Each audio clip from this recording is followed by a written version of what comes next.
It all began far 300 years ago, when the will of heaven came to light. Countless secret kingdoms descended to the earth, and with them dungeons opened. Following them came many powerful monsters that almost exterminated humanity. And then it seemed that the era of people was over. However, there was hope for a brighter future when the awakened ones were born. These were people who possessed enormous strength, capable of not only repelling monsters, but also saving an almost destroyed world. To resist the monsters, the search for resources and passages to secret kingdoms continued. Each state devoted all its efforts to preparing the awakened, which anyone over 18 years of age could become. In total, there were 3 classes of awakening: combat, support, and life support, and in order to find out which class the awakened person was endowed with, he had to go to the magic crystal. The combat class was considered the most useful, everyone's cherished dream. But the life support class, unable to fight, was considered the weakest, which is why most despised it. Awakening levels also varied and were divided into 4 types: common, rare, hidden, and divine, with the latter being the rarest. There were rumors that when a divine talent appeared, the vision of heaven and earth would descend, and its bearer would become as powerful as a god.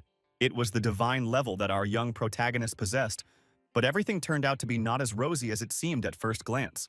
He was the top student in the school, so everyone expected him to get the martial grade, and it was the god level that surprised everyone, especially the headmaster.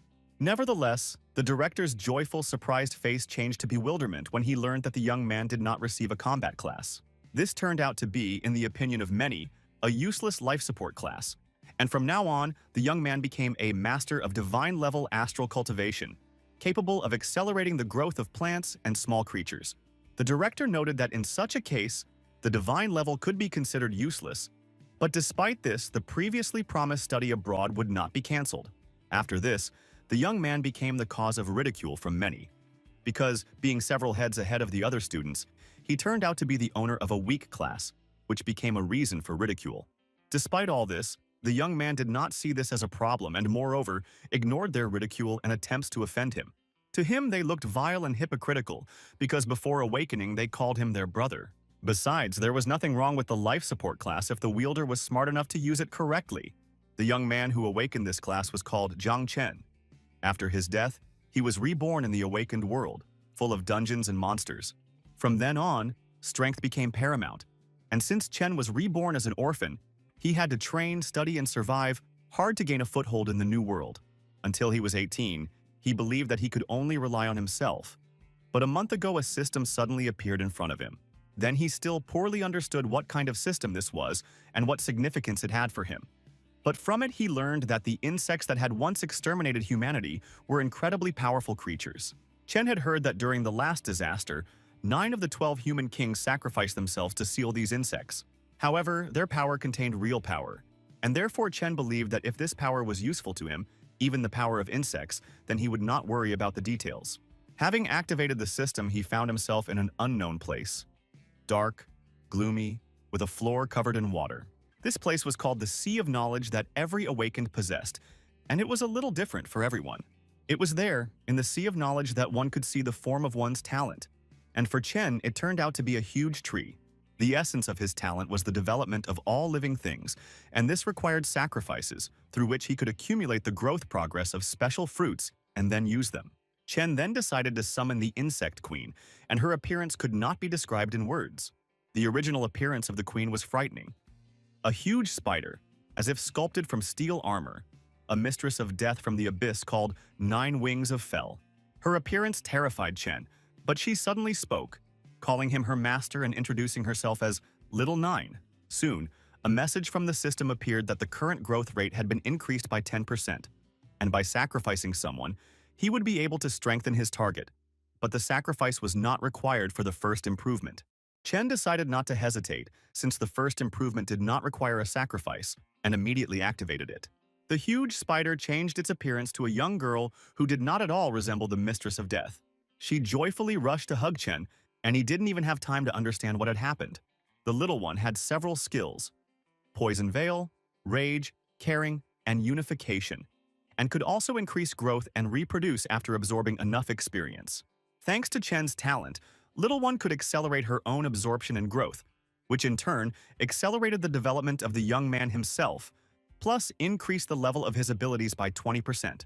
At first glance, the life support class seemed to be the weakest, but if you look at it, it was in no way inferior to the combat class, because by absorbing monsters, Chen could soon gather an entire army of insects.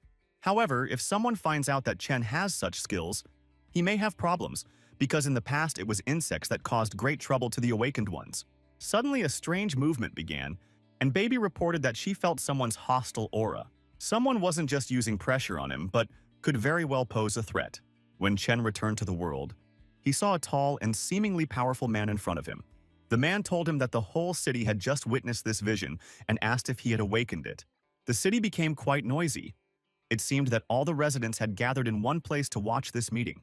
Chen was at a loss because the man first activated suppression against him and then fell silent.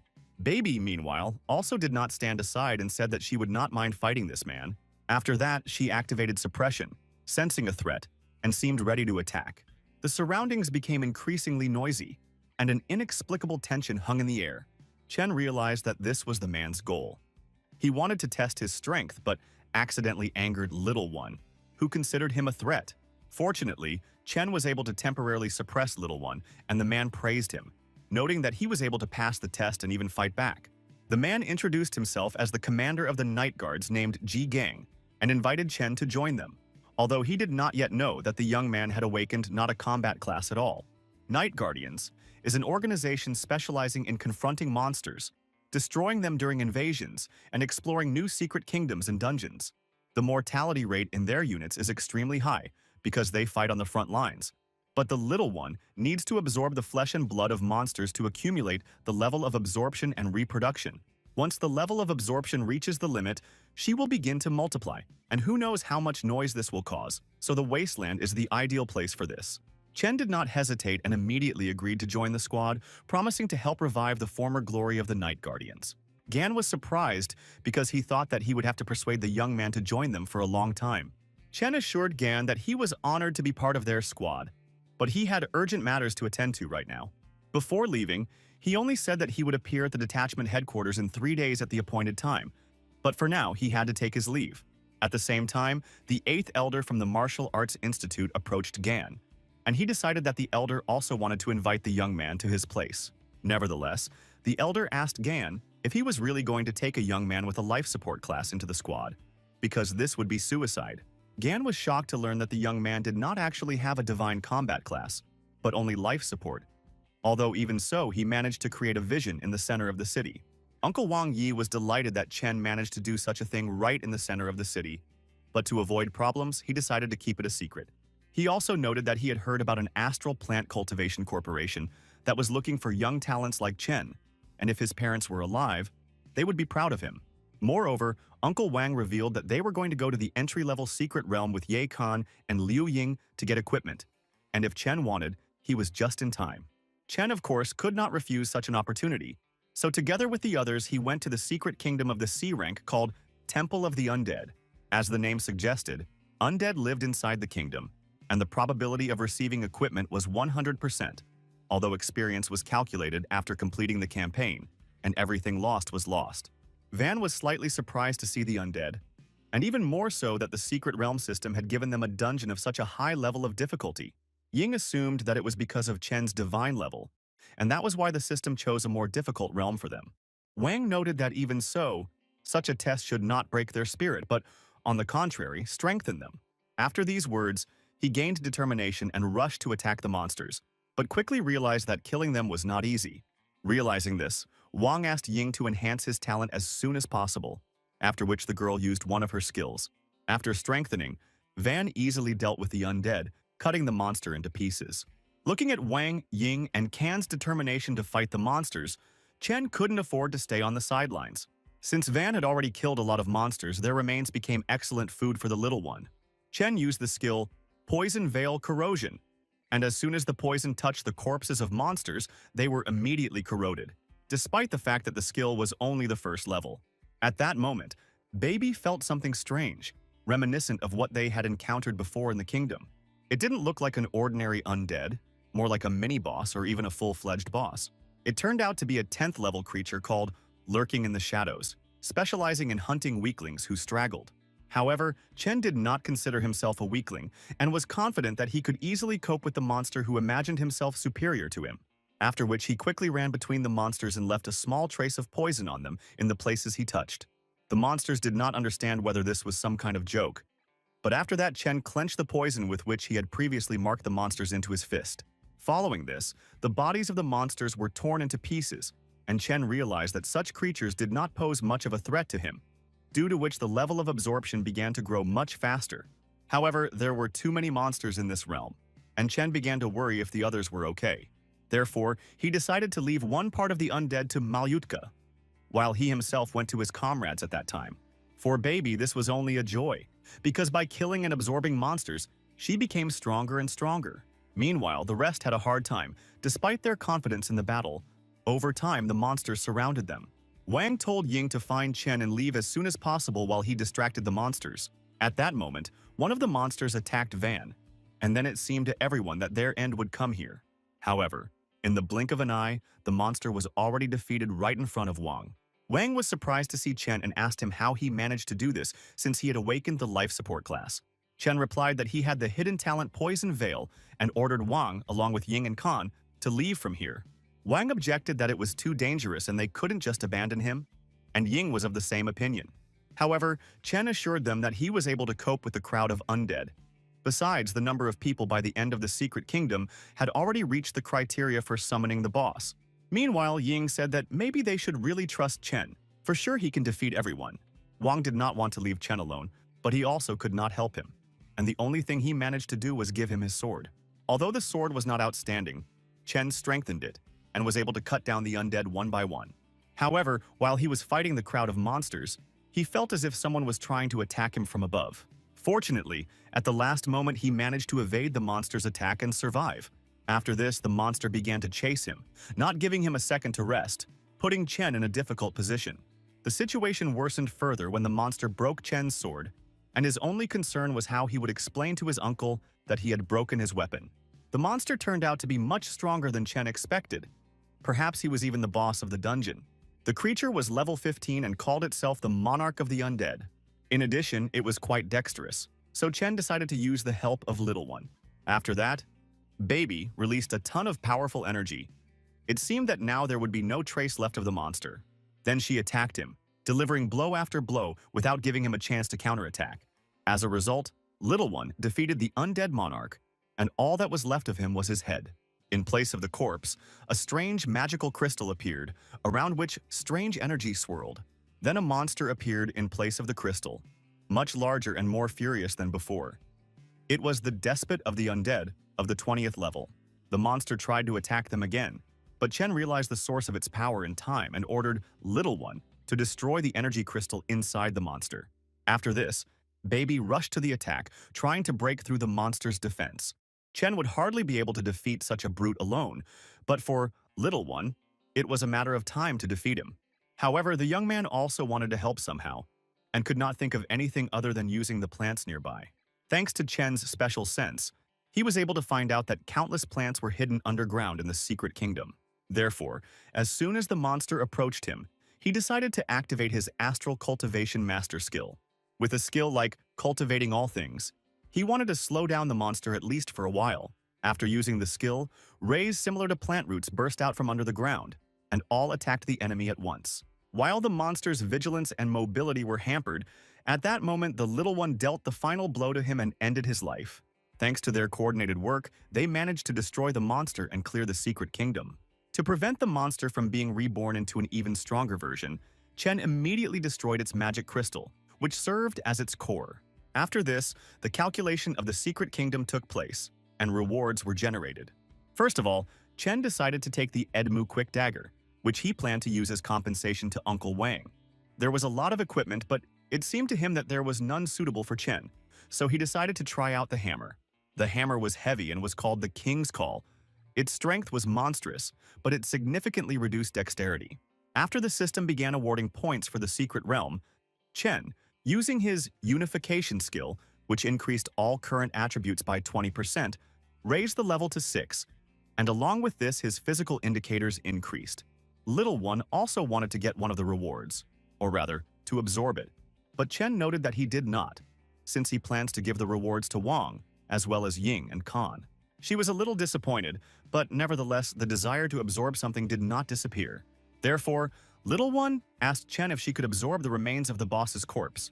Since the absorption was quite valuable, such an opportunity could not be missed, so Chen did not mind. But he did not understand how the Little One could absorb such a large corpse. But his doubts instantly dissipated as soon as Baby changed its appearance to its main one. As soon as she began the absorption, the surrounding area became too noisy. If this was happening in the city, then a crowd of people would have already gathered around. The amount of absorption increased, but the noise did not subside, and at that moment Chen heard footsteps. It was Wang and the others who also heard the roar. Unfortunately, Little One was not able to complete the absorption because, upon hearing footsteps, Chen immediately ordered her to hide. Everyone was surprised that Chen single-handedly killed everyone. Wang noted that he would accept a new sword as compensation for the broken one, and Kan asked him how he managed to defeat everyone. But Chen only replied that it seemed that his poison also affected monsters. Meanwhile, since the secret realm does not resume after passing through, he needs to look for a new boss. Wang noted that in some ways, it was a pity that such power was devoted to research, since even before the first level he already possessed monstrous power, and asked Chen what he planned to do next. Chen replied that he was going to join the Night Guardians, although he had not said this before, and this shocked Wang. He also said that he already had a meeting with their commander in 3 days, and by then he would like to increase his level, so he would soon go to the wasteland. The others did not really approve of his actions, but Chen assured them that everything would be fine, because he was well aware of the situation. Sometime later, Chen went into the wasteland, arriving at the outer city station. The city really looked like a wasteland, and there were many children of different classes in it. At the same time, Wang gave Chen a map to make it easier for him to navigate the wasteland, as well as some equipment and an extremely valuable storage ring. According to the uncle, the wasteland is affected by heavenly power, so all electronic devices are subject to interference, just like in the apocalypse. And since the monsters are constantly moving, the map cannot be considered up-to-date either. However, it can be used as a guide. For example, firebirds and thunder rhinoceroses are the most common, so they are easy to spot. Rumor has it that a question mark indicates a place that should be avoided. It is very dangerous and the risks are extremely high. According to Uncle Wang, goblins are the most suitable for a young man, their level is not too high, and their number is large enough to raise several levels. Therefore, Chen decided to go to the goblin lair and looked forward to meeting the monsters. However, he was interrupted by a strange guy named Zheng Tai, who, at first glance, did not look friendly.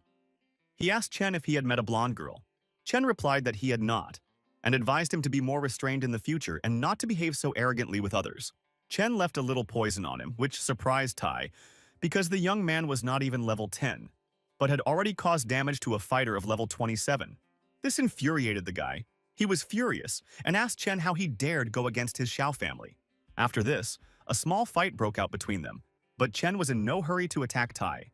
He was much more interested in knowing who this Xiao family was, but judging by Tai's manners, they were clearly not the type who wished peace for everyone. Looking at the guy's stubbornness, Chen realized that there was no point in holding back, and decided to answer him with force. However, their fight was interrupted by another stranger, who apparently was the young master. Without thinking twice, he hit Tai and said that he would be better off putting this effort into finding the girl, and also ordered him not to use his family's name in the future. Chen was surprised by what was happening and that he did not notice the presence of this guy next to Tai. The guy apologized for his subordinate's behavior and asked Chen if they could join him to go into the wasteland together. But without hesitation, Chen replied that no, because he prefers loneliness. Chen interested him even more, because it is not often that you see a god-level life support class, so he also decided to go to the wasteland. Once upon a time, people completely inhabited the planet and built entire cities, but with the advent of the awakened era, monsters, secret kingdoms, and dungeons invaded people's homes. Now the awakened seek to get to these places in search of power and wealth, and it is customary to call them wasteland. While Chen was wandering around, he got lost, despite the fact that he had a map. And besides, there was not a single living creature nearby, and this worried him. Suddenly it began to rain, and it was not like ordinary rain. It was rain with magical energy. At this moment, Chen realized that, apparently, he had managed to find someone's nest, but not goblins. And although he was looking for something completely different, what he came across would also help him fill his absorption gauge. The monster immediately began to attack him, But the young man was in no hurry to call baby, because despite the size of the monster, its level was not high. Therefore, Chen could deal with such a monster, albeit a large one, alone. It only took a little time. However, since this was a nest of monsters, there was more than one monster here. Chen noted that it looks like Malyutka is in for a real full-fledged dinner. After that, he rushed at the crowd of monsters and, like a beam of energy, pierced them all. As a result, he managed to kill the crowd of monsters and give them to Baby to be absorbed. Meanwhile, Little One smelled an unknown scent, and Chen guessed that she must have found the boss, so he used the search skill. However, this was not a boss or even a monster at all. It was a girl with blonde hair, most likely the same one those two guys were looking for. When she woke up, the girl did not understand where she was or what had happened to her. Chen was next to her at that time, and although he did not look hostile, the girl was scared. She stated that he had just attacked her, and Chen apologized, saying that he had confused her with a monster. He was also surprised that she managed to survive the blow that he seemed to put all his strength into. Meanwhile, the girl noted that she had lost quite a lot of time, and in this case, she could be caught. She seemed quite nervous, so Chen asked if she was okay and who she was trying to hide from.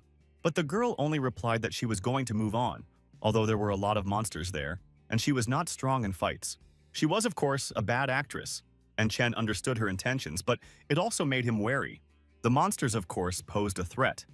But the awakened ones were much more dangerous, because the wasteland is a place where lawlessness reigns, and the people here are accustomed to robbing and killing. He was thinking about whether it would be better to grab the girl and question him. But then Baby interrupted him, saying that another crowd of monsters was approaching them.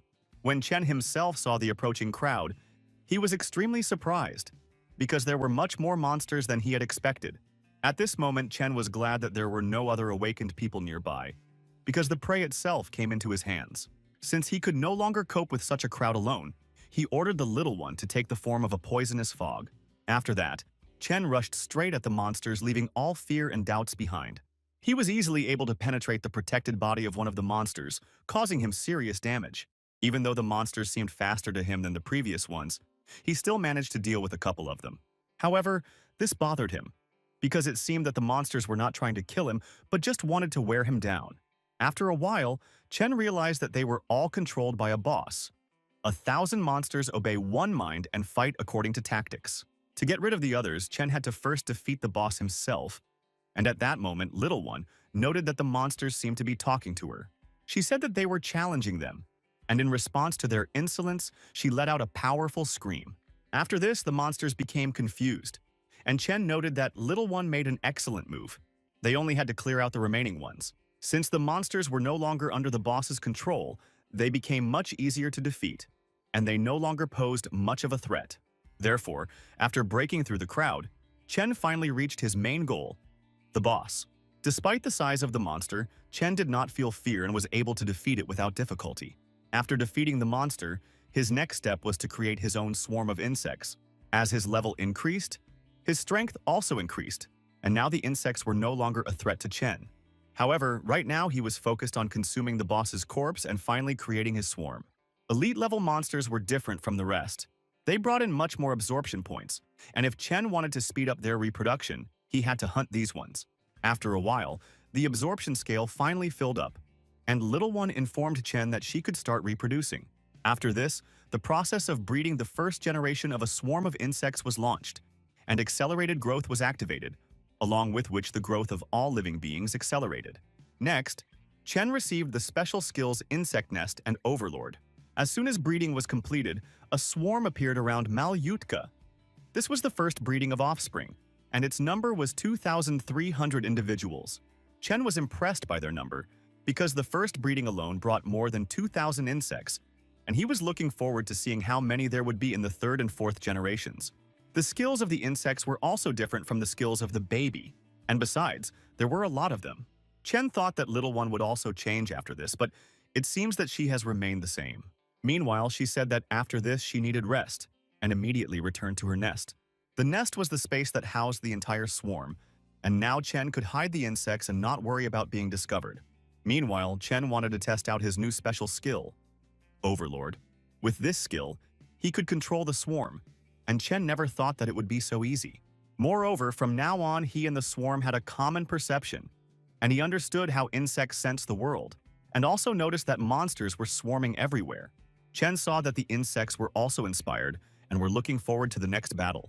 He decided that in this case it was worth immediately trying out a new power. After this, Chen and the swarm set off to exterminate the remaining monsters. Now Chen no longer looked like a young man who could be easily broken, because he had powerful support behind him. He noted that he almost doesn't have to take any action with the swarm. The poisonous fog absorbs everything in its path, and with the Overlord's skill, not a single ordinary monster can hide from the swarm. At this rate, he will soon produce new offspring, so Chen decided to find out how many points it would take to reach the next level. What he saw amazed him, because he did not expect to encounter something like this. After some time, Chen was able to find the other awakened ones and approach them to buy some food. At first glance, they seemed kind, but in their hearts they were already thinking over a plan to rob the young man. One of the guys said that the food would be very expensive for Chen, and he replied that he understood, but he had something valuable for them. However, the guys were not going to trade with him, but immediately decided to use brute force. As a product, Chen offered them wolf spiders, wild creatures that are usually avoided, and added that he knew about their intentions. As a result, the guys got scared and decided to run away so as not to run into problems. Chen still found food and for the first time in a long time was able to regain his strength, because due to the effect of the little one and his talent, the feeling of hunger was becoming stronger. Initially, the young man thought that the swarm would bring him double the points. But in the end, the absorption scale only increased several times, so in order to speed up the process, he needed to join the Night Guardians as soon as possible. Suddenly, Chen saw that same blue-haired guy and was surprised, because this time he did not come alone or even together. Meanwhile, a blonde girl was running next to him, using her stealth skill to move around unnoticed, but accidentally collided with Chen. She looked scared and asked the young man to help her, hide her from those guys and not reveal her presence. Chen was more interested in how she managed to get close to him without him even noticing her. At that moment, those same guys arrived, and from their appearance, it was clear that they were not going to just talk. They asked Chen if he was really alone here and if he had seen a girl somewhere. One of the guys noticed that for a life support class, Chen had risen to level 17 too quickly since their last meeting. Suddenly, he pointed a sword at Chen and asked if he had seen the girl. Chen replied that he seemed to have seen her and perhaps she was running somewhere in that direction. The guy said that he would believe him, but if it turns out to be a lie, the Zhao family, which protects the state, will not forgive this. In this world, there really were clans that protected the state, with a centuries-old history, which occupied high positions and appeared among people only at critical moments. Some families had incredible abilities, and Chen felt a strong aura in that guy. Meeting him was hardly luck. When the others left, the girl immediately rejoiced and declared that she had finally been saved. However, Chen sharply grabbed her hand and demanded an explanation as to why those guys were looking for her. Because last time she had already deceived him, but he still helped. The girl said that her family owns a freight station, and that man wanted to rob and kill them, but did not expect that she would be able to escape, so now he wants to get rid of her as a witness. However, Chen was in no hurry to take her word for it. Although the girl assured that she would pay well for her help, suddenly a pressing sensation appeared, and the girl said that things were bad. Those guys had installed a magical barrier. The guys turned out to be no fools and realized that Chen had deceived them, so they decided to wait for the right moment to catch both of them at once. The girl asked why he needed all this because he had already robbed her Lo family, and now he also wants to kill them. She stated that if he kills her, her family will still get to the truth. Her words only made those guys laugh. Their leader said that her family thought too much of themselves, having earned some pennies, and added that she was alive only because their ancestors had once saved her ancestors. He called them ordinary cattle, and then Chen finally understood what the Xiao family was like. The guy said that they still wouldn't be able to get to the bottom of the truth, and was going to kill her right on the spot. He used the Xiao family dragon prison technique, which is impossible to escape from, as the girl said. However, they were only going to kill the girl, and they wanted to leave Chen alive since they found interest in him and offered to join them. But Chen had a different opinion and said that it seemed that the aristocrats were too fond of setting conditions, after which he rudely sent them away. Instead of joining them, Chen said that he was ready to fight them all at once. After this, a fight began, and although the crowd rushed at Chen, he, using the growth acceleration talent, was able to stop them. Not only did they fail to hit him, moreover, they couldn't even get to him. However, the guys were not stupid, so they immediately began cutting down the plants, during which they managed to get out. However, Chen possessed not only the acceleration of growth after all, the young man was the lord of insects. So, immediately after this, he summoned a swarm and ordered them to attack the enemies. Initially, the guys thought that he was a weakling with a life support class, but when they entered into battle with him, they decided that they were fighting with a combat class. The blue-haired guy did not tolerate such contempt, and using his talent, the first form of the 9 forms of Kunin, attacked Chen. His technique was faster than Chen's poisonous mist, and he also used the Shao family's special skill, Chasing Dragon. The guy thought that he had finally managed to reach Chen, but the girl used her special skill, Eternal Shield of the Earth, and repelled his attack. Chen realized that this was an excellent chance for a counterattack, so he did not waste time and immediately ordered the insects to attack the enemy. However, he also had his own shield, albeit a peculiar one. He used his subordinate as a living defense. He didn't care who died during this battle, because he believed that it was an honor to die for a member of the Shao family. However, the guy became furious after learning how strong Chen really was, and declared that today he would undoubtedly die from his sword. After that, he attacked again using the skill Execute Tamed Dragon. The girl immediately activated her shield skill and once again protected Chen from the enemy's attack, although each time the shield became weaker. Chen realized that every blow could be considered fatal. The enemy's sword strike was quite impressive, and he did not expect that the explosion from the blow would be so powerful. After this, the guy became enraged and struck quickly, using the Execution of the Tamed Dragon skill, continuous attacks one after another. From that moment on, Chen realized that there was no longer any need to hold back, but instead to show what he was truly capable of. Using a swarm of insects, he attacked the enemy, causing him significant damage. The guy tried to use the same Execution of a Tamed Dragon skill, but it was all in vain. Chen immediately used the regeneration skill on insects. However, the guy had an ace up his sleeve. He used his last chance to win, the Jade of Life potion. Chen didn't understand what kind of potion it was, and didn't know how powerful it was, so he immediately used the power of the Overlord using the absorption skill. However, the guy's shield held on, and there was no way to penetrate or absorb it. Jade of Life is a Shao family treasure that has been passed down from generation to generation, and once activated, it blocks any attacks, so it can be considered immortal. He again invited Chen to join him, but he replied that it seemed that because he was used to only despising everyone around him, he was not even able to realize the deplorability of the situation. The guy thought that Chen was bluffing because he considered his family and its treasure to be powerful. Chen recalled that earlier the guy said that you won't get to the truth if you don't have something to dig for. And in that case, what will happen if there's not even a corpse left of him? After this, Chen summoned Little One, who by that time had already recovered her strength after a long sleep. Hatred, thirst for blood and flesh overwhelmed Baby, so she immediately attacked the enemy. Little One's blows were different from Chen's or others' blows. On the contrary, they were capable of breaking through his shield. And as a result, as the young man said, there was nothing left of that guy. Chen understood that his meeting with the Shao family would not end there, and he would meet them again in the future. However, now he was more worried about what to do with the girl. The girl was scared, so she immediately offered him all her treasures, which could be worth tens of millions. Chen noted that this was quite sincere, but unfortunately, she saw too much, and on top of that, she also deceived him. The girl wanted to prove that she would no longer lie to Chen, so she said her name, Luo Sandao, and swore that she would not deceive him in the future. Chen was surprised when he heard her name, and Sandao replied that she was also surprised and did not know what her parents were thinking. She showed her ID as proof. The photo was taken 2 years ago, and since then the girl has changed a little. However, Chen noted that even so, she could not guarantee him that she would not reveal his secret. However, Sandao replied that the young man should not worry about it, and took out a scroll from the storage ring. It was not a simple scroll, but a scroll of silence. If the party fulfilling the obligations reveals the secret, he will die instantly, and Sandao swore with her life to keep Chen's secret. Such a scroll was valued at approximately 20 million, and this angered Chen. Had she really just wasted the only valuable thing that was in her ring? But the girl asked not to be angry with her and assured that if he took her home, her parents would generously thank him. That's how Chen ended up in the luxurious house of the Luo family. Initially, he wanted to go home in time for the gathering of the Night Guardians, but Sandao noted that they were further from her house, and her house had a teleportation station that he could use.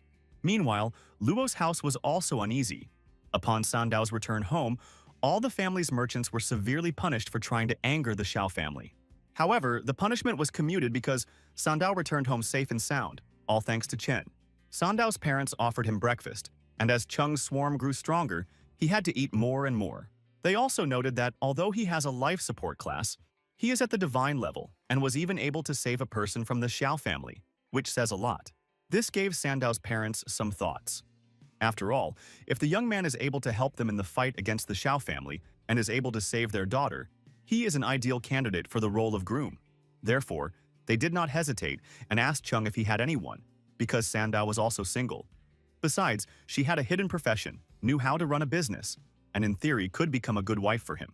However, Chen was not ready for such drastic changes, so he got scared and, in parting, said that he needed to hurry. However, her parents did not back down. Her mother noted that they could track him using the black card that her father had previously given him, but Sandao was not happy about such a conversation. Sandao did not deny that Chen was strong and handsome, but there was something about him that very frightened and repulsed her. Meanwhile, there was also a loud noise in the Xiao family's house. The head of the Yuanshan family learned that the treasure of one of the family members named Yuan Wu, the same one who attacked Cheng, had been destroyed. And Yuan Wu's brother named Xiao Beihan noted that his brother had only reached the 30th level of the Second Awakening at the age of 20, so his loss was not worth the anger. Yuanshan understood that Yuan Wu was weak, but nevertheless he was his grandson. But Beihan stated that as soon as he finished training in the Tianjiao camp, he would find out who dared to go against their family and put an end to him. Meanwhile, Chen had just arrived in time for the gathering of the Night Guardians. One of the squad members was Yun Xiaoke, who was at level 45 of the Second Awakening and was a healer. When she saw Chung, she was pleasantly surprised because finally someone nice appeared in their squad. In addition to her, the squad also included Duan Feng, who was at level 49 of the Second Awakening and was a shooter. Unlike the others, he was rather silent and even boring. Another member of the squad was Chu Bulan, level 49, Second Awakening, warrior, and despite his small stature, he was very stocky and extremely talkative. Their squad was also supplemented by Tang Jin, a level 61 fire magic master of the Third Awakening, who was also the deputy commander. Chen thanked the guys for the warm welcome and nice words, but noted that he was only in a life support class. He was surprised that the guys treated him so kindly because, as a rule, no one feels sympathy for those awakened with the life support class. Meanwhile, Commander Gan noted that they would like to send the young man to the Tianjiao training camp for better training, but only those who have reached at least level 20 are accepted there. Chen noted that he had already reached level 17, and Gan was surprised that the young man managed to achieve such results in just 3 days. Gan was in a joyful mood, so he said that he would go now and enroll the young man in the camp, because in 3 days he was quite capable of raising 3 more levels. However, after that, the rest of the squad members looked at Chung very strangely. Meanwhile, Gan asked Chung if he had been able to contact anyone in the past 2 days, because they had just sensed an unknown Third Awakening master tracking his location. You can track your location using divine consciousness. But even so, Chen didn't understand who could be following him.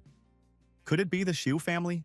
To prevent anyone from eavesdropping on them in the future, Xiaoqi created a silent barrier that could protect against wiretapping. Gan asked Chung to admit what really happened and not hide any details.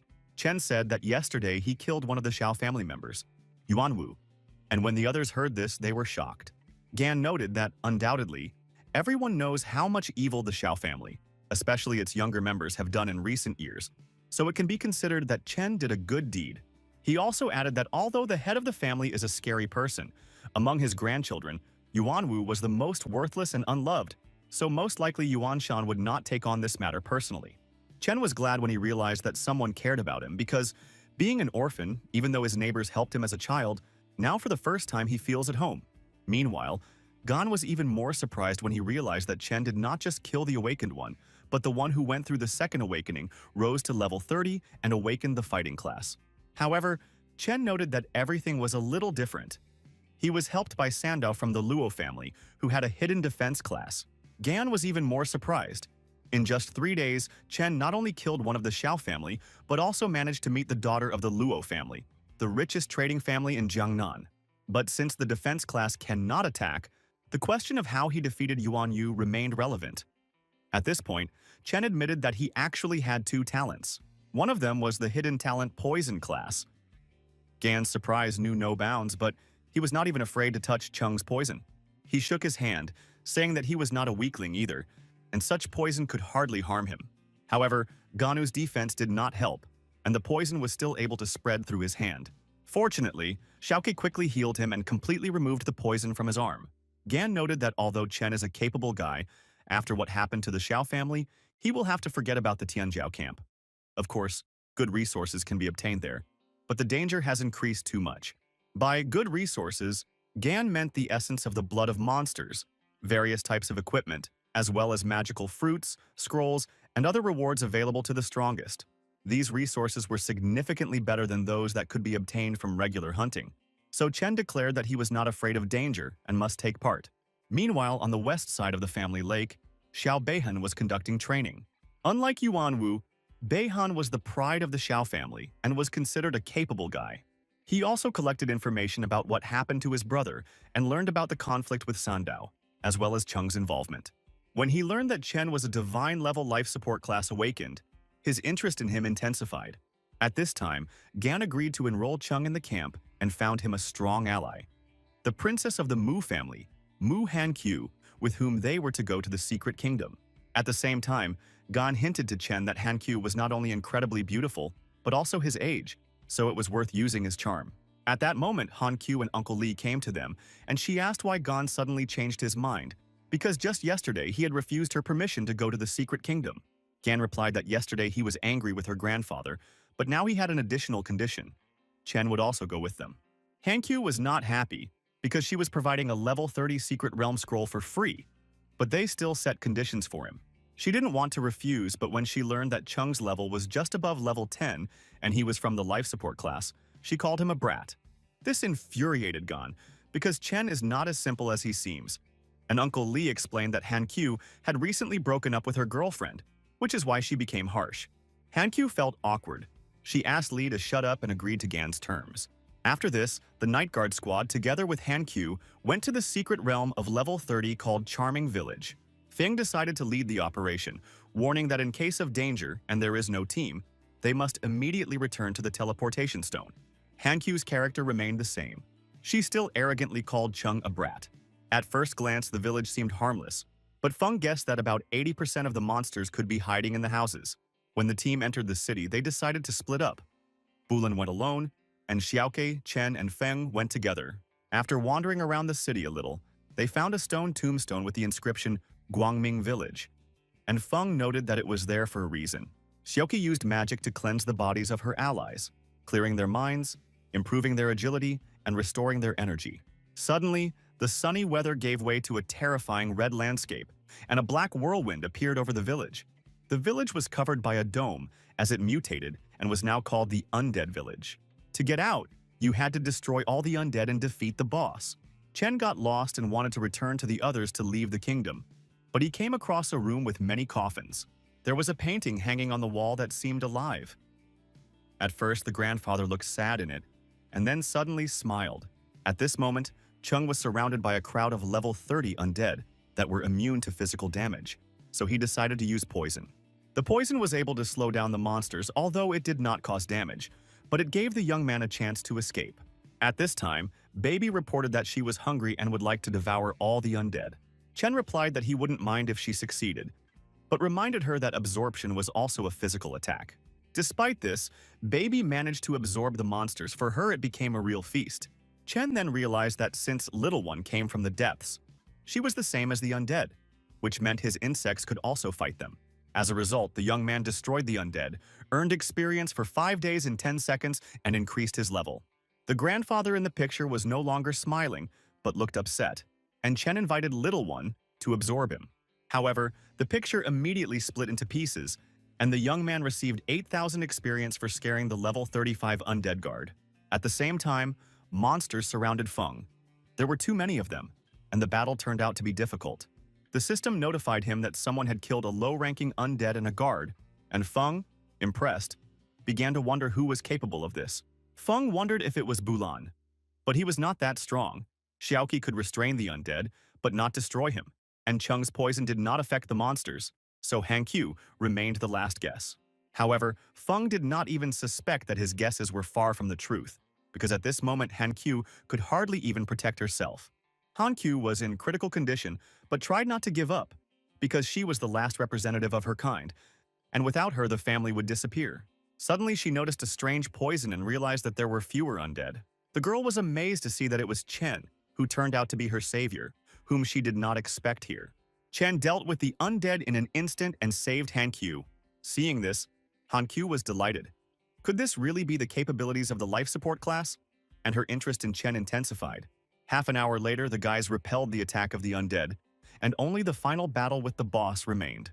However, they did not see Chung and Hankyu anywhere, so they decided to follow the footsteps of the recent battle. Walking a little further, they saw Chung sitting on the steps, next to whom Hankyu was hitting his shoulders. The guys were surprised, but Feng ordered not to approach. The granddaughter of a great man was behaving strangely. Perhaps the boss himself was in front of them. However, things were not as they thought. And when Chen wanted to explain himself, Hankyu intervened, declaring that he could only be approached through her corpse. However, Chen explained that he is not a boss or a monster, and gave examples to support his words. The guys were pleasantly surprised to learn that in front of them was the same young man with a life support class. Having understood everything, they went to the final battle with the boss of the Secret Kingdom. The boss turned out to be a level 40 undead leader, huge and fearsome. However, he was not as strong as he seemed, and Chen quickly knocked him down.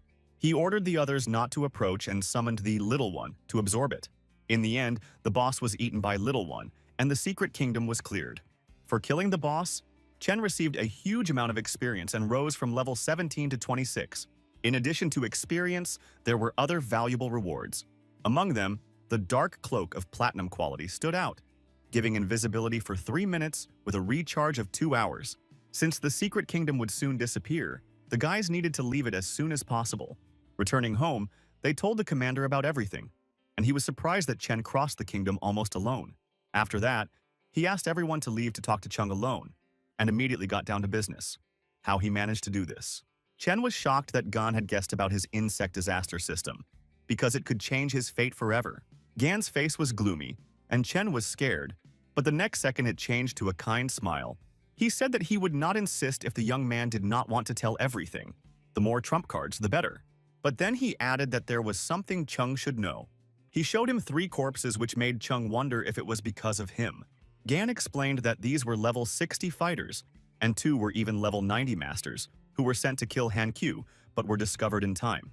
Chen did not understand why he was hunting her until Gan showed a list of orders that included the name Mu Beikyu. The young man was confused. The Mu family protects the country, their warriors are the best, and Beikyu will take part in Tianjiao. The strongest will gather in the camp. Some of them are among the top 100 best warriors. Hankyu ranks only 77th in the ranking, but crowds of mercenaries are still hunting for her. Gan explained that her family is one of the most powerful and protects the country. Then Chen asked if all this was being shown to him so that he would not stand out in the camp. And this turned out to be true. After all, with his potential, he only attracts danger and does not escape from it. Gan also mentioned that if Chung's accomplishments in the secret realm came out, his ranking would be higher than Hankyu's. But this had to be hidden. After this, Gan again hinted that Chen and Hankyu looked good together. But the young man did not want to continue the conversation and left. After returning home, before going to bed, Chen still wanted to do something. He had accumulated as many as 33 copies of rank 3 blood essence, as well as 14 copies of rank 4 blood essence.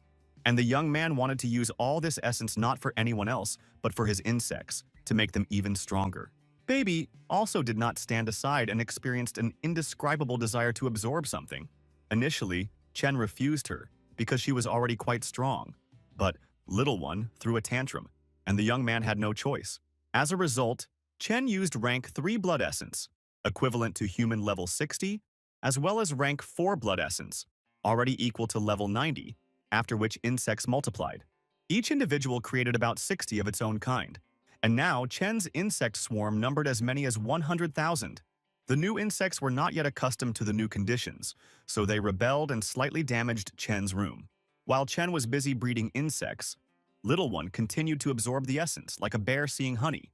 However, Chen's combat power increased to as much as 197 stars, and he almost managed to catch up with the strength of the owner of the Third Awakening. After such an increase in strength, Chen was confident that he was now ready to travel to the Tianjiao camp. Reaching level 30, he would also achieve a second awakening and be able to find a new insect queen. Meanwhile, the circumstances of Chen's case escalated, and Gan wanted to involve the King of the Heavenly Blade, his teacher, in this. He also couldn't help but mention once again that Chen's strength surprises him more and more every time. Perhaps he even has a forbidden specialization. His words seriously frightened Jin. and she asked him to explain what exactly he meant. Jin reminded Gan that since the Eater appeared, everyone who awakened the forbidden class within themselves within the Daxia Empire was killed. If Chen had something like that, he too would have been killed long ago, and Gan only replied that he would sincerely like to think so, but in fact, his guesses were just paranoia. Chen had to find his way to the camp, but even with a map, he ended up getting lost. Suddenly, he heard someone calling for help and looked up to see a long-haired man high among the trees. He asked to help him get down because he was afraid of heights. Chen, using growth acceleration, easily grabbed him. Grandfather told Chen that he tried to get to the nest, but he couldn't, and in gratitude for the help, he offered his own. Chen said that he was heading to the Tianjiao camp and asked if he knew the way. His grandfather noted that he was also going there. On the way, Chen asked why he didn't keep his sword in his spatial inventory. His grandfather replied that he was not awakened, and he had no need for it. He said that as a child he did not have any talent, and after the failure of awakening, he tried for 10 years to arrange his life, but everything was in vain. Then he decided to go to the mountains in search of a dignified death, but instead, he found an abandoned hunter's hut and this blade. After this, he decided to practice with the sword every day, and after 50 years of training, enlightenment finally dawned on him. He invited Chen to teach him a couple of sword fighting techniques, but soon realized that he was in a hurry, and now he was simply waiting for the young man to want to learn. After some time they reached the camp, grandfather immediately disappeared. Chen was surprised and had no idea that he had met the king of the Heavenly Blade. Camp Tianjiao was a place where awakened ones improved their skills and leveled up. Order and discipline in the camp were paramount. Therefore, in order to get inside, you had to get a special bracelet confirming your identity. Meanwhile, Hankyu and Sandao were also in the camp, and they were glad to see Chen. For Hankyu, he was an outstanding master, and for Sandao, a savior. They were also surprised when they met each other, and Chen learned that Hankyu's ex-girlfriend was supposedly Sandao. However, everything was not as Hankyu said. She just read Yuri novels and began pestering all her friends. However, from that moment on, everything changed. Now they were not friends but rivals in the fight for Chen's heart. Chen himself didn't really understand what was happening, and it didn't bother him much, but suddenly, an explosion occurred next to them.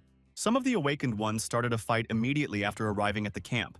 This was unacceptable, and the patrol commander decided to teach them a lesson. However, even a commander equal in strength to a Grand Master with the Third Awakening was unable to stop them. At the center of the fight was Tang Ying, an assassin who was very strong and the youngest gold-rank assassin of Tianji Tower, and was rumored to have killed the Grandmaster assassin from the Sakura Empire. In addition to her, Bai Fen, a student of the commander of the Eastern Sea Defensive Line, also took part in the fight. Despite his mental problems, he was considered a talented fighter in the army. And of course, it could not have happened without Beihan. His class Immortal Swordsman was considered divine. His grandfather was one of the 7 pillars of Daxia, and the sword he held was stolen from the Luo family. And all 3 of them fought against one guy named Jiang Wushuang, who was insanely strong and was rumored to have 3 hidden classes at once. Wushuang's blows were so powerful that he easily threw his opponents back several meters. Meanwhile, the long-awaited meeting between Beihan and Chen took place, because the youngest heir of the Xiao family died at the hands of the latter. Beihan stated that, despite his dislike for his younger brother, he was still a member of their family, and therefore intends to avenge him right now. Chen noted that Beihan looks much stronger than his brother, but they have one thing in common. They are both rotten inside. Of course, Chen remembered his promise to Gan not to attract unnecessary attention to himself, but in this situation he had no choice.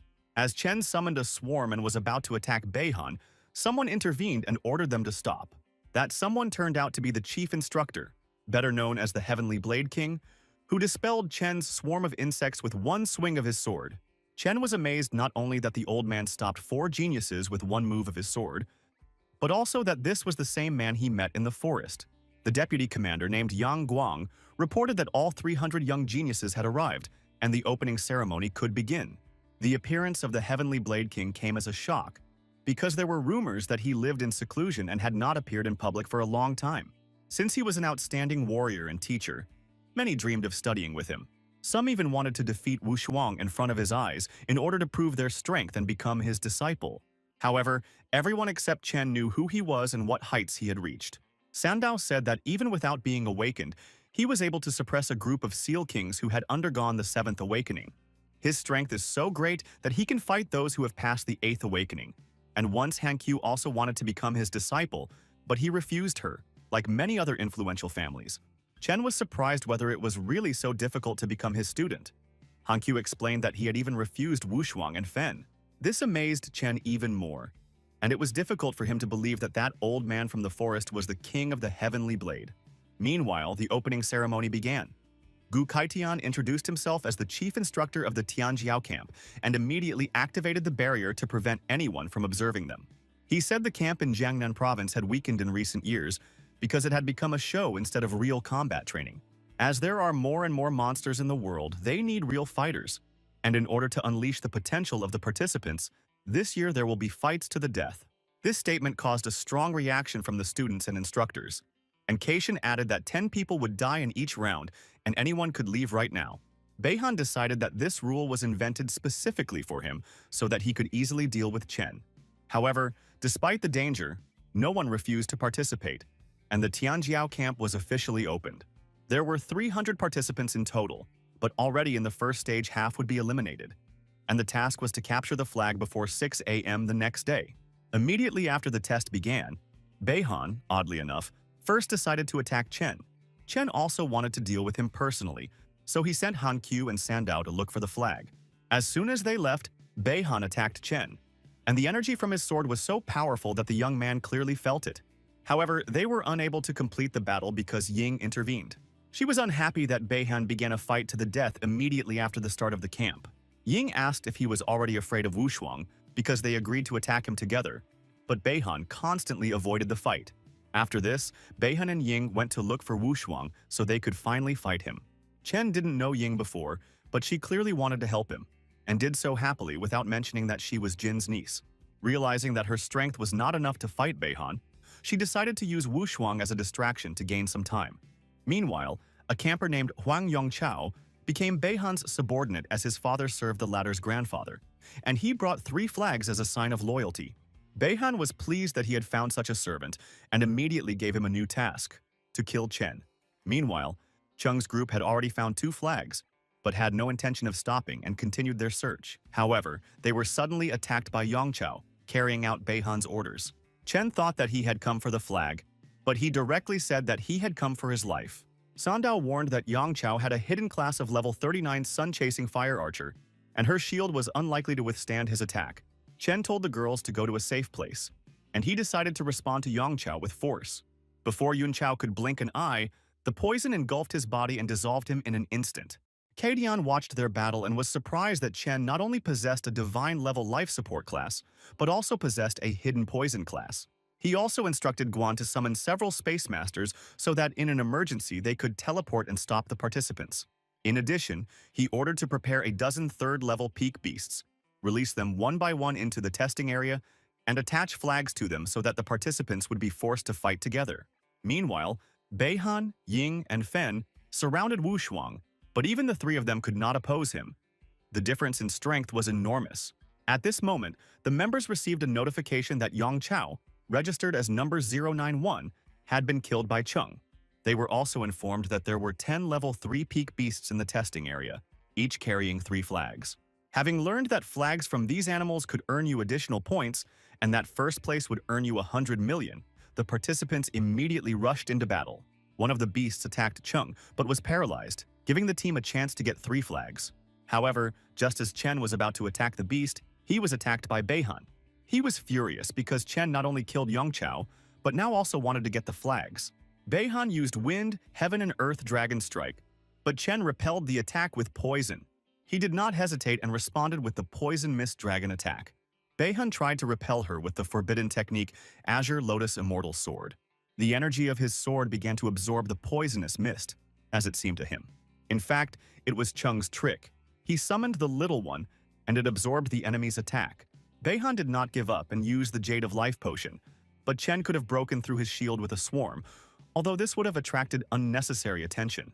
Therefore, he asked Sandao to cast an opaque earth shield to cover the battlefield. The girl doubted her abilities, but made up her mind and activated the Eternal Shield of the Earth. She succeeded. Beihan did not understand why Sandao did this, and Chen decided to explain by asking how he thought his brother died. At first, Beihan did not take him seriously, reminding him of the gap between him and his brother. But still, this will not save him from Little One. After these words, Little One began to attack Beihan's shield. delivering blow after blow. Beihan could only defend himself with the energy of the sword, but even this did not save him. His energy was depleted. He could not counterattack, and Baby had already begun to break through the shield. Guan was confused. He did not understand what was happening inside the shield. But one thing was clear. Beihan was losing. He ordered Chen Yuan, a grandmaster with spatial abilities, to test Beihan's spiritual power and teleport him if necessary. However, Kachin objected, saying that even if Beihan was Yuanshan's grandson, he could be injured or killed.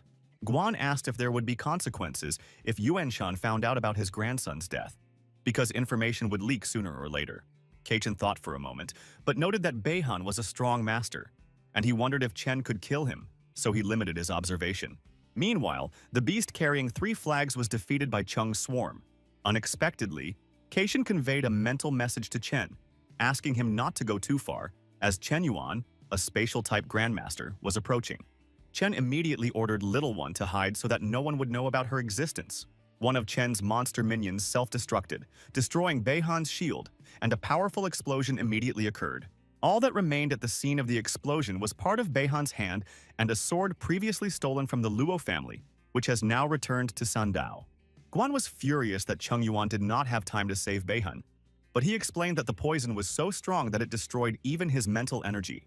Kaidian joined the conversation and reminded Guan that he was stuck at the peak of the transition to the 5th awakening, because instead of training, he preferred to seek the favor of the powers that be. He added that Guan himself understood this, and when he mentioned Yuanshan and the possible consequences of killing his grandson, he did not even answer, but already began to act.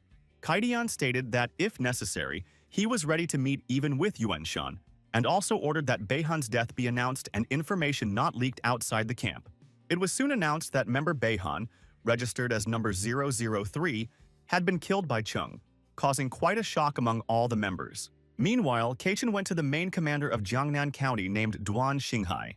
He rushed towards him in a hurry and, without saying a word, immediately activated the forbidden barrier, which made Xinghai even more interested.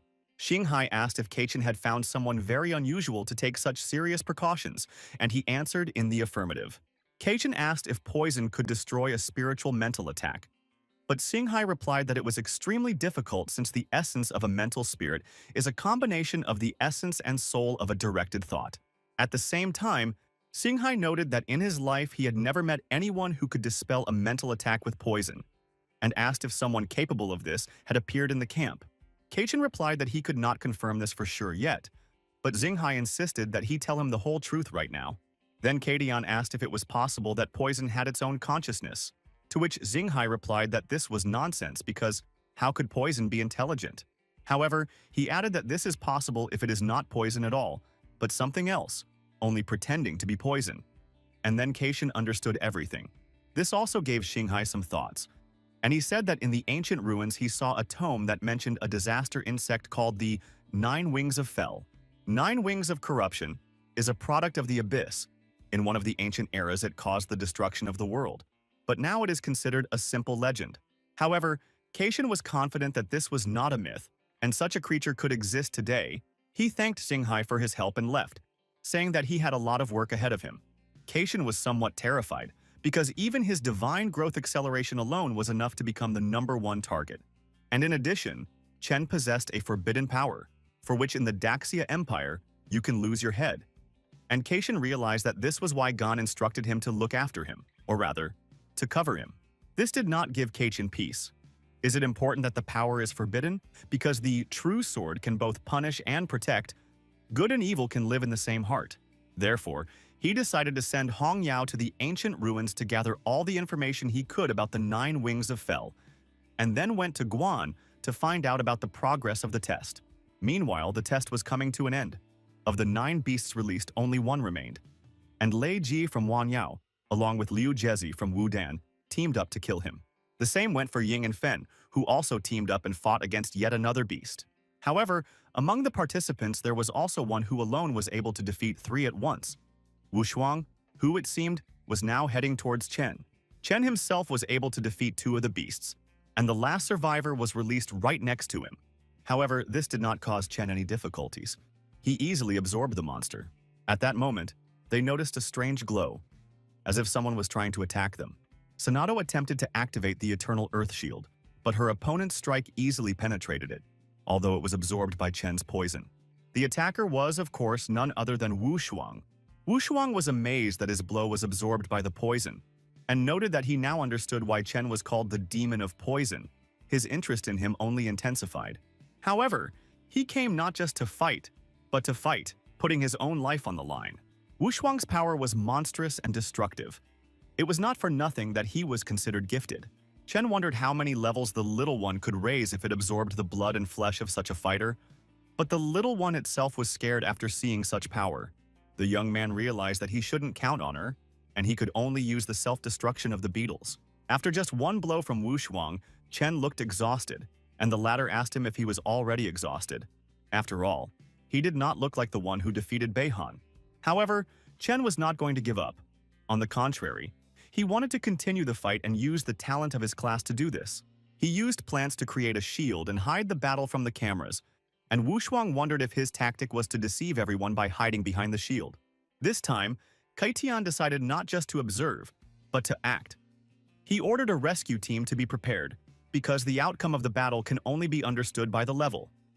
Chen had 26, and Wu Shuang had as many as 46. Meanwhile, the battle continued, and Chen's next move was to use a swarm of insects.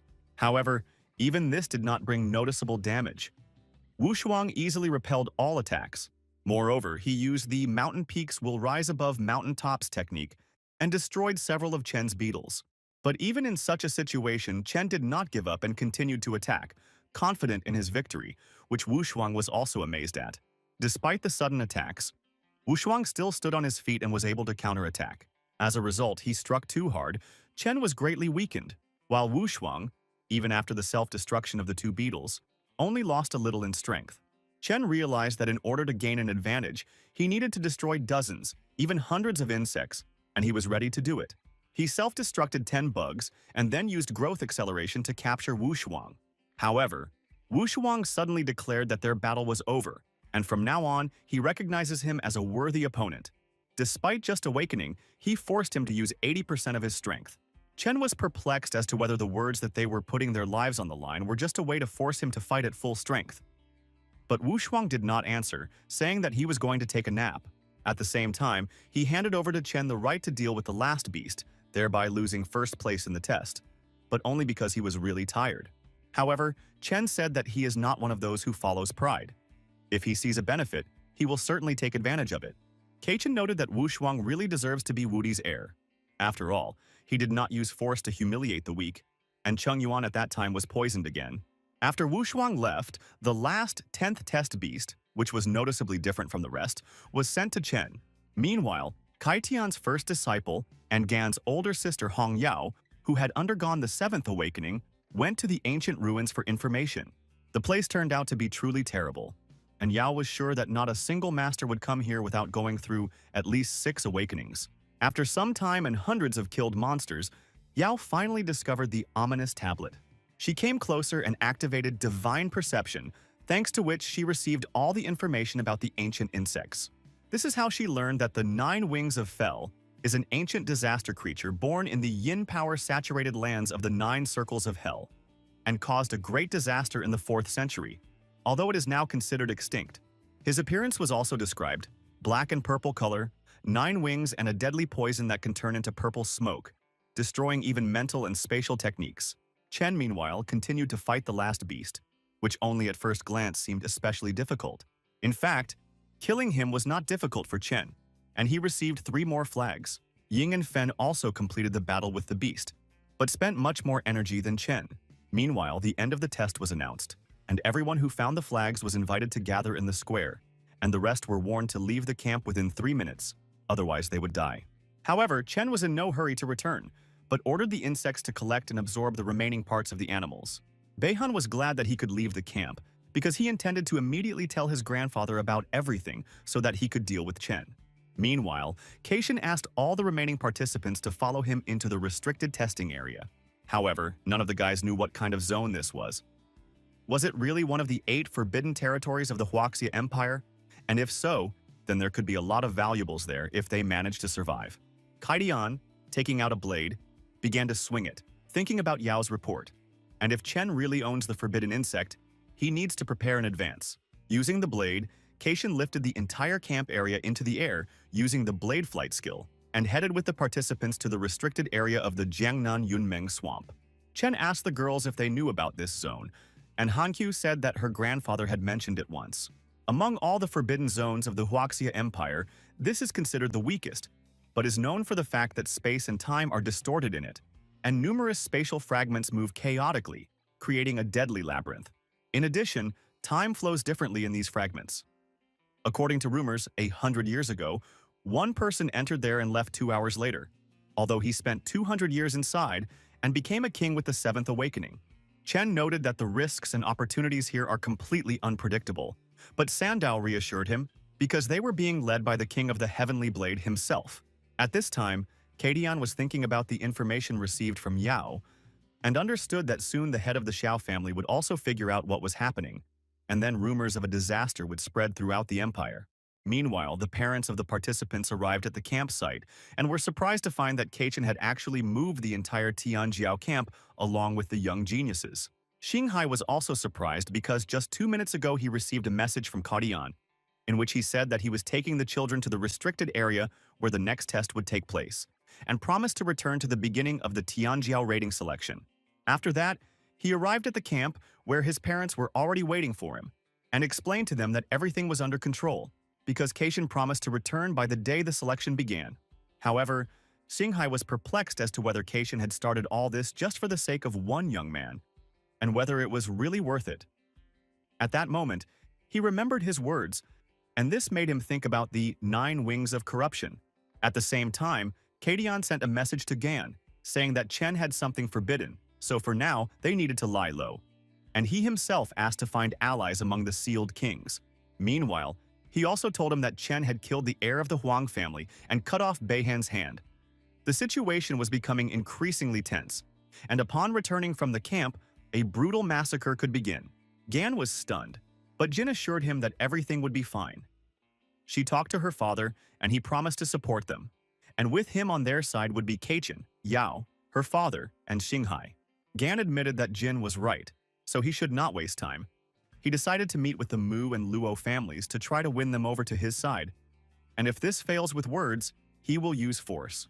Meanwhile, Yao noted that possessing the 9 wings of Fel was probably very cool, and she would also like something similar, but Keishan did not share her enthusiasm and asked her to be more serious. At the same time, the girl added that the Daxia Empire is the sworn enemy of any forbidden forces, and suggested that Kadian kill General Zhenyu with one blow. But Keishan again reminded her to be more serious and watch her tongue. He was surprised at how he managed to recruit such students. Yao, always a noisy hooligan, Gan, stubborn and headstrong, and now Chen, who has a forbidden insect. However, the reason why he wants to protect Chen is the same as when he took Yao as his student. He simply liked her red armor, and Gan generally confused him with his grandfather at the entrance to the club. Long ago, when the heir of the Xiao family tried to forcefully marry Jin, Gan intervened and disrupted the wedding, taking the girl away. Then Keishan was ready to give his life for his disciple. Now it's Chen's turn. At the moment of their first meeting, Kaidian realized that they would find a common language, and then simply agreed with Gan's request to take him as a student, and is now obliged to protect him. Yao noticed that although Keishan seemed cold and harsh, he was actually very caring, and asked if there was another way to protect Chen. She mentioned one of the 3 invincible sovereigns, the supreme commander of the Daxia army, the grandfather of Wu Shuang, the martial arts god Zhang Xuanji. At this time, Xuanji was in the Pojin dungeon and dealt with enemies who were trying to seize the Daxia Empire. At that moment, Wu Shuang tried to contact him, which alerted him. After all, he should be in the camp. Instead of Wu Shuang, Kaidian appeared, immediately declaring that his grandson was fine, and he himself came to make a deal. He spoke about Chen, his characteristics, and the forbidden insect, and asked Zhuangji to protect the young man. Zhuangji considered this madness but asked Keichin to voice the conditions. He offered to take Wu Shuang to the Taishu Hall in the Yunmeng swamps, the location of which no one knows. Taishu Hall is the legendary treasury of the Heavenly Tao, and if Wu Shuang gets there, his cultivation can advance dramatically. Xuanji realized that this was beneficial and agreed, but on the condition that Chen would not use his disaster in the Tournament of Heirs. In addition, if Chen cannot win the tournament, he himself will throw him into one of the dungeons, because deep down, he does not believe that he is worth anything without his insect. Moreover, under the current conditions, the insect will not be able to grow to the level of disaster, which means that without it, Chen will not be able to cope with Wu Shuang. But if he causes problems, Xuanji will destroy him personally. Meanwhile, the students had already arrived at the Forbidden Territory. But no one could remember the road, since the fragments of the dimension were constantly moving. The Yunmeng Swamp has 10 layers. The 9th and 10th of them are considered the safest. But the deeper it is, the easier it is to get lost. So Chen decided to focus on spiritual perception. It was quiet and calm in his mind, but he felt like the tree, as if driven by the wind, was showing him the way. At this moment, the tree of all things gave birth to a fruit, a functional red fruit, capable of copying abilities, which must be used within 3 hours. Otherwise, it will disappear. After use, Chen will be able to copy one random ability of the target and use it without restrictions, while both its degradation and improvement are possible. Kai Tian, meanwhile, announced that they had reached the 6th layer of the Yunmeng Marshes, a place called the Taishu Realm, and in front of them was now the Taishu Hall. At this moment, Chen thought about copying the ability from Kadian. After all, he always claimed that he knew only one movement, and this could be the first lesson. The Taishu Hall is where candidates undergo 3 tests, the first of which is 1008 steps, each of which increases the chance of a reward from the Heavenly Tao.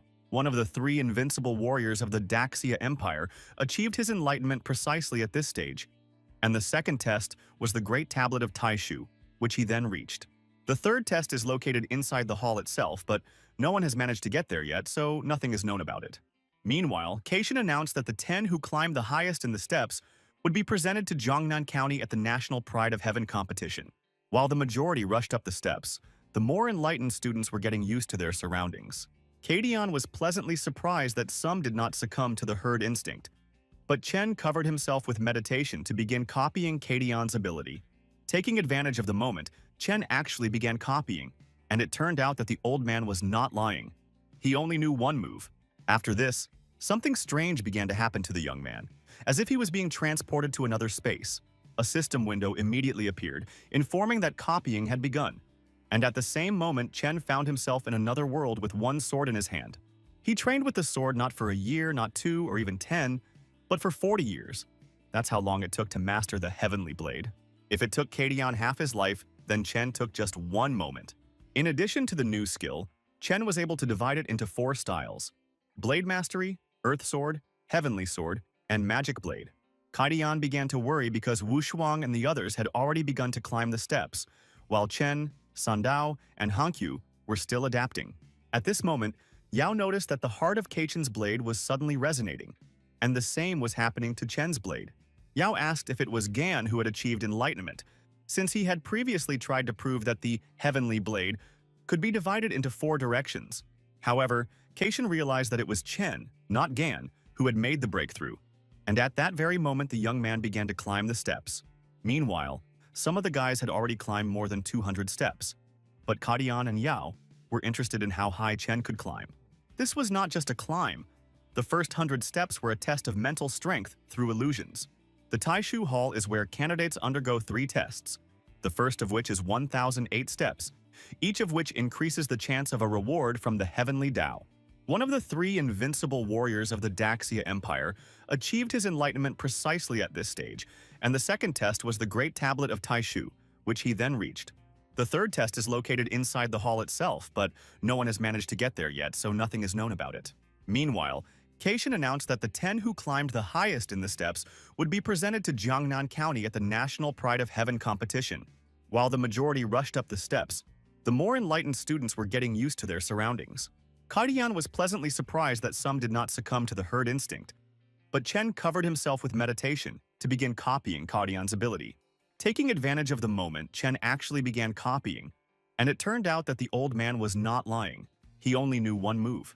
After this, something strange began to happen to the young man, as if he was being transported to another space. A system window immediately appeared, informing that copying had begun.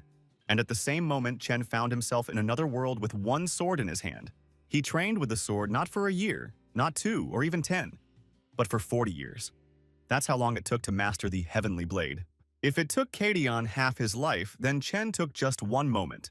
In addition to the new skill, Chen was able to divide it into 4 styles: Blade Mastery, Earth Sword, Heavenly Sword, and Magic Blade. Kaitian began to worry because Wu Shuang and the others had already begun to climb the steps, while Chen, Sandao, and Hankyu were still adapting. At this moment, Yao noticed that the heart of Keishin's blade was suddenly resonating, and the same was happening to Chen's blade. Yao asked if it was Gan who had achieved enlightenment, since he had previously tried to prove that the heavenly blade could be divided into 4 directions. However, Keishin realized that it was Chen, not Gan, who had made the breakthrough, and at that very moment the young man began to climb the steps. Meanwhile, some of the guys had already climbed more than 200 steps, but Keishin and Yao were interested in how high Chen could climb. This was not just a climb. The first 100 steps were a test of mental strength through illusions.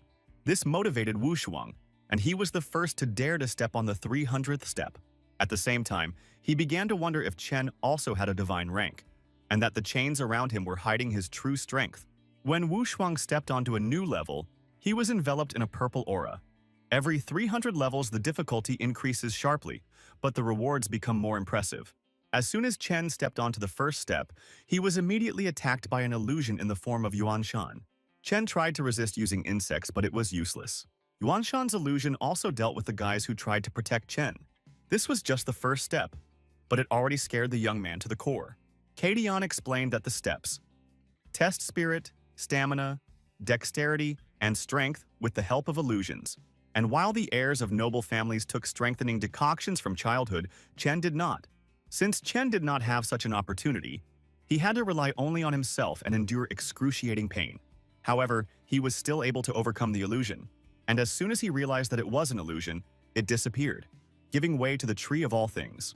This awakened the inner spirit in Chen. He gained courage and began to confidently rise higher, unafraid of illusions. For this, he received 5 fragments of the Star of Origin. But to create one such star, you need 1,000 fragments, and it can be used to improve skills. Chen was surprised that at the second stage the illusions no longer attacked. The Tree of All Things was able to block their impact on his mind. His behavior caused a violent reaction. At the first stage he almost cried, and at the second he suddenly stood up and began to laugh. Chen heard their conversations and wanted to prove that he was not the weakest, but at the same time he understood that Keitian and Yao were watching him. Nevertheless, he decided to cast aside modesty and, as if nothing had happened, with light steps he quickly began to overcome one step after another. All this time he hummed the song, and soon overtook Hankyu and Sandao, reaching the 100th stage. Yao was amazed at how easily he managed it, and even doubted whether the hall had really broken down. However, after reaching further, Chen saw that Wu Shuang, Ying, and Shen had stopped at the 299th step and could not understand the reason. The fact was that at the 300th stage the real test began, and even the heirs of great families had a hard time passing it. The 3 were surprised when they saw how quickly Chen caught up with them. This motivated Wu Shuang, and he was the first to dare to step on the 300th step. At the same time, he began to wonder if Chen also had a divine rank, and that the chains around him were hiding his true strength. He also noted that now the test evaluates strength of spirit, not will. And since Chen is not from a noble family, it is doubly difficult for him. However, Chen himself did not think so. And after Wu Shuang's speech, he also stepped onto a new level, which greatly surprised everyone. For this, he received the Source Crystal, which he himself could not use, but wanted to give to his uncle so that he could overcome the Third Awakening. Little One was happy about Chen's success and wanted him to continue his ascent, because she also wanted to absorb something. However, Chen did not understand what exactly she wanted to absorb, because the Tai Shu Hall was ahead, and Little One replied that she wanted to absorb it entirely. Chen was at a loss, but Little One immediately dispelled his doubts and forcibly dragged him up the steps. The way the young man began to climb the steps quickly awakened the war god body in Wu Shuang, and he did not want to let Chen pass him. Fen was also furious. First he was surpassed by Chen, and now by Wu Shuang, who could not cope with his new body for a long time, so he decided to keep up. Ying looked at the guys in surprise, wondering if it was Chen who had such an influence on them. Meanwhile, the guys behind her were happy that Ying wasn't as crazy as the other 3. However, as soon as they voiced this, Ying immediately turned into a snake and began to climb the steps with great speed. Yao was also surprised. Wu Shuang grew 8 arms, Fen went crazy and became a killing machine, and Ying stopped pretending and began to act seriously. As a result, The first person to reach the top of Tai Shu Hall was Chen. As soon as he reached the top, he immediately released a swarm of insects that began to consume everything around him. Yao's surprise knew no bounds. Could the fog that engulfed the Tai Shu tablet really be the 9 wings of corruption? And why did Chen do it? Everyone was even more surprised when the tablet completely disappeared. Kadian was stunned. Was Chen really able to take the tablet? And how did he do it? Chen realized that it was Kadian who he wanted to learn from, and bowing his head, asked to be accepted as a student. Meanwhile, a meeting of the 12 kings of Jiangnan was taking place, at which only Keishan and Yao were absent. The main commander of the Jiangnan district was Xinghai, and he immediately stated that he did not intend to speculate for long. He said that during the investigation, it was determined that Chen's poisonous mist is the ancient scourge of the 9 wings of Fel, and according to the law, it must be destroyed. Muhunian, Hankyu's grandfather, noted that the filth had already caused great disaster in the past. But perhaps it would be better to keep Chen under observation or take the insect away from him without killing him. Tang Wanchuan, Ying's father, said that he agreed with Hunian's opinion because the laws regarding forbidden things were adopted 5 centuries ago. And then they were objectively weak, but now everything is different. Meanwhile, no one except them shared this opinion, saying that they were saying this only because their daughters were interested in the young man. Suddenly, someone knocked down the door of the meeting room, causing a lot of noise. It was Yuanshan who was told what Chen had done to his son. He declared that whoever covered the young man would have to deal with his sword. Meanwhile, Gan and the rest of the Night Guardians went to the site and noticed a team of heavenly punishers mobilized by Yuanshan for an ambush. Gan stated that if it came to a fight, he and Jin would pave the way with their swords, and asked Fen and Bulan to take care of the Night Guards if something happened to them. When the camp began to return, Yuanshan immediately ordered the punitive forces to prepare. Seeing the punishers, Yao noted that these were the same ones who were there when Jin was kidnapped, and was looking forward to a fight. But Keishan asked her not to start a fight out of nowhere, because then they would think that his students were stupid butchers. Yo replied that he himself could barely restrain himself from getting involved in a fight, and asked Chen if he agreed. Chen, at that moment, was flying in the clouds. He was completing the process of the 3rd reproduction of the swarm, and the current number of insects reached 5 million. Yao brought him to his senses and said that, despite the number of people near Yuanshan, there was nothing to be afraid of. She and the teacher were nearby. Chen replied that he was not afraid, but it seemed to him that he saw Gan on the mountain and wanted to first convey the promised gift. Neither Kaitian nor Yao objected, because they were flying past anyway. As soon as Chen saw Gan and Jin, he was very happy to meet them again. He handed over the origin crystal to Gan, saying that he promised to get epic rank equipment, but found something more valuable.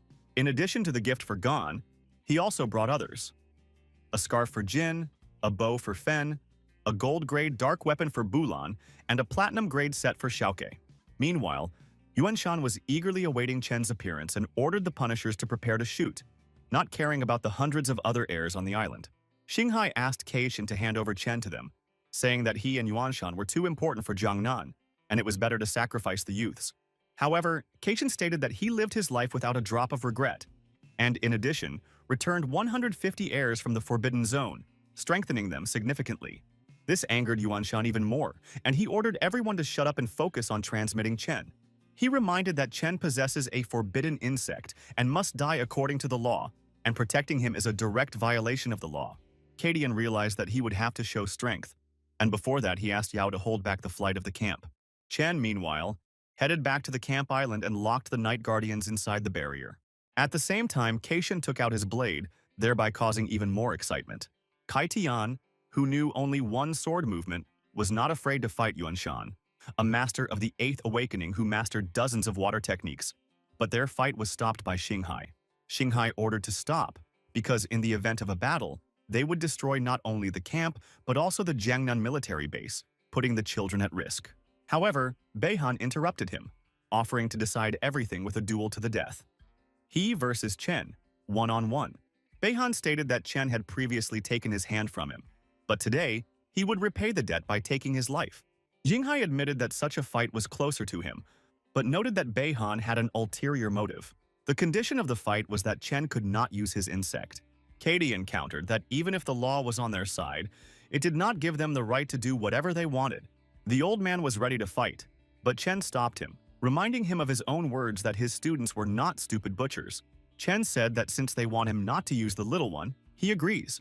He has a backup option. He asked Kadian to teach him the heaven-splitting technique right away, but the teacher thought it was a joke. Even Yao needed 10 years. This made Beihan laugh too. He said that he would not wait 10 years for this. However, Chen replied that he only needed 5 minutes. This angered Kadian even more, because the technique is extremely complex and cannot be mastered in 5 minutes. But Chen did not back down and with sincere confidence in his eyes, asked to teach him. As soon as Chen took the heavenly blade, it immediately responded, greatly surprising Kadian. Meanwhile, Jinghai created the life and death arena, so that, given the duel to the death, no one could interfere with the fight. Beihan reminded Chen that everyone was waiting only for him and advised him to hurry up with his training. Gan, meanwhile, was furious, trying to destroy the barrier and shouting at Chen not to fight Beihan. Kai Tian began teaching Chen the heaven-splitting technique, for which the young man needed to break through barriers, transcend the boundaries of life and death, understand his true self, and act without regrets. After that, he demonstrated the power of the blow by sending it towards Yuanshan. Yuanshan was surprised that Kadian decided to strike him and instantly activated all his defenses.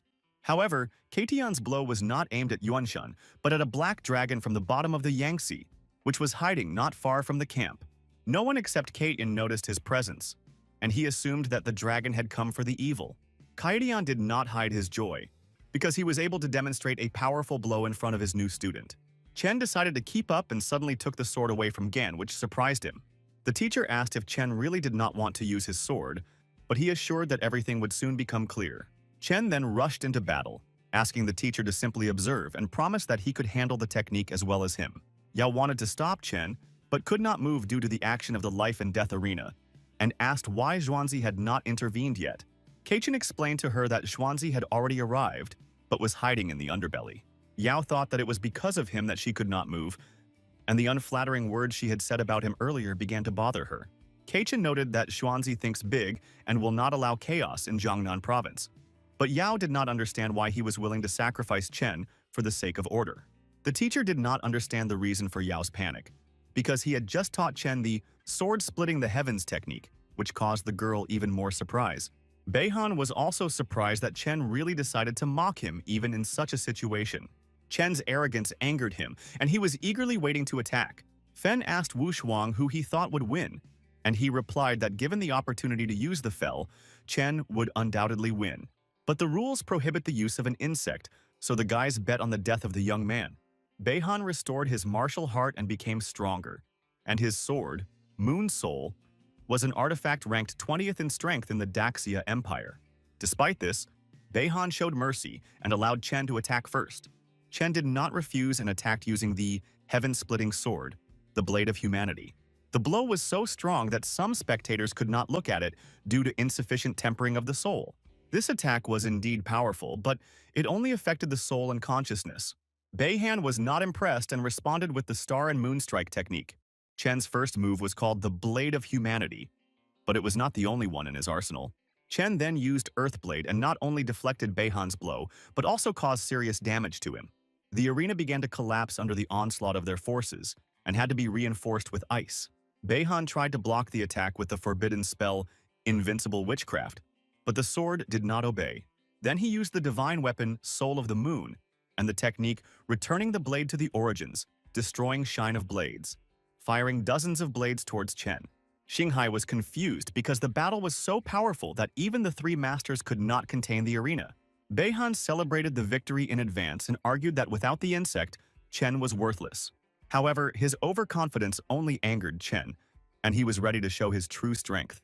Chen used Heaven-Splitting Sword and repelled Beihan's attack with Karma Strike.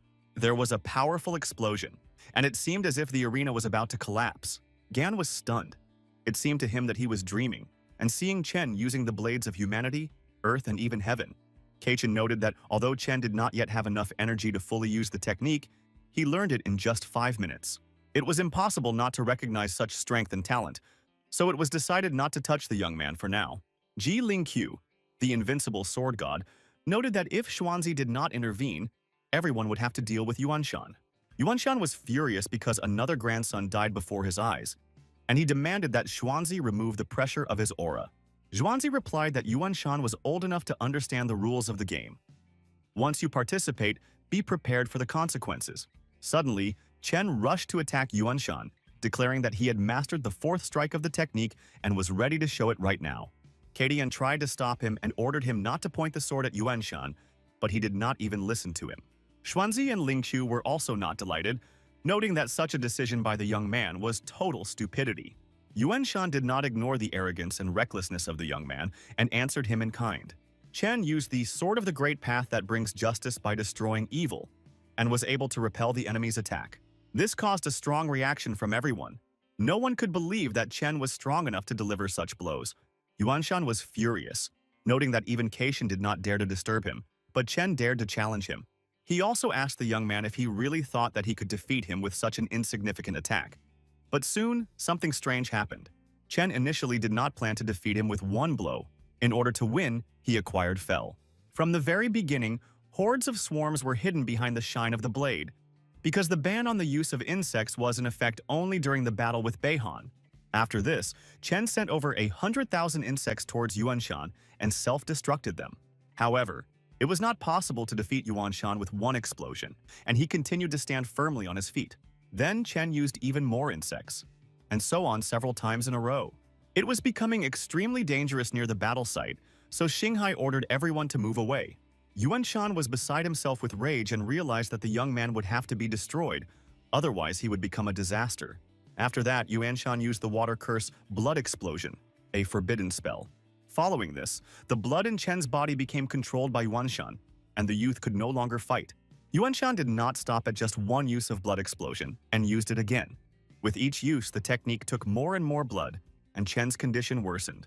Gan tried to break through the barrier to save Chen, but was unsuccessful. Yao and Kaitian, as well as Hankyu and Sandao, rushed to his aid. However, the parents stopped the latter, saying that they would not help. At the same time, they begged their father and grandfather to help Chen. Unfortunately, even they were powerless because, under the influence of Blood Explosion, a person is considered dead. Nevertheless, Keichin and Yao decided to try to save the young man and prepared to attack Yuanshan. They attacked him at the same time, demanding to release Chen and cancel the blood technique. However, even their combined attacks were unable to penetrate Yuanshan's water shield. Chen's condition worsened and he gradually lost his mind. Yuanshan did not plan to stop and decided to finish what he started using the Blood Explosion detonation technique. The young man's body began to absorb itself from the inside, creating enormous pressure. As a result, the flesh gave way and Chen's body exploded. Right in front of everyone, the talented Chen, who was predicted to have a great, albeit difficult future, died a cruel death. While the others were horrified and could not believe what had happened, Yuanshan celebrated his victory and laughed with joy. But Keichin and Yao did not share his joy and immediately attacked, even if this was their last battle. Suddenly, someone shouted at them to stop and they were unable to move. A poisonous mist appeared behind Yuanshan, declaring that he wanted to change the rules. Only he and Yuanshan would fight. This someone turned out to be Chen, who survived even after such an illustrative death. Everyone was amazed that the young man was able to survive, and he asked if they really thought that Yuanshan would kill him so easily. Yuanshan was confused and could not believe his eyes because he definitely saw his death. Bula noted that Chen smelled of death. The Reaper's Decree, an artifact from the secret realm, must have worked. Chen was preparing for a new attack on Yuanshan and released the entire swarm of corruption, promising that now the attacks will be different. Lingqiu noted that the number of insects in this swarm was absurdly large, and Xuanzi was amazed how the young man could raise such a swarm only by awakening the queen. Xuanzi admitted that he had underestimated Chen and was willing to acknowledge his strength. Chen directed the entire swarm towards Yuanshan, declaring that he was ready to sacrifice all the insects for his death. Yuanshan could not move, and the only one who could do this was the martial arts god Xuanzi, who himself did not understand why he was doing this. At this time, the swarm attacked Yuanshan, and powerful explosions were heard one after another at the scene of the collision. The reason why Xuanzi decided to help Chen was simple. If you owe 1 million and don't pay, you will be killed. If you owe 100 million, you are respected. But if you owe 1 billion or more, you are revered as an ancestor. Also with Chen, in the Daxia Empire, no one will tolerate the owner of a forbidden insect. Such a person will be killed immediately. But if he gains great power, the empire will simply look after him, only limiting him. Yuanshan, meanwhile, did not give up and tried to resist Chen's swarm, declaring that he still had something to surprise. The old man threw away his face and used all his power, managing to break out of Xuanji's technique and immediately attack Chen. However, this time even Lingqiu intervened, who had previously said that he only came to watch the show. Lingqiu said that everything was already over for Yuanshan, and if he dared to move even a step, he would immediately cut off his head. After this, Chen again used the fell insect self-destruction technique against Yuanshan. Yuanshan was disappointed and recalled that he risked his life for the sake of the country. He destroyed monsters, suppressed uprisings, killed followers of the ancient god, and, among other things, he is one of the pillars on which Daxia rests. He couldn't believe that the young man was ready to kill him right now, but Chen didn't even think about stopping. Yuanshan began to beg for mercy, admitting guilt and promising to compensate for everything, declaring that the entire Xiao family was ready to give Chen anything for his life. He also appealed to Xuanji for salvation, promising to serve on the front lines in the dungeons if necessary. Xuanji no longer stood aside and recalled that Yuanshan, as a major general of Jiangnan province, had unleashed massive corruption and abused power. Taking into account his recognition and merits, Xuanji announced that he would confiscate all of his property. In addition, a curse will be placed on him, and he himself will go to the front line in the dungeon where he will spend the rest of his life. Yuanshan had no choice but to accept this, after which Xuanji placed a curse on him that would cause him to explode and die if he tried to escape. At this time, Xuanji asked Chen if he was happy with the decision, but the young man was more surprised by how he instantly appeared behind him. However, Chen replied that he was pleased and fully agreed with the decision, and Xuanji noted his exceptional talent and wished him good luck. However, not all was well. The poison Chen had previously released was still spreading and could poison the land. Xuanji did not see a problem with this. He snapped his fingers and instantly purified all the poison. After that, he called on everyone to remember, those who serve Daxia are the country's friends, and those who go against it are its enemies, and Yuanshan is a prime example of this. He wanted to say a few words about Cheng, but Hunian interrupted him, assuring everyone that the young man would not harm anyone, and he himself was ready to vouch for him. Tang Wanchuan also expressed his willingness to vouch for the young man on behalf of the Tang clan, and was joined by the Jiangnan army and the organization of martial artists. Sandao noticed that everyone was literally fighting for the young man, and asked her father to also offer something, and he could not refuse his daughter. Yao was amazed that first the god of martial arts himself stood up for Chen, and then Elder Mu and other masters. Kadian noted that, most likely, Chen foresaw such an outcome, and therefore specifically attacked Yuanshan, because everyone present knew about the dark affairs of the Xiao family. Yao added that the young man was really brave. He not only attacked Yuanshan, but also revealed his secret about the insect disaster. And this was the right decision. Kaitian and Yao turned out to be right. This is exactly the ending of the situation that Chen sought, because if he were to go out into the world, then on a grand scale. Xuanji said that he supported the young man, but his insect should serve solely for the benefit of Daxia. In addition, in 10 days, there will be a great celebration of the Daxia Empire, and he wants to announce a small reward at the Pride of Heaven tournament. The winner will receive everything they need for development. However, Chen was prohibited from using his insect in the tournament, and the young man could not understand whether it was because of the participation of Xuanji's grandson, Wu Shuang. Chen did not understand Xuanji's motives, and this worried him, but he did not consider it a disaster. He could receive a new related insect for completing quests. Meanwhile, Xuanji wanted to personally see Chen's potential without using the feel, and decided to do one more thing before leaving. He opened a portal from which the famous Huan Yue appeared, who at first glance did not at all resemble one of the strongest Daxia warriors. The girl was unhappy that she was called so suddenly, especially since there were already a lot of martial artists around. However, Xuanji explained that all that was required of her was to erase the memories of corruption from everyone below the rank of king, and then she would be able to rest for at least a whole year. At first she agreed without objection, but when she saw Gan, she said that there was too much fuss with him and let someone else take care of him. Xuanji replied that then she could erase the memories of the others, and he himself would come up with something about Gan, after which the girl used her memory replacement technique. After this, everyone who came under the influence of her magic began to think that they were Zhuang Tzu, who was dreaming that he had become a butterfly, and vice versa, after which they fell into a short sleep. Yao didn't understand why all this was needed, and Keichin explained that this was how they protected Chen and the country, because no one else should know about the appearance of corruption. In addition to the well-known 8 forbidden zones, there are much more terrible places. First of all, 3 great caves, from the black darkness of which the hungry eyes of monsters look at them. Secondly, this is a vile defilement on the body of a great country, the church of an ancient god, which they were never able to completely destroy. And that is why Yao did not understand why she should seal Chen's memory. Huan Yue explained that this is not a seal, but a strengthening of the soul, which will protect him from magic at a distance, for example, from a powerful curse, because he still has weak soul foundations. However, in reality, her ability had no effect on him, and all this time Chen was simply pretending to be asleep. This really angered her, and she even wanted to hit the young man or do something else to him. At that moment, Chen felt a powerful wave of spiritual energy that put everyone around him to sleep. But the tree of all things reflected it, and he decided to continue to pretend. Meanwhile, the little one did not stop crying, remembering the loss of the swarm, because after the battle with Yuanshan, not a single insect survived. However, her mood immediately changed when she realized that she had reached level 30 and would soon be able to give birth to new insects. Suddenly, the girl approached Chen and demanded to wake up, because she had already guessed that he was not sleeping. Chen was scared when she came so close, and without noticing it, he called her sister. After that, all her anger disappeared, and Zhuanzi was surprised that she acted like a child despite being over 800 years old. She then said that she recognized Chen and looked forward to his future successes.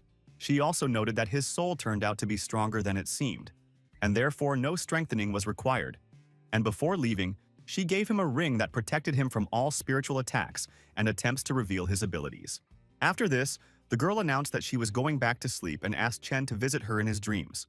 Chen was surprised that just by calling her sister, he became a little brother to her, and Yao wondered if this would work for her too. Zhuanzi reminded Chen that the tournament would begin in 10 days, and if he won without the insect, he would prove himself worthy of the Empire's attention. Meanwhile, they were already trying to marry Chen to 3 girls, Ying, Hankyu, and Sandao, which made him confused. Yao asked Kadian if she had a chance to marry Chen, but he replied that there was no chance because she was old enough to be his grandmother. With the camp and all the excitement over, Chen could finally relax and focus on breeding the swarm and awakening the class for the second time. He activated growth acceleration, and soon his swarm should have been replenished by 5,000 insects. He then began his second awakening, which involved clearing the Sky Tower, defeating the 50th floor boss, and mastering his sword. Chen decided to sell a lot of equipment worth several billions in order to buy the blood of monsters, speed up the reproduction of the swarm, and go to the Magic City in the morning. At the same time, the Tree of All Things dropped another fruit, the Eye of the Void, which allows you to see hidden things, collect information, mark skills, and ignore disguises. The skill works within a radius of 10 kilometers and consumes mental energy, so Chen decided not to hesitate and immediately chose the first target. At that moment, Ying passed by. He learned that the girl was angry because of the engagement that her grandfather had arranged without her knowledge, and also did not know how to approach her goal. But what surprised him most was that she was going to write him a letter. Chen got scared and decided to pretend that he didn't see anything and get a good night's sleep so that he would be in shape in the tower tomorrow. The next day, Chen arrived in the Magic City, namely the Sky Tower. On the record board up to the 40th floor, there was only one name, Ji Xuanyue, and her speed of passing was amazing. Zhuan Yu was the second most powerful genius of the Daxia Empire, even stronger than Wu Shuang, and Chen was pleasantly surprised to see that she was also in the tower. It was Chen's turn to enter the Sky Tower, and he was ready to show his best performance. The peculiarity of the tower was that from the first floor, the strength of the monsters was adjusted to the level of the participant. Using the Eye of the Void, Chen found out that his opponents were level 40 fallen elves with more than 700,000 health points. The skills Elven Arrow, Illusion, and Poison Cloud, and their power was 42 stars. So he understood why even Zhuanyu could only go to the 40th floor. But for him, these monsters were not a problem, but just food for the swarm. The first place among the young masters of the Daxia Empire was occupied by a certain Yingzhan. He was truly so strong that he could defeat Wu Shuang and Xuanyue at the same time without much effort.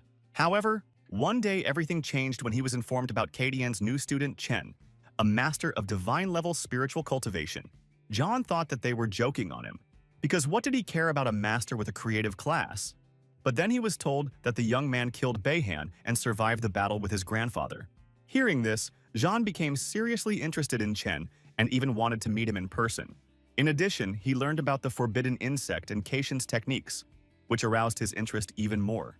However, he was disappointed that the young man was prohibited from using corruption during the tournament, because then the competition would have been much more interesting. At the same time, Zhuan Yue trained hard. Her specialty was long-range attack, archery. In addition to long-range combat, she also paid attention to close-range combat. So many believed that she was preparing to defeat Wu Shuang. Meanwhile, the supreme commander of the battle zone of the demon capital, Ji Huning, came to see his daughter's success. Zhuan Yu was happy to meet her father and boasted that she had made some progress in her training today. However, her father did not understand why she should torture herself like that, because it was better to live a quiet life. Although in his youth he himself tortured himself with training in the same way, and it bore fruit.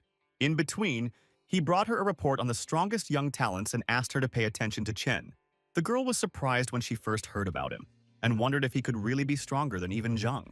Huning noted that the young man had really caused a stir, because even Ling Qiu, Zhuan Yui's great-great-grandfather, had sent a message asking him to be especially attentive to him. After this, Zhuan Yu decided to go to the Heavenly Tower, believing that if she could clear the 50th floor, her chances of winning would increase significantly. At that moment, she was informed that Chen had broken her record for completing the first 10 floors. She completed it in 1 minute and 12 seconds, and thought that he had beaten her by 1 or 2 seconds. However, she was stunned to learn that Chen completed it in just 37 seconds. Moreover, at the same moment, he broke her record for conquering the 20th floor. This made Zhuan Yu mad, and she was looking forward to going to the tower again. The rewards for completing the tower did not surprise Chen, but the most interesting was a fragment of the treasure map of the god Julu. By collecting 16 of these, you can unlock the secret kingdom. Meanwhile, the news that Chen had broken Zhuan Yu's record spread throughout the world. But since many idolized Zhuan Yue and sought to earn her attention, Chen's appearance only caused a wave of hatred towards him. And while Chen continued to set records, Sandao and Hanqiu decided to team up to protect his reputation on the internet. Meanwhile, Zhuan Yu had already arrived at the tower and intended to regain her primacy among the masters who had passed the Second Awakening. She stated that the last time she passed the tower right after the Second Awakening, so she was much weaker then than now. Now she wanted to show the best version of herself. With improved equipment and careful preparation, she was going to regain her position in the rankings. But even despite loud statements, she failed to break Chen's record. Zhuan Yue cleared 10 floors in only 59 seconds. She decided that the problem was in Chen's class, because there are many low-level monsters on the first floors, and as a shooter she is at a disadvantage compared to close combat, so she decided to go straight to the 40th floor. However, even after moving to the 40th floor, Zhuan Yu was unable to show anything outstanding. However, she set a personal record for conquering the 50th floor, 5 minutes and 29 seconds, which is twice as long as her time for clearing the 40th floor. And while Zhuan Yu was trying hard to conquer 50 floors, Chen was thinking that he would soon have a second swarm mother. As soon as Zhuan Yu returned from the tower, she expected everyone to applaud her. However, no one was in a hurry to congratulate her. On the contrary, everyone's faces were very gloomy. The reason was that Chen cleared the 50th floor in just 4 minutes and 7 seconds, beating the princess by a full minute. Zhuan Yu was furious and wanted to defeat him at any cost, even if she turned into a cake, so she used an enhancement pill that burned away some of her vitality. Chen at this time was expecting a reward for the 50th floor, but was disappointed. Between the epic armor and the boss's sword, he got the armor. Meanwhile, Zhuan Yu set a new record for clearing the 50th floor, completing it in just 3 minutes and 7 seconds. And while Zhuan Yu fought as if her life depended on it, for Chen the 50th floor was a no-brainer. Meanwhile, Little One was in no hurry to absorb the monster, but Chen asked her to hurry up because the sooner she did this, the sooner he would discover the new mother of the swarm, which disappointed her a little. She was afraid that Chen would pay less attention to her, but he assured her that it would be easier for her, and this pleased the Queen of Fel. At the same time, Hua Yunfei, the second young genius of the Magic City and Zhuan Yue's main suitor, beamed with joy, declaring what a loser Chen was, unable to break the princess's record. However, his joy instantly disappeared when it became known that Chen had set a new record for completing the 50th floor, in just 2 minutes and 58 seconds. However, Zhuan Yu was not going to give up and decided to use another pill to break the record. However, despite dozens of attempts, she failed. Chen was faster every time. Zhuan Yu was crying with anger, and at that moment her father Hongning arrived at the tower. He was angry that Chen had made his beloved daughter cry and planned to teach the young man a lesson as soon as he left the tower. At this time, Chen had already completed collecting all the fragments of the treasure map. In addition to the need to go through floors multiple times, it was necessary to meet the minimum time allotted for clearing an awakened class, depending on its rank. Despite this, the young man managed to collect the card of the Divine Emperor Julu, and from its description learned that the Julu clan was one of the most powerful families of antiquity, occupying 53rd place in the list of the strongest. The card allows you to get his weapon, the Tiger Soul Sword, while there are 12 similar cards, each leading to a clan relic, and activating the card opens access to a hidden location without restrictions on the number of participants and their level. After receiving the sword, Chen finally awakened for the second time, received 100 stat points, and the Tree of Everything improved, opening access to a new fruit, the Fruit of Opportunities. In addition, the young man became able to summon a random insect lord.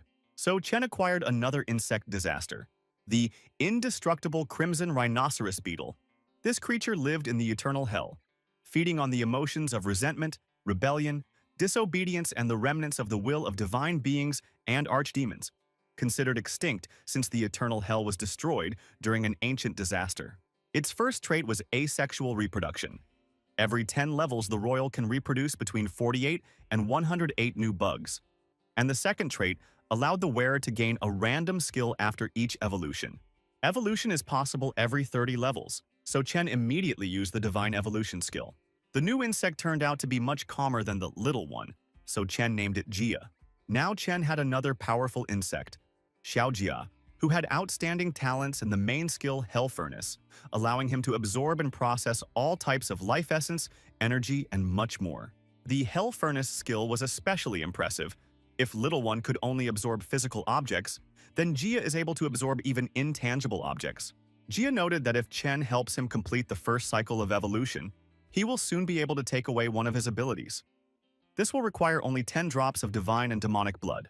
However, Chen suggested first going to the swarm nest and meeting his older sister, and he would get blood after leaving the tower. At this time, Xinghai was in a hurry to get to the tower, because despite his apparent carelessness, Hunning was ready to kill anyone for the sake of his daughter. Hearing about this, Keishan also became alarmed, put aside his tea party, and hurried into the portal leading to the Magic City. By that time, Chen had already left the tower, and everyone was eagerly waiting to see what would happen next.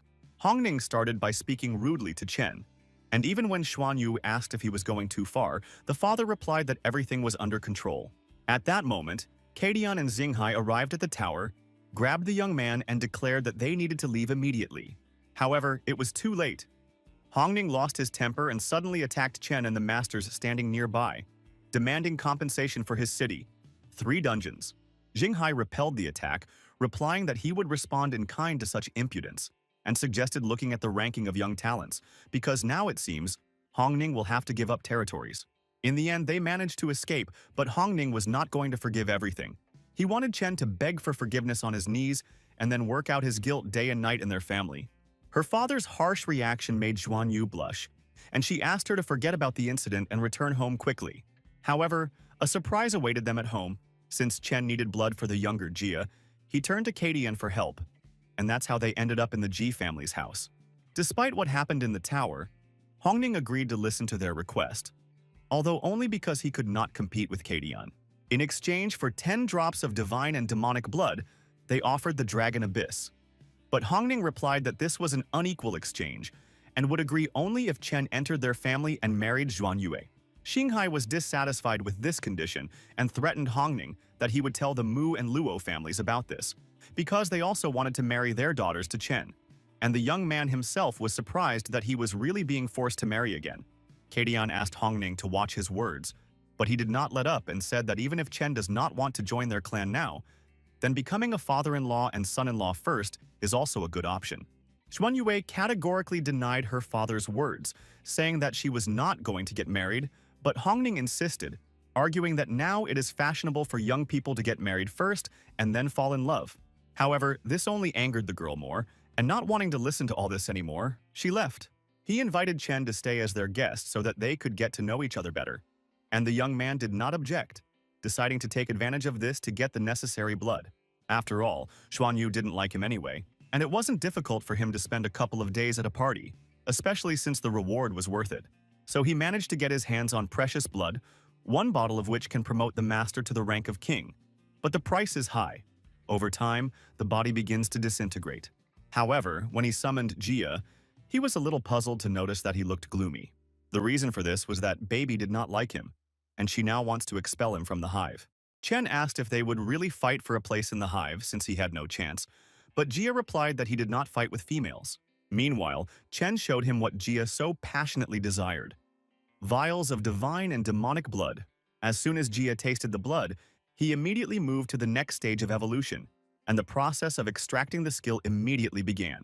Now Chen could gain a new skill, and although he wanted the Hell Furnace, he instead acquired the Divine Suppressive Indestructible Crimson Rhinoceros Beetle Body. This skill changed the physique. After use, the human body consisted of 840 billion cells, each of which had the indestructibility of the Crimson Rhinoceros Beetle. The physical strength this skill provided was unimaginable, thanks to which Chen could raise 2 more generations of the Jia Swarm and fight on equal terms with Wushuang in close combat. Moreover, Jia could merge with his body, strengthening it, but at the same time he needed food, such as meat. Meanwhile, the cult of the ancient god in Jiangnan province was also not idle. They had heard rumors about Chen, his talent and success, as well as the conflict with Yuanshan, although most of the information was carefully hidden. Trying to find out more, they sent agents, but they were quickly eliminated, and then the cult decided to stop trying. Instead, they decided to direct their forces to eliminate the 4 leaders of the ranking of the strongest of the Daxia Empire, considering that they had been inactive for too long after Ling Chu killed the lords of the 2nd, 3rd, and 5th thrones. The cult worshipped an ancient god, the Spider Empress, who, in their opinion, did not abandon them, but became a symbol of hope.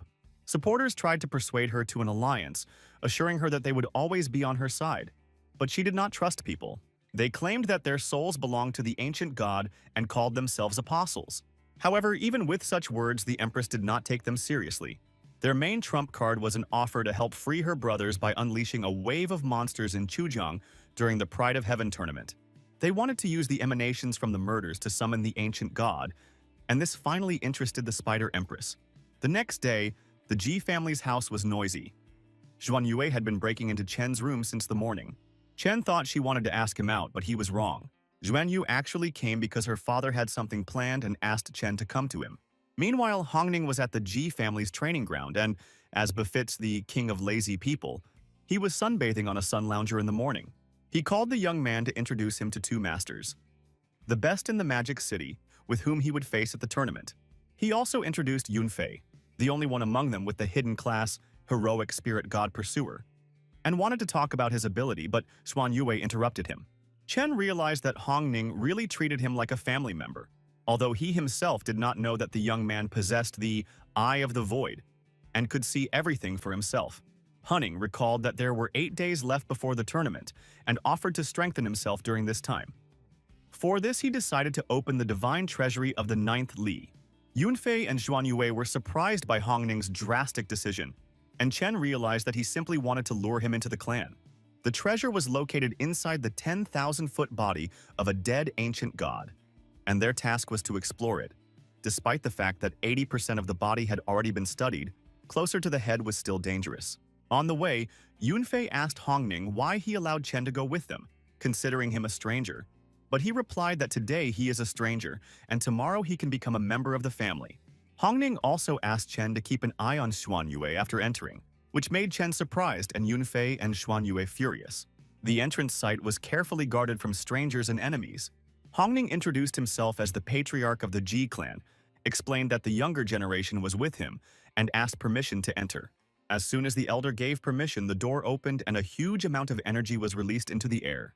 Hunan explained that this release was echoes of the ocean of the soul of an ancient god, and reminded that 20% of the body had not yet been explored, so it was worth sticking to safe routes. They were given teleportation flags that could be used at any time, and the group went to examine the body. Zhuan Yue said that they are located in the lower part of the leg of the corpse of the ancient god and are walking along the remains of one of his meridians, tens of meters wide. This place was still safe. Only occasionally bloody monsters appeared, killing which not only gave precious experience, but also the body became stronger. Suddenly, just one of these monsters appeared, possessing level 35, as well as the skills Realm of Blood Mist, Blood Explosion, and Blood Steely.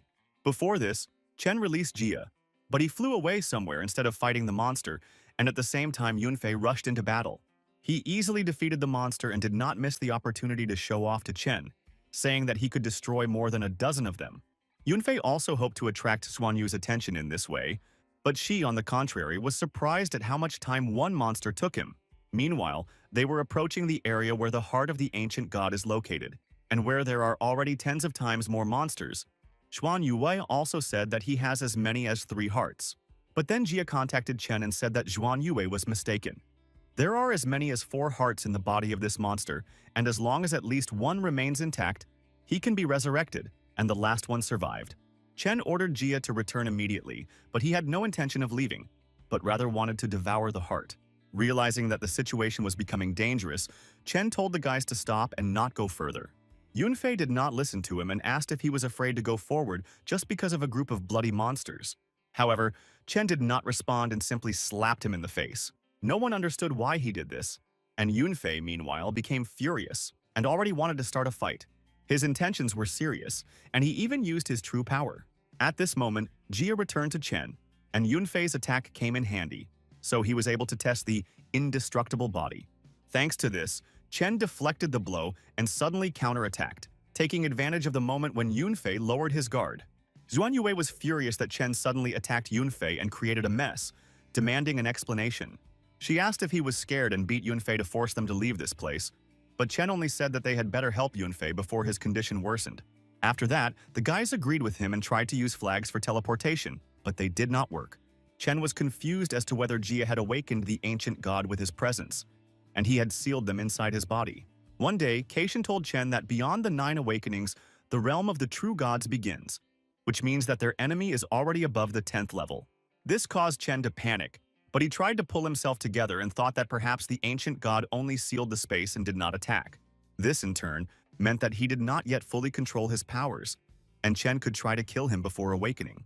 Chen and Jia rushed to the 4th heart without saying anything to the others, but they decided not to lag behind and ran after them.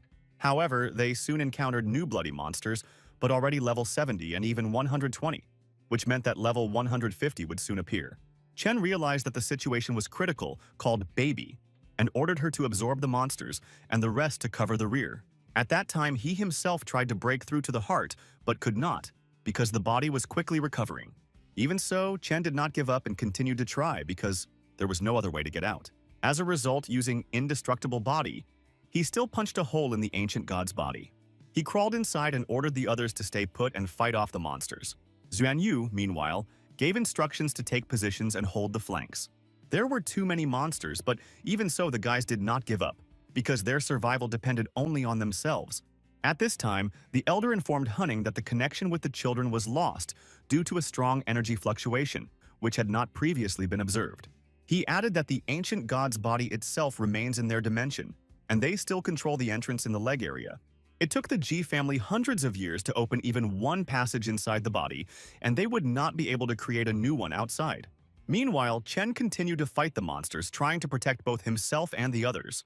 He and Jia headed to the 4th heart to destroy it and weaken the influence of the ancient god. All this time, Chung was watched by the ancient god himself, named Xuan Shu, and with him the wild dragon, who was surprised that someone had found the last heart he had hidden until the new era.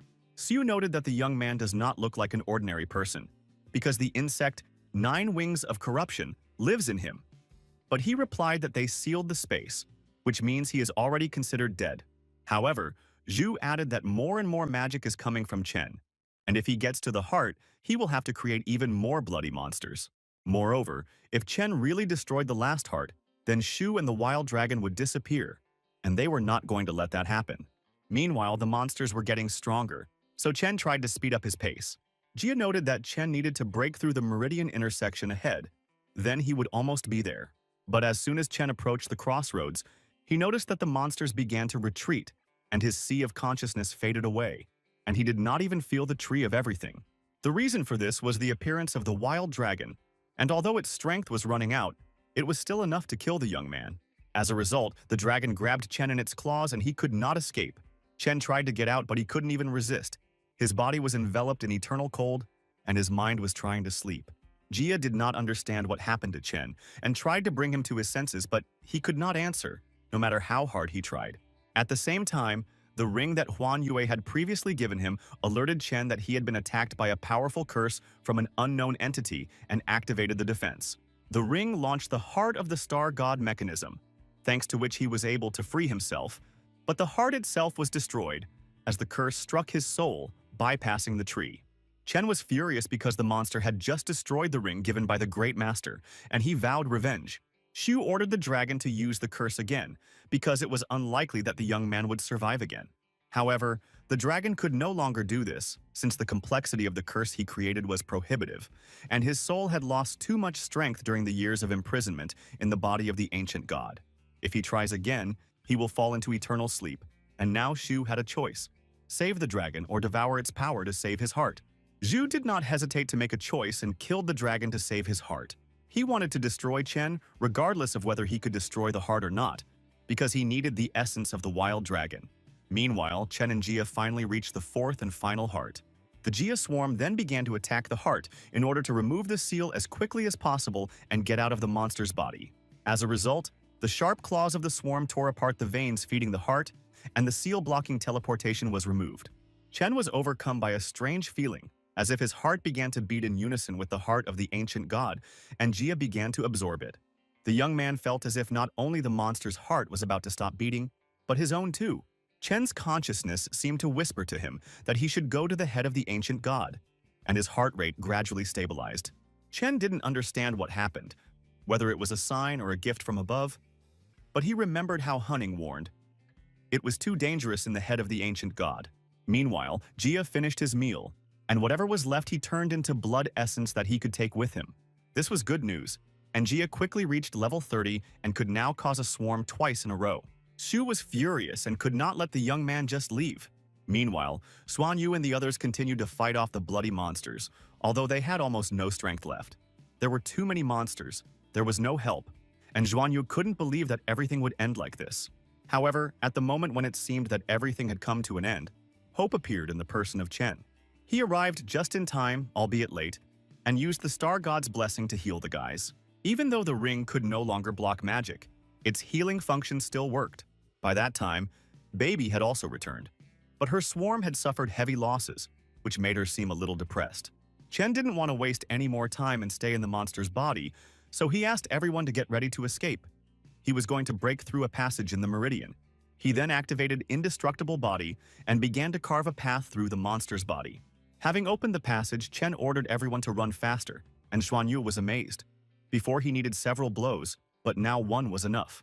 There was little time, so Chen took Xuan Yu in his arms and hurried to the exit before the meridian closed.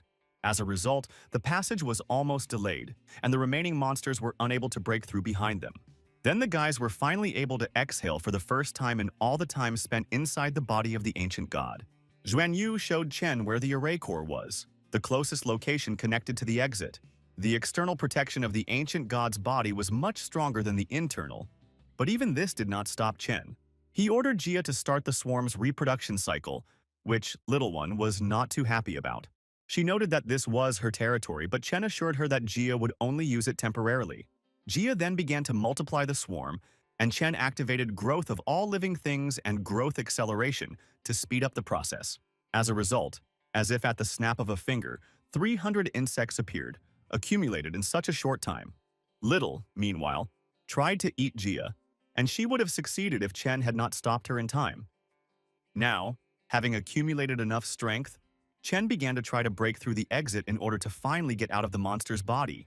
Meanwhile, Kadian, Hongning, and Lingqiu were already outside, but the seal of the array closed the entrance to the ancient god's body, and it was almost impossible to get through from the outside. Lingqiu noted that it is easier to break through it from the inside, but the younger generation is not able to do this, so they should prepare for the worst. If there are signs of anomalous activity, they will have to immediately seal the fragment of space and destroy the treasure pavilion. Hongning was dissatisfied because his precious daughter was inside there. Lingqiu understood this. But if the creatures living there burst out of the body of the ancient god, it would be a disaster. Kadian did not remain idle, saying that Lingqiu is a venerable sword god who works for the good of the country and its people, while he is just an old fool whose principle is simple. Whoever touches his disciple must first fight him. He was about to try to break through the seal, but suddenly they felt something strange. as if someone was trying to break through from within. Chen, meanwhile, continued to pierce the body from the inside, and the recoil from his blows was so strong that it could kill someone with the shockwave. The regeneration rate was too high, but even so, the young man did not give up and continued to strike. The wounds healed each time, but suddenly Chen noticed that someone was trying to break through with him from the other side, and that someone was Lingqiu and Kadian, who came to save the guys, after which everyone ran to the exit and were successfully rescued from the ancient god's body. However, all the children got out of the body except Chen, who decided to stay inside, telling Xuanyu to go without him. He used Growth of All Things to pull it out, after which the cut closed and the young man remained inside. Xuanyu was scared and asked the elders to save Chen because he remained inside. Kaidian and Lingqiu were already ready to launch another joint attack to open the passage for the young man. But suddenly, the ancient god's body changed. Something inside him awakened and took control of his vital forces, making it impossible to break through his defenses. Lingqiu noted that it was useless to try to break through the defenses. Besides, if the emanations of changes began to seep out through their array, they would have to close the passage and say goodbye to Chen forever. Kadian could not accept this, but he could not do anything, because any decision would lead to failure. Chen himself was in no hurry to escape, but wanted to get to the head of the ancient god to find out what awaited him there. Shu was overjoyed, because it seemed that the young man had taken his bait. He wanted to use Chen's body to gain life and be reborn. When Chen reached the head, he came across a huge door with hieroglyphs carved on it, which seemed to be many years old, but there was still a remnant of Master Lingqiu's aura in them. However, this did not stop Chen. He confidently opened the door and walked inside. As soon as he entered, he immediately began to go crazy. He was overcome by the feeling that thousands of voices were talking simultaneously in his head. However, the surprises did not end there. Suddenly, he noticed a strange silhouette in the air. The stranger came down to him and called himself an ancient god named Xuan Shu, saying that the young man could also become an ancient god. Chen did not understand what he was talking about. And then Shu explained that everything is simple. After all, Chen is him, and he is Chen. They will become one. But then Chen, like him, will become a ghost. After which Chen realized that this was all a trick, and used the Earth Sword to repel Shu from himself. Shu was surprised that Chen had such strong martial arts, but he easily destroyed the energy of his sword. He also said that he would have killed the young man long ago if his body were useless, but this is far from the case. After which he summoned a bunch of monsters at least the level of the 6th seal. Chen had no choice but to fight, so he wanted to release his swarm and was ready to face the fight. But the young man did not succeed, as if he had lost contact with them. At that moment, Shu grabbed him. Chen could not move to somehow resist Shu's power, but he did not believe that everything would end like this. At that moment, he noticed a strange fruit appearing on the tree of all things. Without realizing it, the young man found himself in his own sea of consciousness. He was confused. Had Shu really not been able to defeat him? The fruit that the tree of all things gave birth to turned out to be a special fruit that Chen knew nothing about yet. It was only known that it contained a very powerful soul. The fruit was still unripe, and so Chen realized that Shu wanted to take over his body, but instead collided with the tree and became food for the fruit of divinity. Meanwhile, Jia also appeared, but he was not alone. Not only with a swarm, he managed to tame one of the monsters that Chen met in Shu's mind. Chen was surprised because even the sword god Lingqiu himself could not cope with these creatures. However, Jia asked Chen to quickly sit down and get out of here. The monster, also known as the Wild Dragon, was completely under Jia's control. He was a demon from the underworld, and his clan had often used similar ones in the past, as Jia learned from his memory. However, it will not be possible to use such a creature in the real world, but at critical moments it can be used as a trump card. Meanwhile, Chen asked where the 5 demons of eternal hell were, and Jia replied that they had all been eaten. Along the way, Chen heard the voice of a teacher who was trying to break through the entrance to him in order to save him. Shu's soul was turned into the fruit of all things, and the demons of eternal hell were locked and absorbed into the sea of Chen's consciousness, which means that the external shield was about to disappear, and then the Ji family could intervene, preventing the teacher from getting through to the young man. Chen ordered Jia to urgently release the swarm and absorb everything that came out, because perhaps Lingqiu became the god of the sword precisely thanks to the body of the ancient god, and when he goes inside, problems may arise. Nevertheless, the insects were unable to absorb everything, so they placed the remains in the hive, which Baby was not happy about. At the same time, Keishin was still able to cut the body of the ancient god and reopen the passage. Lingqiu was surprised Was the protection really weakening or maybe completely disappeared? Kadian and Lingqiu were about to go inside, but Chen suddenly jumped out of the cut and said that they needed to leave immediately. Xuanyu was glad that Chen survived and did not even hide her emotions, but he noted that there was no time for that now. Chen said that they all urgently needed to leave here because they had almost no time left. The young man said that if they stayed here, they would soon die. Upon hearing this, Keishin immediately took him with him, and they went home. Xuanyu was at a loss as to whether he really disliked her so much that he ran away from her. However, she thought that he did this on purpose, perhaps so as not to affect her condition before the tournament, doing so out of concern. While Hongning and Xuanyue were discussing theirs, Lingqiu became alarmed by Chen's sharp reaction and decided to check for himself what was happening inside.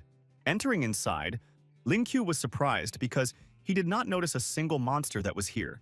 And most of all, he was interested in how the young man managed to do this, because these monsters were at the level of 9 seals. Lingqiu noted that Chen was clearly not an ordinary youth, but he did not yet know how a swordmaster solved problems, and underestimating the situation could turn against him.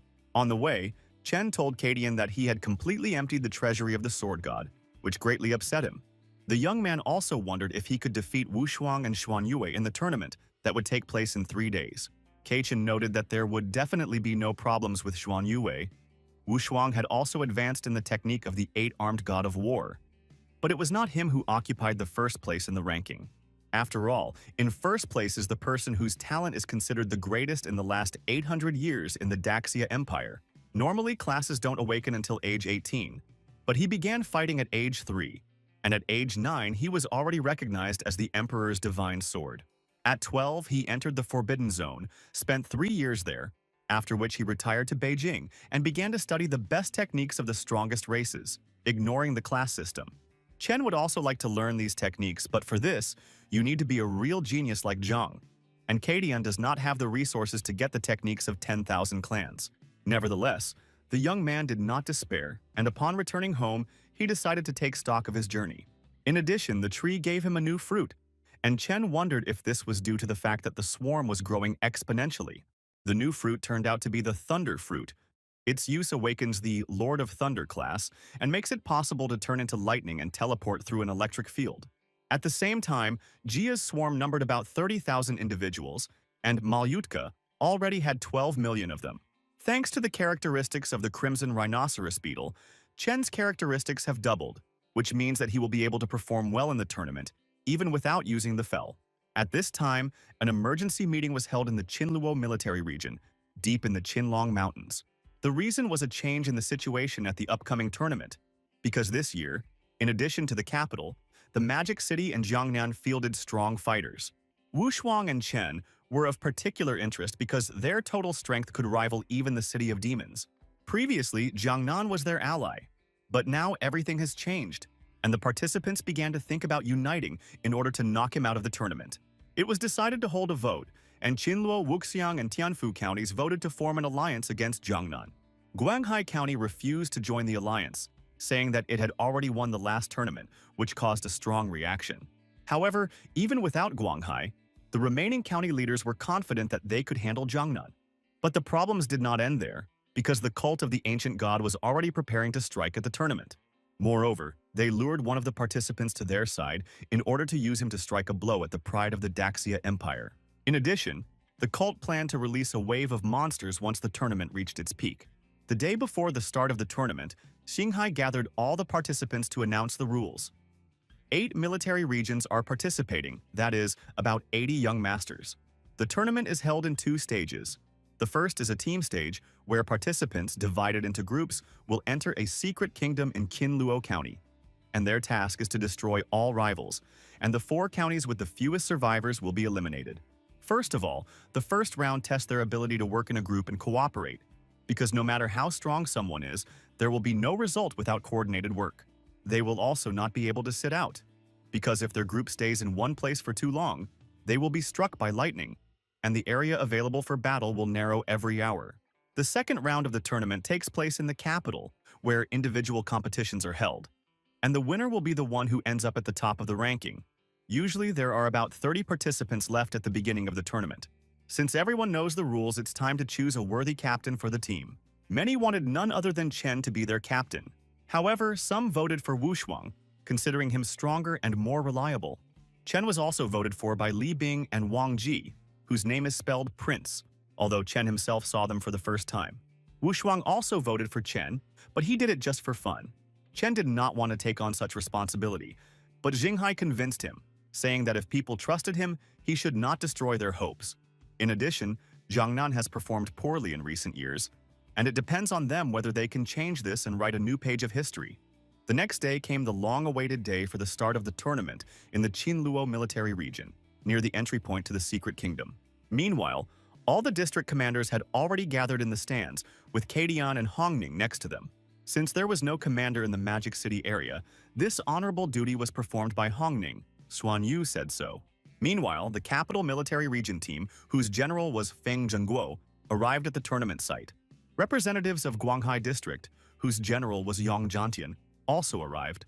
This district was famous for being represented by the current #1 ranking in the Pride of Heaven tournament, the captain of the Guanghai team. Once everyone had gathered, the participants were divided into 8 teams, after which they were transported to the Secret Kingdom, but only 4 would advance to the next round. Fen immediately asked Chen what his orders would be, because among the 8 military regions there are no weaklings, and to win you need to find a convenient position and destroy the enemies. In this case, Chen had his own plan, although no one but him understood it. The guys asked if he was really going to have a picnic, because what was at stake was survival and victory, not relaxation. Fen reminded Chen that if they stayed too long they would be struck by lightning, but Chen said he was mindful of that, although he didn't mind having some barbecue. At this moment, Wu Shuang seemed to understand Chen's plan and agreed to help him. As a result, not only Chen ate calmly but also Wu Shuang, causing confusion among the rest of the team. However, after a little time the guys also joined, thinking that this was part of some plan. In fact, there was no plan. Chen was just hungry and decided to have a snack. Wu Shuang thought about this, and Chen's tactics reminded him of the ancestral strategy that had only been used once in history. The essence of this strategy was to pretend to be defenseless prey, luring out the enemy, and then fall on him. Wu Shuang stared at Chen, which frightened him, and he asked if something had happened. While Wu Shuang was thinking, he continued to cook the barbecue, the smell of which was simply delicious. While the other teams were scouring for enemies, Chen's team had a picnic, which displeased Caitian, because it reminded him of Yao, who had led her peers along a crooked path since childhood. Zhenguo noted that this reminded him of how the emperor in his youth also stayed in place and waited for lightning. Then 4 teams attacked him at once, and all of them were defeated in a quick fight. He added that after hundreds of years, no one has been able to win a war with 10,000 clans. Perhaps because instead of training, they teach the youth to fry meat.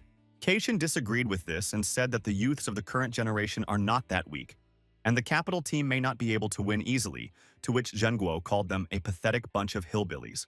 Meanwhile, the joint team of 4 counties set their sights on Jiangnan.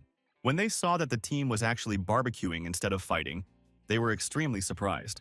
However, they took this as an advantage, and the captain of the Tianfu district, Luo Xun, announced that his group would take over Wushuan.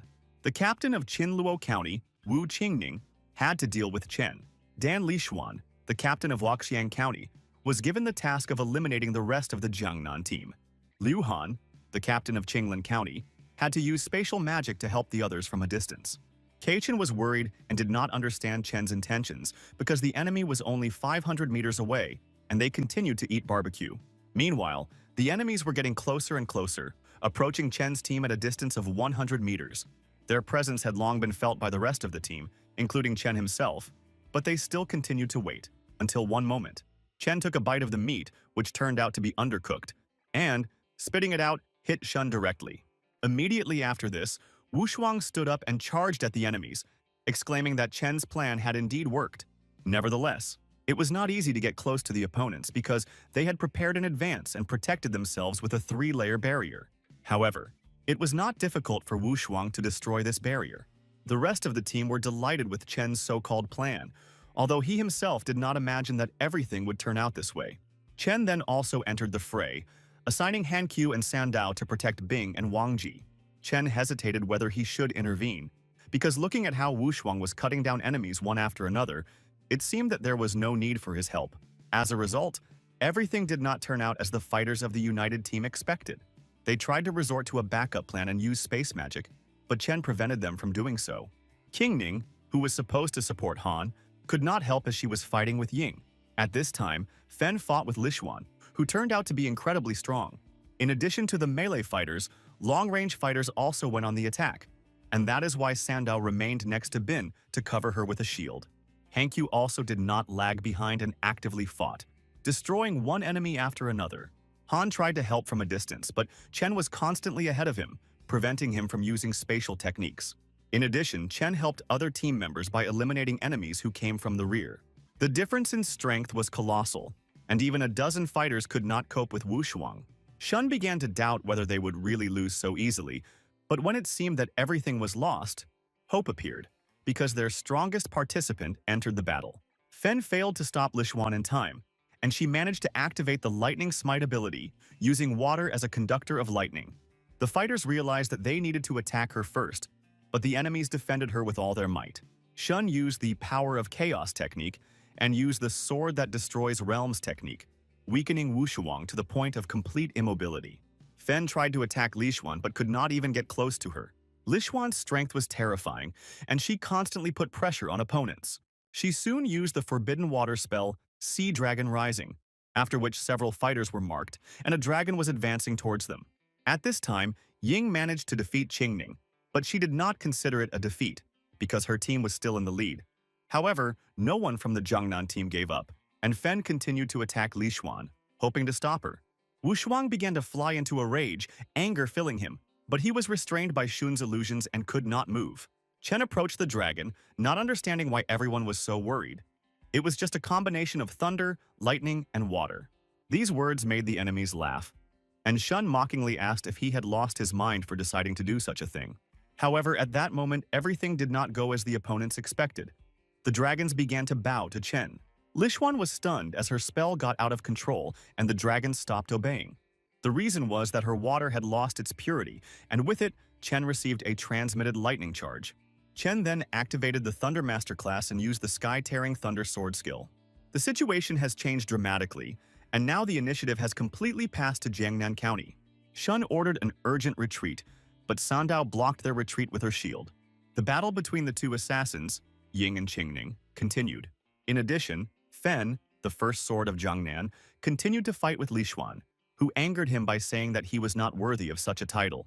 The enemies fell one after another, and they had almost no chance of victory. Han tried to grab Chen to stop him because he was destroying barriers and preventing them from using space magic. But it was in vain. Shun connected his consciousness with Han and promised to give him tips for strikes. This was their last chance. However, Chen had been waiting for this moment in advance, and as soon as they began to act, he struck Han with the Great Sword of Thunder. Wu Shuang, whose anger could be felt a kilometer away, was eager to deal with Shun himself. The surviving fighters of the combined team tried to attack Wu Shuang, but it was useless. However, Chen did not want to leave all the fun to Wu Shuang alone and also joined the battle. But in the meantime, Lishuan was able to grab Fen and was ready to crush his body. At that moment, Chen saved Fen using the Heaven-Piercing Blade, and Lishuan didn't even notice how quickly he snatched it from her hands. Then, Shun understood why Chen was moving so quickly, all because of the electric field with a radius of 50 meters. Following this, he ordered Lishuan to try to knock down this field in any way.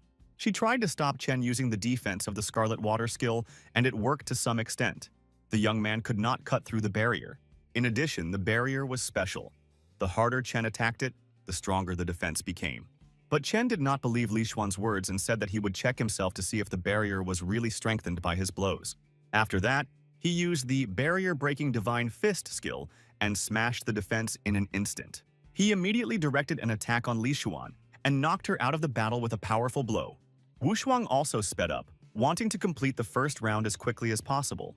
Shun tried to stop him by using the Primal Flame technique and the Double Eye technique to confuse Chen and Wu Shuang with illusions, but to no avail. Despite this, Shun did not give up and wanted to take at least one of them with him to the next world. But Wu Shuang cannot be overcome with words and threats. After the failure, Shun was driven face first into the ground. However, the problems did not end there. The space began to shrink, and along with it the borders of the kingdom. Zhuangji was pleasantly surprised to see that Chen had another class related to lightning control that was no weaker than his hidden class. Ling Qiu also noted that the young man's potential is truly great and makes him one of the candidates for inclusion in the golden list of the empire like Wushuang. At the same time, Shun and Li Xuan also showed themselves worthy, unlike Xuan Yue, who looked confused after being appointed captain. Hongning was beside himself with surprise and asked Keishan why he didn't tell him about Chen's class, but Keishan himself didn't even know about it. Nevertheless, Keishan maintained a calm expression, believing that it would be better so as not to reveal his ignorance. Commanders of other districts were outraged and said that when it comes to dirty tricks, Jiangnan is always ahead, and may even be able to compete with Beijing. But Zhenguo assured them that the Beijing military region was not at all as weak as their pathetic alliance. However, it was not only Jiangnan who had surprises. The Jiantian team also prepared something special. At the same time, the rest of the teams continued the battle, mercilessly destroying their enemies. The captain of Guanghai district was Song Changge, who, as a rule, did not participate in battles, preferring to command from afar. But not everything was so simple. Change turned out to be a spy for the cult of the ancient god and brought allies to the tournament just for him. In the eyes of the girls, he was like an idol, courteous, strong, and modest, as they thought. However, Changge dreamed of creating a harem, and winning the tournament was an important step towards his goal. He also wanted to get girls from other teams. At this time, the borders of the kingdom began to shrink again, and Change headed towards the Magic City team to deal with them. At the same time, Zhan from Beijing County set up an ambush at the bridge. Their goal was to destroy all the teams in the tournament so that Daxia would be proud of them this summer. Meanwhile, the counties of Wuxiang, Tianfu, Qinglan, and Qinluo were eliminated, leaving only Beijing, Jiangnan, Magic City, and Guanghai, 10 participants in each team. Having learned this, Zhan changed his plan and instead of waiting, decided to go on the offensive. Meanwhile, Zhuan Yu's team began to be indignant. 4 teams were destroyed, and they are still roaming the forest. No one knew that this was actually the work of Jiangnan alone, and not Beijing, and Xuan Yue was also deluded. However, after walking a little further, Xuan Yu felt someone approaching with murderous intent. Her premonition turned out to be correct. It was the Guanghai County team, and Change was not surprised that they were noticed because Xuan Yue possessed the divine class Sun Destroyer and the holy artifact Jiyan. He said that under other circumstances he would have expressed admiration, but now they are rivals in the tournament, fighting for rankings. Xuan Yu was not moved by his words, and she immediately attacked with the Flame Meteor technique. The technique turned out to be powerful and pressing, but Change easily intercepted the arrow and stopped the attack. After that, he decided to open his cards a little and admitted that he had 2 divine classes. They had just seen the technique of his first class, Heavenly Star Weaver. His second class was the Divine Shadow of the Great Jushin, with the help of which he created hundreds of his clones. Xuan Yu did not expect this. Each of the copies had an anchor point, which meant that at any second he could move to one of the clones, becoming almost elusive. Despite this, Xuan Yu ordered the team not to retreat, to stick together and build a defense around her. Change thought that she had gone crazy and was acting recklessly out of despair. However, Xuan Yu used Sun-Scorching Heaven, causing Golden Crow to rain fire and attacking Changge. But it didn't work. The raven was quickly wrapped in a net, and soon he was killed. Although Xuan Yu had recently strengthened this skill, Change dealt with it without difficulty, and she had no time to think. The enemy was already surrounding them. After killing the raven, there was a powerful explosion that even Chen heard, and he rushed to their aid. Changge's presence of 2 divine classes became a real sensation of the tournament. Jiantian stated that neither Wushuang nor Chen, nor even Zhan, could compare to Changge, and it looked like Magic City would be eliminated next. The situation was critical. Xuan Yu almost despaired, but her comrades did not give up. Yunfei released the divine spirit of the hero in a rage. Nevertheless, Change covered them with a net that even this spirit could not penetrate. However, Yunfei's fortitude grew with each victim. He burned his essence, receiving energy in return. As a result, he accumulated enough strength, sacrificing himself, and broke through the network, giving the team hope. But Changge quickly restored the network in the same place, and Yunfei's death was in vain. He intended to finish off the rest. Xuan Yu was desperate. She wanted to prove herself and impress Chen, but things went differently. Meanwhile, Chen was already approaching the battle site, which was confirmed by the thunder from his bird. He instantly destroyed part of Change's fighters standing on the top of the mountain, and Change himself at first decided that this was punishment for the long stop. Chen urged Xuan Yu not to give up. Even though her bow was burning the source of power, she must hold out a little longer. At this time, he reached Changge and attacked him with lightning. Realizing that he couldn't waste a second, he separated from the bird and began to destroy Changge's network. Despite the fact that the network was restored after each blow, Chen did not give up, accelerating his attacks, and eventually managed to destroy it. He made it just in time. Zhuan Yue could no longer hold the dome with her bow, but Chang'e's strength did not end there. He recognized Chen as strong, but said that he had made a mistake by not taking him seriously.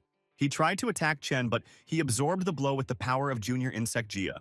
Thanks to this, Chen gained some time, relaxed Chang'e's vigilance, and saved Zhuan Yu. However, it didn't end there. At the height of the battle, Zhan also arrived. By that time, the rest of the Jiangnan County fighters had arrived, including Wu Shuang, who challenged Zhan to a fight, leaving Chang'e to Chen. Wu Shuang was full of confidence and faith that he could stand up to Zhan and use the invulnerable body of the god of war. In response, Zhan used his card, Blood Dragon Armor. A battle broke out between the two strongest geniuses, which could be watched forever. Chang'e was also interested in watching them, but his opponent this time was Chen. He considered this fight a gift from fate. He wanted to fight Wu Xuan, Zhang, Xuan Yue, and Chen, calling them an inferior race and promising to use only 30% of his strength. Chen did not understand what race he was talking about. And then Chang'e, having unblocked the source, said that now he would see everything for himself. He revealed his true form, a member of the Azure God clan, one of the 10,000 cursed clans, and used the dungeon sealing technique. Using the power of the clan, he forced Zhang to understand the seriousness of the situation and ordered everyone to urgently activate the self-destruction technique and leave the kingdom. But it was already too late. All the exits were blocked, no one could get in or out. Since the kingdom was artificial, it was impossible to die there just like that. But if the soul was sealed and turned into energy, it would be real death, which is what Change wanted. No one outside understood what was happening. The broadcast was silent, but it soon became clear that the entire young generation had been captured by a member of the Azure God clan. To destroy them, Change used the Thread of 1,000 Souls technique. It destroyed the soul. Zhenguo became enraged and attacked Jantian, accusing him of treason, but he swore that he knew nothing. Jantian tried to stop him, saying that even if he killed him now, it would not help the matter. After all, the flower of the kingdom was dying before their eyes. By then, the sword god and martial arts god had arrived, ordering the others not to give in to their emotions, since they were the ones responsible for the peace in Daxia.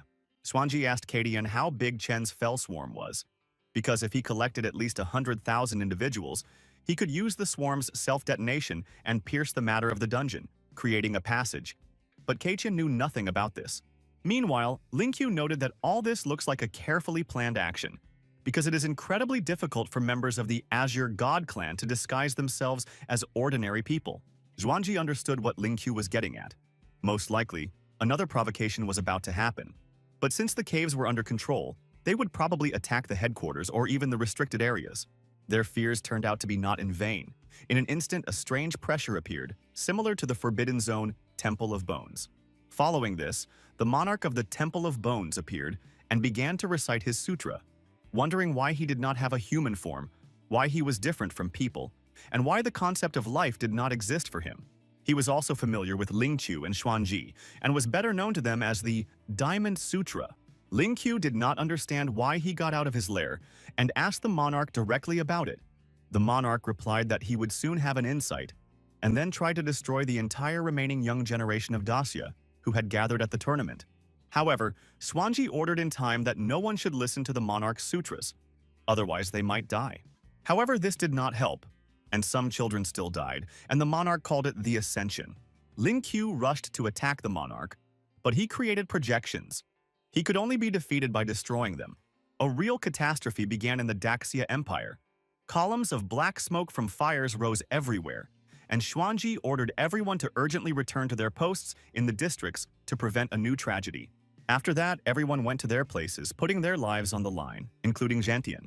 Meanwhile, Kaichen stated that if Chen dies in the dungeon, he will go to the caves and destroy the entire Azure God clan. However, everything suddenly changed. Xuanji and Kaichen saw on the projection how Chang'e bowed his head in front of Cheng. Just 5 minutes ago, the situation seemed critical, and there was no talk of Chen's leadership. Chang'e was able to grab everyone with his threads, and neither Zhan, nor Wu Shuang, nor Xuan Yue, nor Sandao and Han Qiu could resist him. Even Chen could not do anything. His body seemed rooted to the ground. The young man did not know what to do because he promised not to use corruption, so he used the Eye of Emptiness. This is how he found out that in front of him was Shu Liangdu, the 19th heir of the Azure God clan, who entered Daxia through a rift in the caves to help the Church of the Ancient God. This gave Chen an idea. Since Liangdu belonged to one of the branches of the clans that worshipped the ancient gods, he must have a plan. To implement it, Chen needed the blood of demons, which Jia completely absorbed, but he was able to extract it from himself. The processed blood had fewer side effects. Previously, having absorbed a drop of demonic blood, Chen could have simply exploded, but now it acted on him like an energy drink. Meanwhile, Chen set up a sound barrier, and Change asked if he was afraid that before he died he would cry and his comrades would hear it. Chang'e was most surprised when Chen called him by his real name and asked how he knew this, trying to remain calm.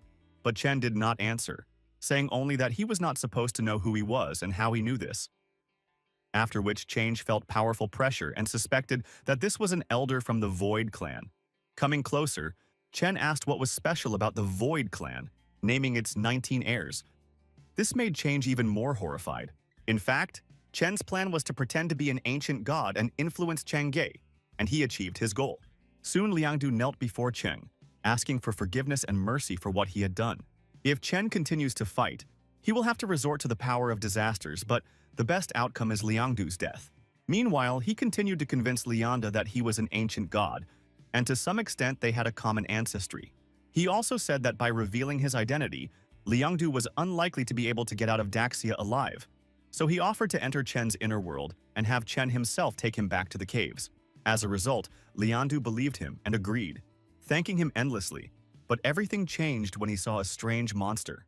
In the blink of an eye, Liangdu's body was torn apart and absorbed by Little One, leaving only memories of himself. The others did not understand what had happened.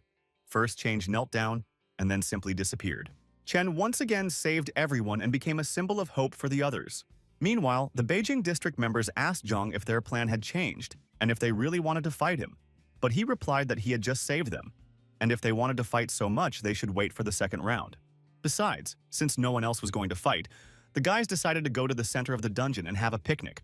After that, they finally exhaled and had fun right in the center of the dungeon. For absorbing Liangdu, Chen was able to raise his level from 39 directly to 48.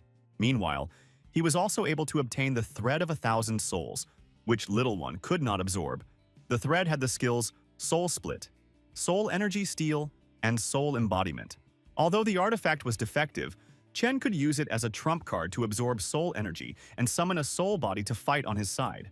Initially, the artifact was defective because it did not recognize Chen as its owner. But as soon as he threw it onto the Tree of All Things, the thread was saturated with the energy of the Divine Soul and could soon recognize him. After a short time, the Thread of 1,000 Souls actually recognized Chen as its master. At the same time, new fruits appeared on the tree, which, although they did not look particularly strong, were still a small but important victory. The green fruit turned out to be a triple experience card that lasted for 3 hours after activation. The blue fruit was a class awakening card and could be used to skip one of the missions required for this stage. Chen got 2 whole blue fruits because he had 2 classes, and having reached level 48, he would soon undergo the third awakening. Meanwhile, the 17th master of the ancient god church, codenamed Mistress, celebrated Liangdu's success, not knowing what really happened. She ordered that all allied coordinators and headquarters in the caves, sea clans, and Forbidden Abyss be informed that they were launching an attack on the Daxia Empire. Since Zhuanzi was guarding the caves, Lingqiu was fighting with the monk, and the Great Dreamer had not yet awakened, they planned to strike the empire, perform a ritual, and by making sacrifices, free the ancient god. Their target was the city of Chujiang, but at that moment it was under the protection of the Night Guards. Gan noted that all the forces of the empire have been put on alert, and although Chujiang is a small city, it is still worth taking seriously, especially since the defensive system is activated only after half an hour. Gan was also interested in how Chen was doing, because according to the latest news, the Jiangnan team was among the top 3 in the group stage. Suddenly, the cult of the ancient god attacked Chujiang, and Gan did not immediately understand what had happened. Monsters entered the city from all directions, destroying teleportation gates and communication towers. Gan ordered the panic to stop and issued instructions. Fen was tasked with holding the city wall and finding a way to speed up the activation of the defenses. It was up to Xiaoqi to gather all the citizens in the shelters, enlisting the support of those with sound abilities, while Gan himself went into battle. Meanwhile, the guys finally left the kingdom but were surprised that no one was nearby. A projection of Xuanzi appeared in front of them, who explained that the forbidden areas, sea tribes, and caves were attacked, and the strongest masters were sent to the front. In addition, there was a report from Yangchen that Chujiang was being attacked by a wave of monsters. In the southeast, there was an invasion of the Hai clan, where Kadian and Yao were sent. In Chujiang itself, there were only night guards, since the forces could not be divided too much, and the city itself occupied one of the last places on the list of priorities. Chen did not agree with this decision and asked Xuanzi if the advisors did not think that this could be a trap. Xuanzi replied that this option had been considered, but no one could say with certainty that Chujiang would be a key target. Chen said that in this case he would go to Chujiang, even if he had to give his life for it, because this was his home. The rest of the guys were ready to go with him. Xuanzi reminded them that even a king-level master was not always able to survive an invasion of monsters of this magnitude, and they might die. These words scared some of the guys, and they decided not to go, saying that they would only disturb the others. However, the majority still followed Chung, ready to fight. Zhan, as a descendant of the emperor, said that he could not stay away. Wushuang said that this would help him advance on the path of cultivation, and Xuan Yue, as the granddaughter of the Sword Saint, also could not refuse. Xuanzi was pleasantly surprised by their determination and, without convincing them, decided to send them to Chujiang, recognized 10 of them as the best young talents in the country, and expelled the rest. He also stated that the second round of the tournament would be replaced by a competition for contributions to the defense of Chujiang, and gave everyone bracelets to count the number and strength of monsters killed. Once again, Xuanzi reminded them that they could die, but it was too late. Most of the guys had already left. Wu Shuang called him an old man, and this gave Xuanzi an idea. After all, take them to the cave and show his aura of murderous intent so that they learn to respect their elders. Those who remained were upset that they were eliminated from the tournament, but consoled themselves that at least they were safe. Kaidian felt confused. Although the scale of the invasion was definitely one of the strongest, he could not shake the feeling that something was wrong here. Xinghai asked him if he really believed that the attack on Chujiang was just a cover for a larger offensive elsewhere. Kaichen immediately suggested that they wanted to attack Chujiang, but Xinghai replied that this was unlikely, because in addition to the Forbidden Zones, 5 more cities were attacked, all far from the center. At this moment, Xinghai received a message that Xuanzi had nevertheless sent the guys to Chujiang, despite Kaichen's request not to talk about the monster attack for now, and then hurried after him. However, Xinghai stopped him, saying that Wu Shuang, Zhan, Xuan Yue, and the entire Jiangnan team were already with them, and they had better focus on their task. Kaidian was filled with rage. He was so angry that he rushed to cut the monster that had just appeared. At this time, things were difficult in Chujiang. There were too many monsters, and it was becoming increasingly difficult to deal with them. Despite the number of monsters, Gan did not retreat and fought in close combat. Together with him, Jin, Bulan, Xiaoke, and Feng fought against the monsters, but their strength was clearly not enough. The monsters attacked in waves and seemed to never run out, and some could even chain fighters to the ground. In addition, new monsters appeared, scavenger vultures of the 5th level and 2 demonic monkeys of the 6th level, who decided to attack people instead of the wall. Gan warned that if monsters break through the walls, he will order the detonation of nuclear charges to take the enemies with them. This news inflamed the fighting spirit in the squad. They all wanted only one thing: to kill all the monsters and protect the Empire. However, it was almost impossible to resist the demonic monkey. It was not only huge, but also monstrously strong. Even Gan and Jin could not resist her, despite the support of Bulan, Xiaoke, and Fen. Gan did not believe that he could die without telling the teacher that he had made it to the 4th level and learned the Heavenly Blade. And Jin did not even know whether Chen had won. But suddenly someone cut off the head of the bloodthirsty monster, which, it seemed, was about to kill Gan and Jin.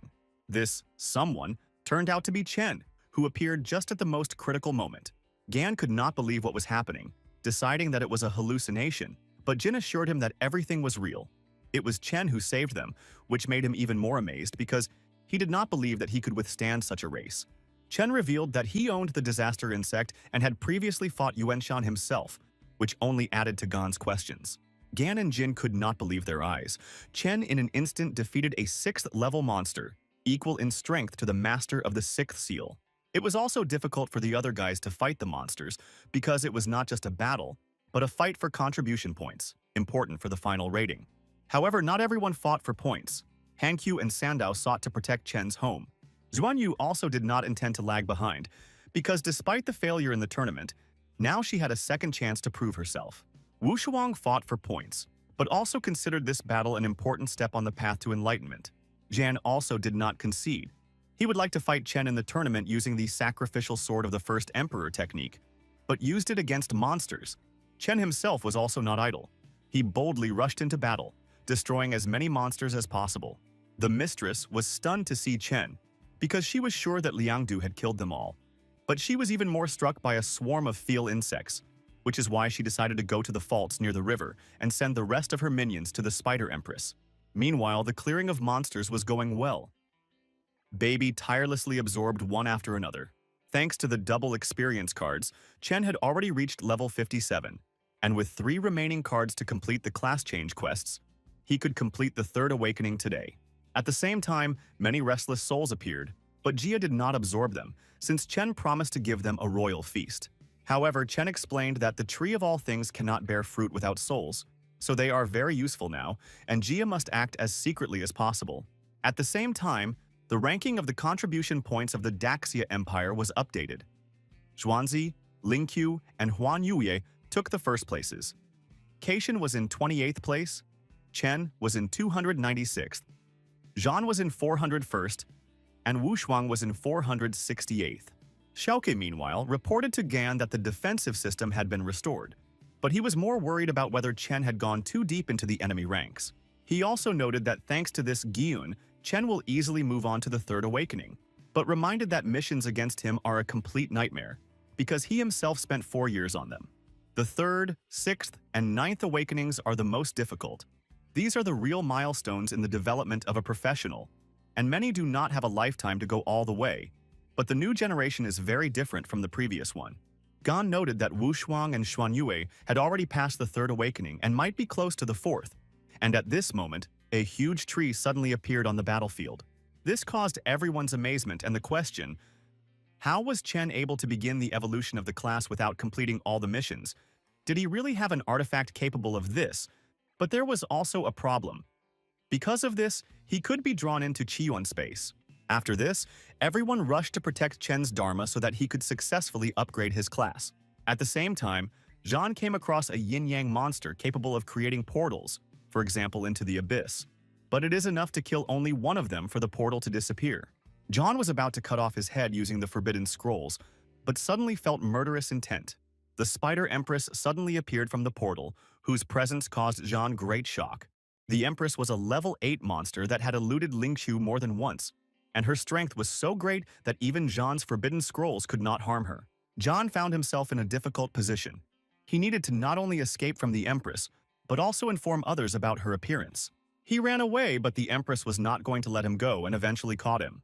However, Zhan decided to escape at any cost, cut off the hand that the monster grabbed, and escaped using Blood Mist Flash. Meanwhile, the Empress decided to start with Chen, because he was in the awakening stage, and his consciousness resides in the Qiyuan realm, so there would be no better chance to kill her. At this time, Kaitian and Xinghai continued to repel the attacks of the High Sea clan. At the same time, they received good news. The 9 wings of Fel were devouring the monsters attacking the city, and Chen himself entered the top 300 Daxia warriors. However, at that very moment, the great sign of Tanyuan appeared in the sky, and even the masters were surprised by this.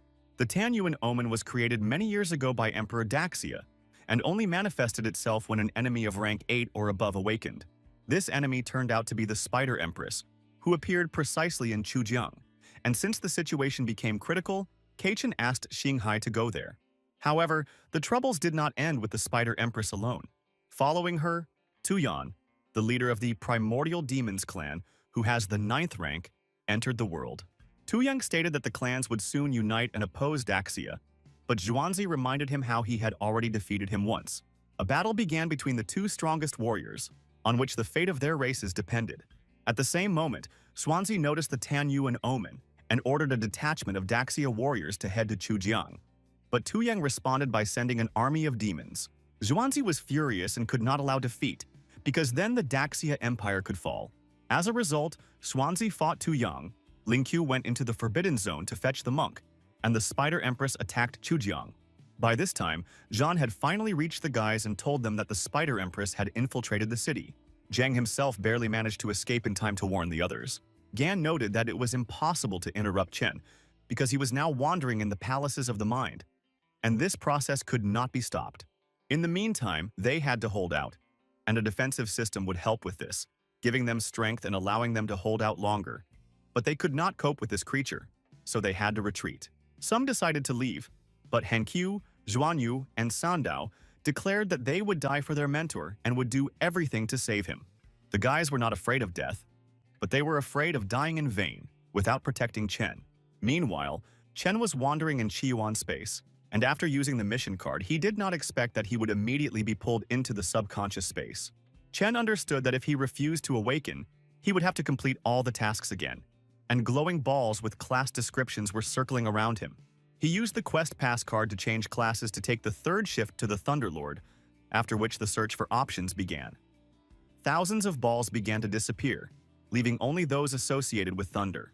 As a result, out of thousands of balls, only 9 remained, and Chen finally replaced his unique class Thunderlord. The young man mastered the new divine class God of Thunder, and with it received the skill Thunder Punishment, Eye of God, capable of fixing a target and inflicting a mental blow. He also received Thunder Sorrow, a massive attack over an area of 300 by 300 meters, and Thor's Thunder Realm, a field of eternal thunder with a radius of 100 meters that reduces the characteristics of enemies. After this, Chen used the card again to replace his first-class Astral Cultivation Master with the divine class Lord of the Primordial. He also discovered a new skill, the Greatest Path to Simplicity. When learning new techniques, it is possible to activate a simplified mode, which allows you to immediately increase the skill by a level.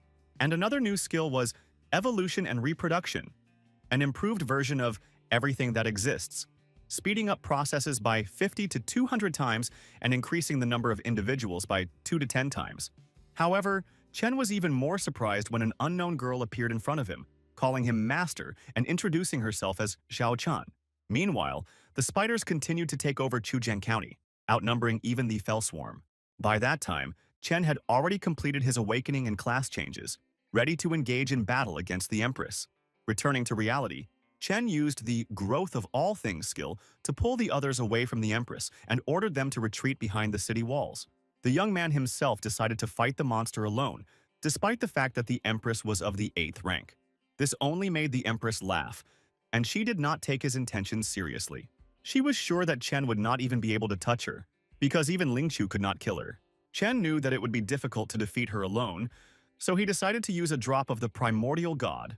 Afterwards, he absorbed a drop of blood and activated the Divine Body Strengthening technique to survive. His appearance immediately changed. He looked like Zhan, and the aura of the 7th rank emanated from him. Chen was filled with adrenaline, but he was able to withstand the strength of the 7th rank and rushed to attack. The Empress was not idle and tried to stop him with her web. However, Chen easily dodged the attack, which surprised the Empress because even with her gift of foresight, he remained elusive. While evading, Chen immediately used the Thor's Thunder Rain skill. Chaos began around, and the sky lit up with bright purple thunder, burning out your eyes. Chen then used Thunder Punish, Eye of God, and launched a mental attack which the Empress tried to defend against. He also tried to attack her physically, but she easily blocked all his blows. Although the soul of monsters is weaker, their body can be considered a weapon, so the battle was a hybrid. Despite her foresight, Chen continued to evade and even counterattacked using 8 blood nets. The Empress blocked his fields with a network of blood and was able to pinpoint his location. Thanks to this, she reached Chen, believing that she would now deal with him. But in fact, it was not he who was locked with her, but her with him. And Chen cut off her legs with a powerful blow. The others were shocked. Had Chen really been hiding his strength all this time? However, he began to have difficulties. The Empress's body was too strong, and her form was gradually disintegrating. Therefore, Chen had only one chance left to deliver a powerful finishing blow after angering the monster. He succeeded. The Empress was furious at his words that she was not an Empress, but a weakling. The pressure from her became monstrous. She showed her true body, but Chen continued to resist. He ended up knocking her down by once again using Thor's Thunder Rain, so powerful that even she couldn't suppress it. After this, Chen decided to end the battle with the final attack, Criminal Lightning. So the Empress was defeated by a young master of the Third Awakening named Chen, which was incredible, because even Ling Qiu could not defeat her. With her last breath, she begged for mercy, promising not to attack again. But Chen didn't believe her, and simply waited for lightning punishment to finish what it started. As soon as the drop of blood wore off, Chen returned to his normal appearance. But new problems immediately arose.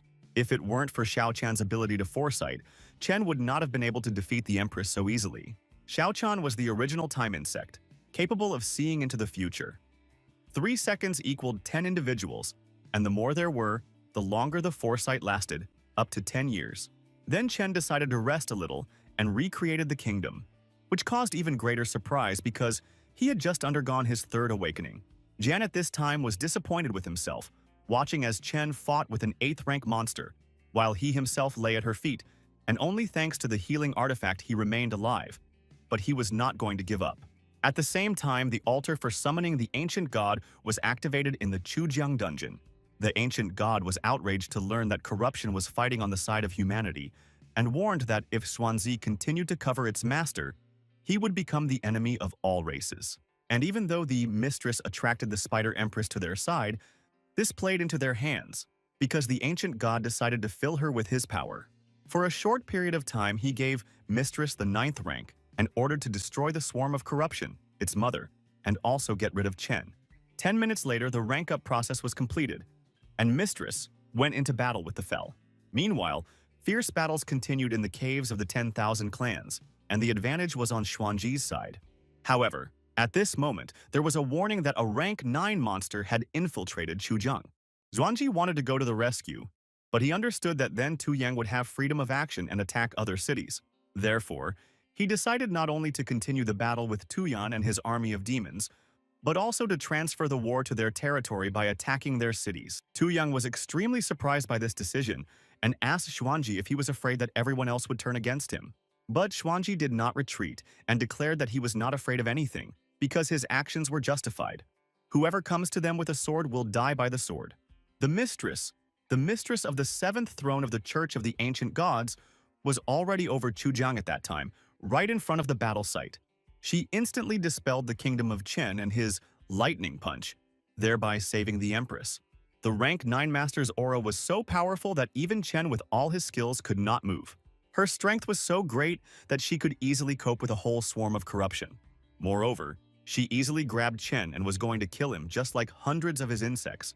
The situation was critical. No one could help, because everyone was suppressed by the aura of the 9th rank. At that moment, Chen summoned Jia and ordered him to release the dragon to engage in battle with the mistress. Since the dragon was also rank 9, its chances of defeating the mistress were much higher. Lover tried to use the ancient god scripture skill to defend against the dragon's attack, but was unsuccessful. However, there was one caveat. The dragon was a monster from the dungeon, and if it stayed in the ordinary world for a long time, it would be destroyed by heaven's punishment. At this moment, Yao and Commander Shen Tufei arrived to help Chen and the others. Yao pierced the mistress with her sword, and she began to beg for mercy, promising to reveal all the secrets in exchange for her life. She said that in the catacombs near Chujiang there is an altar, and while the massacre is going on the surface, the souls, flesh and blood of the dead monsters are absorbed by the body of the ancient demon. Chen asked her if their whole goal was simply to awaken the demon and devour the Daxia Empire. She swore that she knew nothing more, but at that very moment her life ended. While the mistress was being absorbed by Jia, the Spider Empress decided to use the moment to escape, but was noticed in time. As a result, she became a tasty morsel for Baby, and for each fragment of her flesh eaten, she received 1,000,000 experience. Meanwhile, Tanyuan's spell was still in effect, which meant that attacks on the Empire continued. Suddenly, something strange began to happen to Chen's body.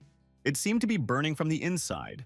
Chen was in critical condition due to severe exhaustion, and he could only be saved in the hospital at the main military base in Jiangnan, where the best healers worked. While Yao and her squad went to close the rift near Chujiang, Xiaoqi tried to heal Chen at least a little, and at that time, Gan tried to summon corruption. At this moment, Little One returned to Chen and transported him and Gan to the hospital. The others were inspired by how much Chen had given up for victory and went to finish off the remaining monsters. Meanwhile, Yao reached the underground altar and furiously destroyed everything in her path. Her anger was indescribable, and the only thing she wanted was to kill the ancient demon. In the end, they managed to stop the demon, although in fact he himself decided to escape, promising to return. Yao wanted to catch up with him, but Two-Face stopped her, saying that with their strength level they would not be able to inflict serious damage on him, and that Huan Yue had most likely already woken up and would seal the rift. A week has passed since the attack of the ancient god cult, and Chen spent all this time in the hospital. He finally regained consciousness, and Baby was already ready to reproduce the swarm. However, Chen decided not to rush yet, because the swarm was becoming larger and larger, and there was no longer enough space to contain it. In addition, Jia was also ready to reproduce, but he also did not have enough space. Therefore, Chen offered to give Jia the baby hive, but the younger one was confused, because it turned out that he was carrying his older sister to term. Meanwhile, Chen finally had time to familiarize himself with Xiao Chan's abilities, and realized that she was on the same level as the Tree of All Things. However, he still did not understand why her talent was hidden under a question mark. He could only find out from her herself, so he decided to call her and ask a few questions. Xiao Chan's appearance was peculiar, but Chen still asked how she was able to obtain a human form without undergoing evolution and the full impact of the growth of all things. Xiao Chan explained that growth of all things requires time for everyone, but she is different because time is her ally. However, she still needs to undergo evolution to unlock the talent. Using the Accelerate Evolution skill, Chen learned that this would require one of 10 drops of Guanyin water, a sacrifice to the River of Time, 3 time shards, or a magic weapon with at least level 4 time attribute. As soon as he came to his senses, one of the hospital workers approached him and called him Major, which greatly surprised Chen. While Chen was unconscious, 10 young geniuses at the top of Tianzuo's list were promoted. The woman also asked where the water from the capsule went, because it was a concentrate of soul and life delivered by a special flight from the capital. But Chen said that he drank it out of thirst, although in fact it was absorbed by Jia. Meanwhile, Kadian and Xinghai came to him, who rejoiced at his restoration. However, Xinghai was unhappy that Chen drank the concentrate, because 10 barrels cost 200,000 contribution points, and suggested deducting this from the young man's balance. Keishan noted that thanks to Chen, the disaster with the ancient demon was averted, so they should be grateful to him. Chen asked if it was possible to buy 10 drops of Guanyin water with contribution points, but it turned out that they were extremely rare and unavailable. He also wanted to acquire a grade 4 magic weapon, but it was impossible. But Keishan suggested that Xinghai might be able to get the time shard. Xinghai explained that time shards appear when ancient ruins are destroyed, and there are only 2 left in their country, each worth 150,000 points. Chen said that he would take both, and asked where to find another one, but it was impossible to forcefully destroy the ruins, since they are outside of time and space. Then Xinghai advised Chen to discuss this issue with Huan Yue, who was just sealing the rift in Chuzheng and would return soon. After this, Chen was discharged from the hospital. He returned home and began to think about future plans. A new reproduction of the swarm, the fruits of the Tree of All Things, and a meeting with Huan Yue. First, Chen improved the Crimson Rhinoceros Beetle, and it received the Spear of Hades skill, a powerful attack that projects hellish emanations into reality. He also received a special blue fruit, which allowed him to expand the hive's capacity to 10 billion individuals. After this, Chen initiated a new breeding of the swarm, significantly increasing his power. In addition to the blue fruit, he had another one, saturated with souls collected by Jia during the battle. From this colored fruit, Chen obtained the deity, god of the Julyu tribe, necessary to become a seal master. As soon as he began merging with the god of the Julyu tribe, he received a new divine class, Heavenly God of War. In addition, he acquired the divine skills, Invincible Divine Fist, War God Transformation, and Imperial Army Formation. Now Chen has become even stronger, already possessing 3 divine classes. The reproduction of the swarm was also completed. Now there were 800 million filth and 6 million rhinoceros beetles. In just a few minutes, he multiplied his strength, received a new class and skills, and reached level 66 of the Third Awakening. At this time, Xinghai and Kaidian came to him, and with them was Huan Yue, whom they asked Chen to take around the city. Huan Yue agreed to stay with him and let the others go on business. The first thing she noticed was that a wonderful aroma emanated from the young man, the aura of a deity, and she was surprised. She asked if he had already become a god, but Chen said that it was just the remnants of the ancient god's blood aura, without revealing the truth about the deity's absorption. Then she said that there were no more fragments of time in their country, but there was another place where they could try their luck. Huan Yue told about 3 overseas islands in the southeast of the Daxia Empire where the relic was once located. This relic merged with real space, after which 3 islands were formed: Penglai, Fangjiang, and Yingzhou. She also said that 500 years ago, the master of the 9th seal appeared, the emperor of their country, and later another one, the Lord of Fire, with whom the emperor had disagreements. The Lord of Fire left the country with his followers and settled on these islands, declaring them his kingdom, and took the fragments of time with him. Although 9th seal masters can live for 300 years or longer, attacking a Fire Lord for time shards is an absurd idea. Huan Yue noted that although relations are tense, younger generations used to continue to communicate until 500 years ago when their country banned the islanders from entering and closed the borders. And the reason for this was that for 400 years they constantly lost competitions and were beaten without a chance, so they felt ashamed and decided to refuse to participate. However, with the appearance of Chen and other young geniuses this year, they may finally have at least a small chance of winning and obtaining a piece of time. Before leaving, Huan Yue warned Chen not to appear on the street unnecessarily, since several serious assassins from the kingdoms of Sakura, Shiva, and even the Vatican Knights had taken a contract to eliminate him. A few days later, the award ceremony took place, and on the calendar it was August 13th, 793, the era of the formation of classes. Yao was interested to find out from Gan whether he was really going to temporarily leave the service and retire for training, and he confirmed that he had already made his final decision. He was followed by other members of the Night Guardians, who also decided to focus on improving their skills. Wu Shuang and Zhang were also planning to go to the underground caves to strengthen themselves and accumulate more contribution points. Meanwhile, Xinghai announced the beginning of the ceremony, after joking that he was going to talk about the political situation in the country, but immediately moved on to the ceremonial part. He asked everyone to greet the commander of the Night Guardians, one of the 3 pillars of the Daxia Empire, the great dreamer, Huan Yue. Huan Yue did not appear alone. Chen also came with her. He looked impressive and beautiful. His appearance caused surprise, envy, and even anger, and at the same time received a new nickname, Demon of the Swarm. Huan Yue officially announced that Chen was given the title of Swarm Lord. In addition, he was given the title of King of the Seas, which meant recognition of his power on the islands, but at the same time he did not receive any of the districts under his control.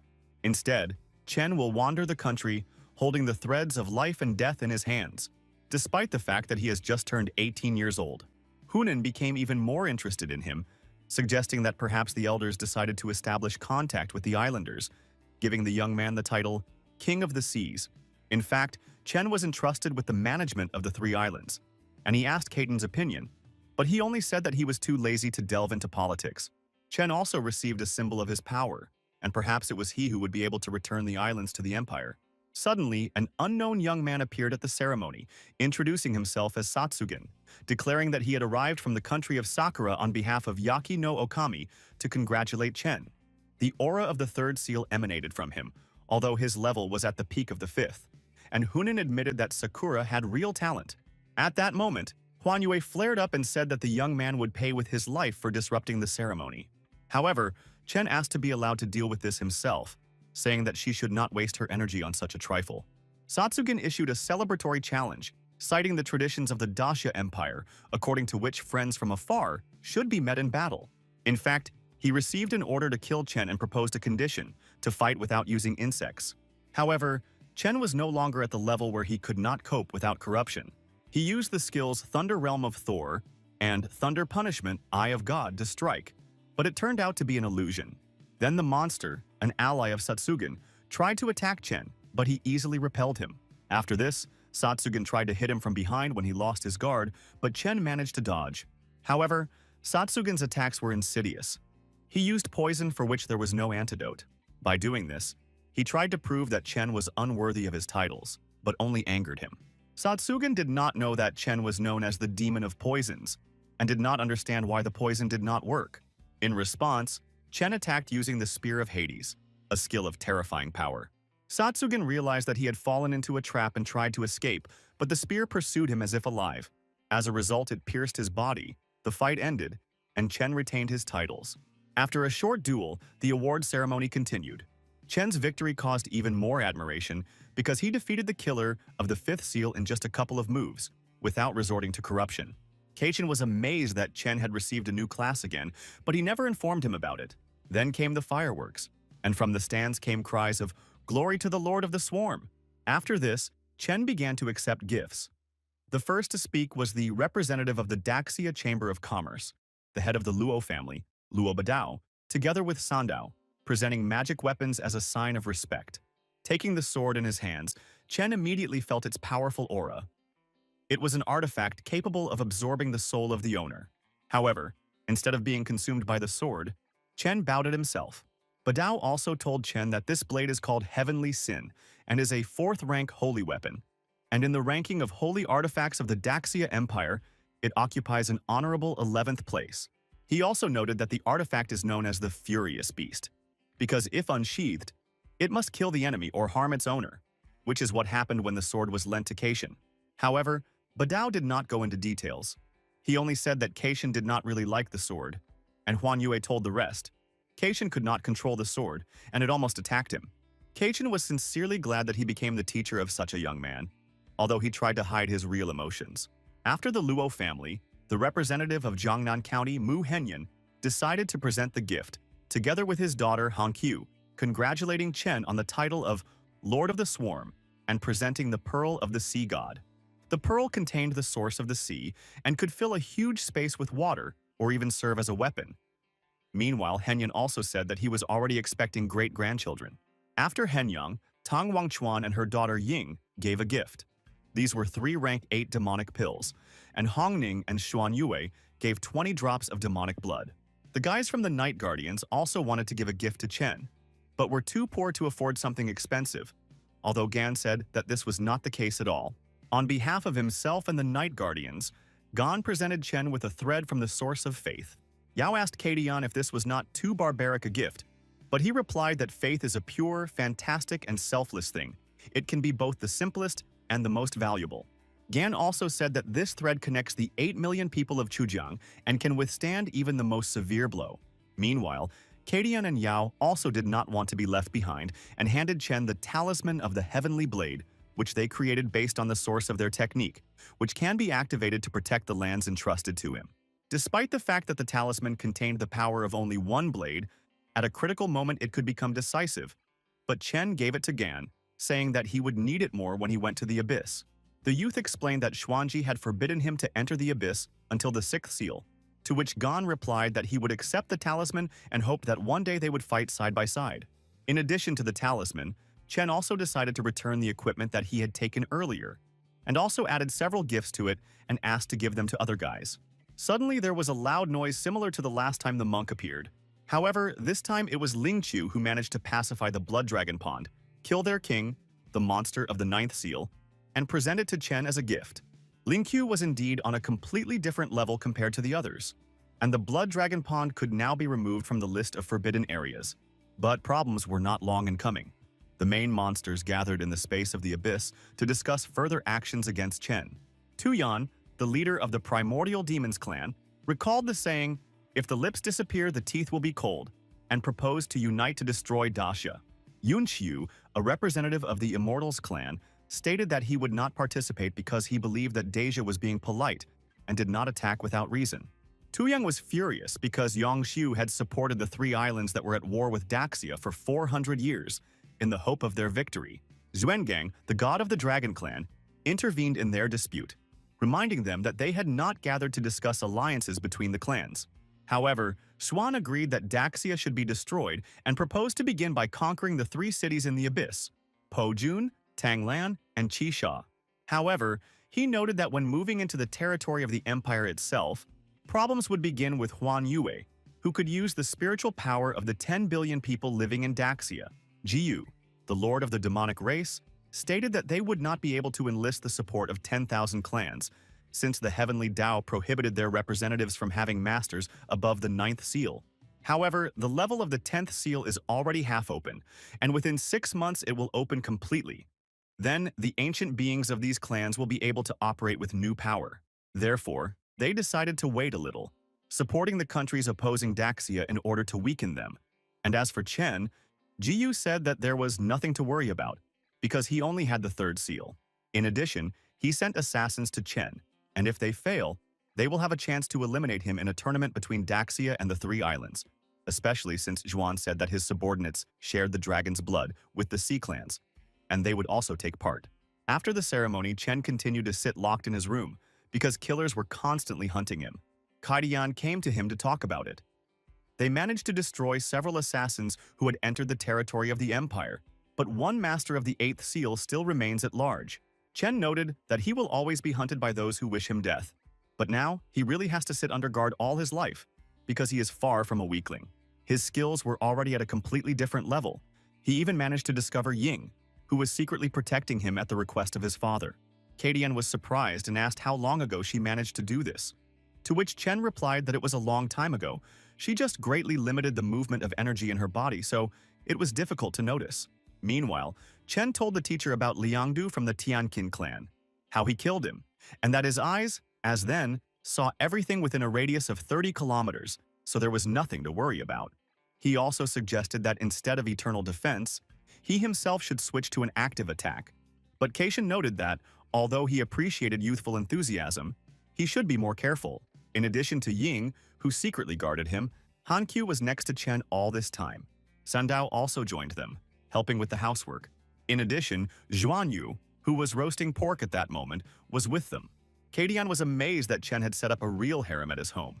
But the young man replied that this was not so, and called them rather uninvited guests, after which he asked everyone to return home. Meanwhile, 2,000 kilometers southwest of the Daxia border, a crowd of enemies gathered in the Gobi Desert. Among them were the Knights Templar, who were tasked with eliminating Chen, promising access to the Ninth Seal for his participation. However, some considered this unfair because some brought with them 6 masters, while others brought a maximum of 3. With them was Saito Eishichi, the 7th in the ranking of Divine Masters, a native of the country of Sakura, who owns Takamagahara's sacred artifact, the Gu summoning flute. The Knights Templar recognized Aishichi's strength, but were unhappy that he did not bring their famed legendary assassin with him.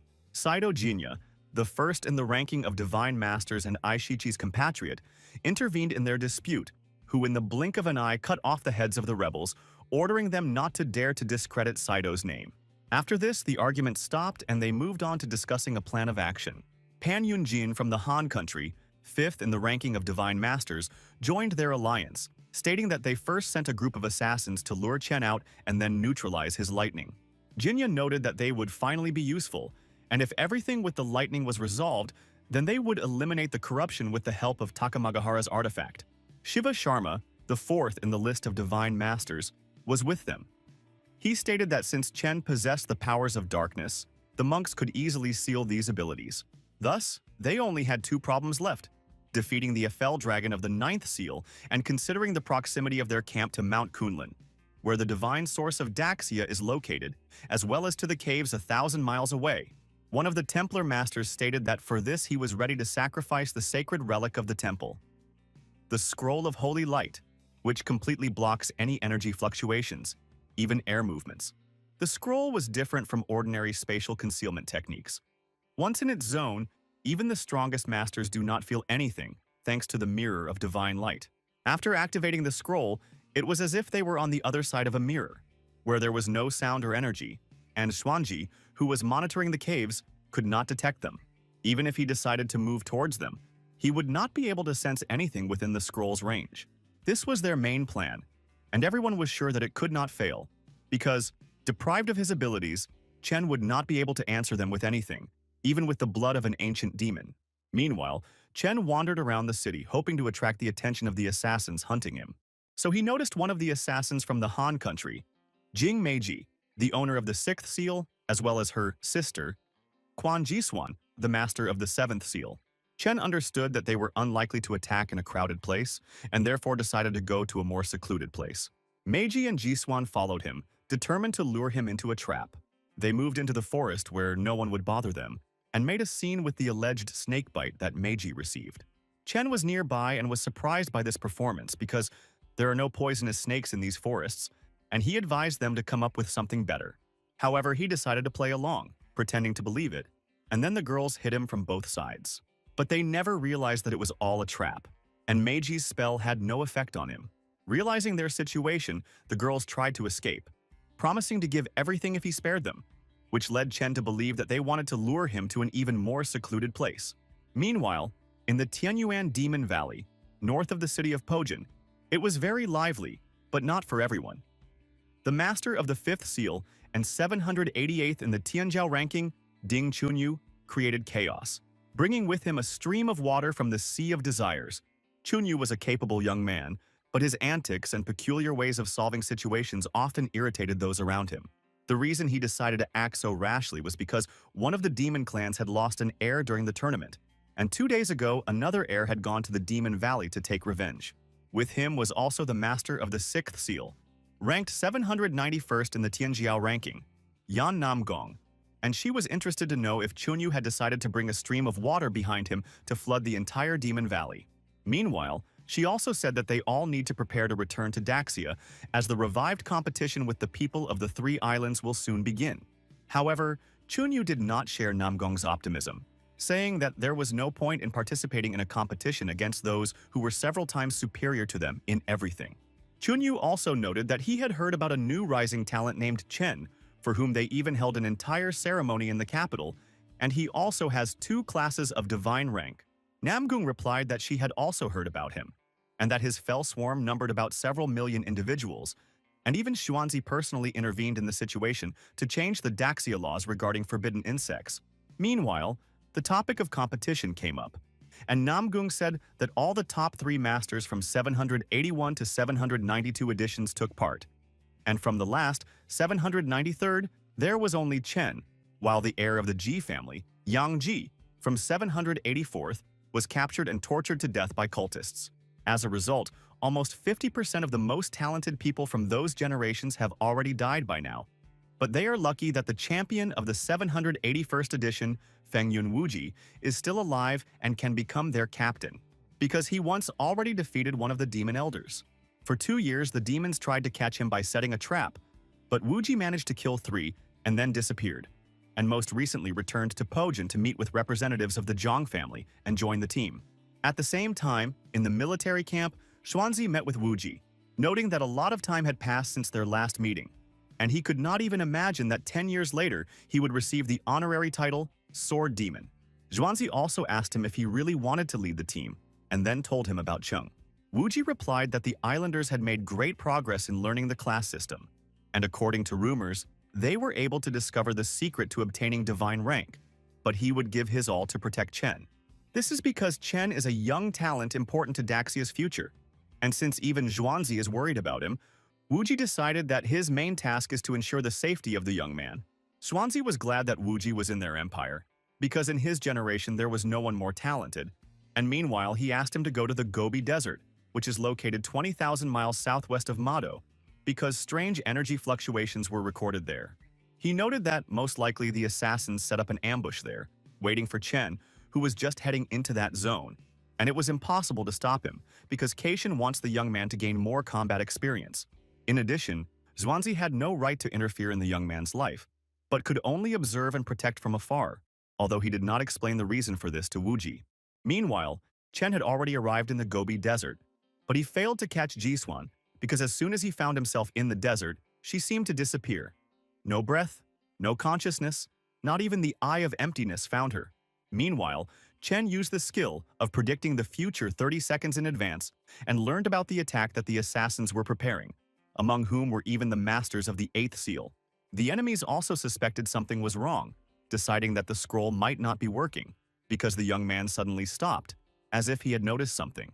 They couldn't hit him with the sphere because the distance was too great, and although the scroll worked at its maximum range, it still wasn't enough. Meanwhile, Chunyu and Namgong arrived in the desert to warn Chen about the ambush. Chen himself was well aware that a trap had been prepared for him, and he knew that he could not allow the guys to enter the scroll's range, otherwise they would suffer. The young man activated the barrier, and from now on no one could get inside, since he limited time and space. Enemies considered Chen's act stupid, because in order to save others, he himself fell into a trap. And now, no one can help him. They didn't want to attack the young man all at once, preferring to use dirty tricks. But Chen didn't care what tactics they chose. Following this, Chen released a swarm of insects, and since the enemies themselves closed themselves in the barrier, it can be said that they created a trap for themselves. Aishichi used his flute, the same one with which he wanted to control the corruption, but in response, Chen released even more insects. At that moment, he was attacked by daggers with an aura of darkness. But instead of fear, Chen was curious if they were capable of hitting both body and soul at the same time. He then activated the skill Indestructible Body of the Crimson Rhinoceros Beetle and knocked out some of the enemies from stealth with a powerful blow. After that, Chen used the Lightning Smite skill, and Yunjin immediately tried to absorb the lightning with her sphere. Chen also wanted to use the Spear of Hell, and Screen immediately entered the battle, tasked with blocking all of Chen's dark attacks. However, there was a miscalculation in their plan. Spear of Hell, despite its name, had nothing to do with the element of darkness. Screen was confused and did not understand why the Spear of Hell was not a technique of darkness. In addition, Swansea had no right to interfere in the young man's life, but could only observe and protect from afar, although he did not explain the reason for this to Wuji. Meanwhile, Chen had already arrived in the Gobi Desert, but he failed to catch Jiswan, because as soon as he found himself in the desert, she seemed to disappear.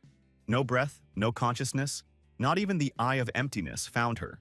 Meanwhile, Chen used the skill of predicting the future 30 seconds in advance and learned about the attack that the assassins were preparing, among whom were even the masters of the Eighth Seal. The enemies also suspected something was wrong, deciding that the scroll might not be working because the young man suddenly stopped, as if he had noticed something. They couldn't hit him with the sphere because the distance was too great, and although the scroll worked at its maximum range, it still wasn't enough. Meanwhile, Chunyu and Namgong arrived in the desert to warn Chen about the ambush. Chen himself was well aware that a trap had been prepared for him, and he knew that he could not allow the guys to enter the scroll's range, otherwise they would suffer. The young man activated the barrier, and from now on no one could get inside, since he limited time and space.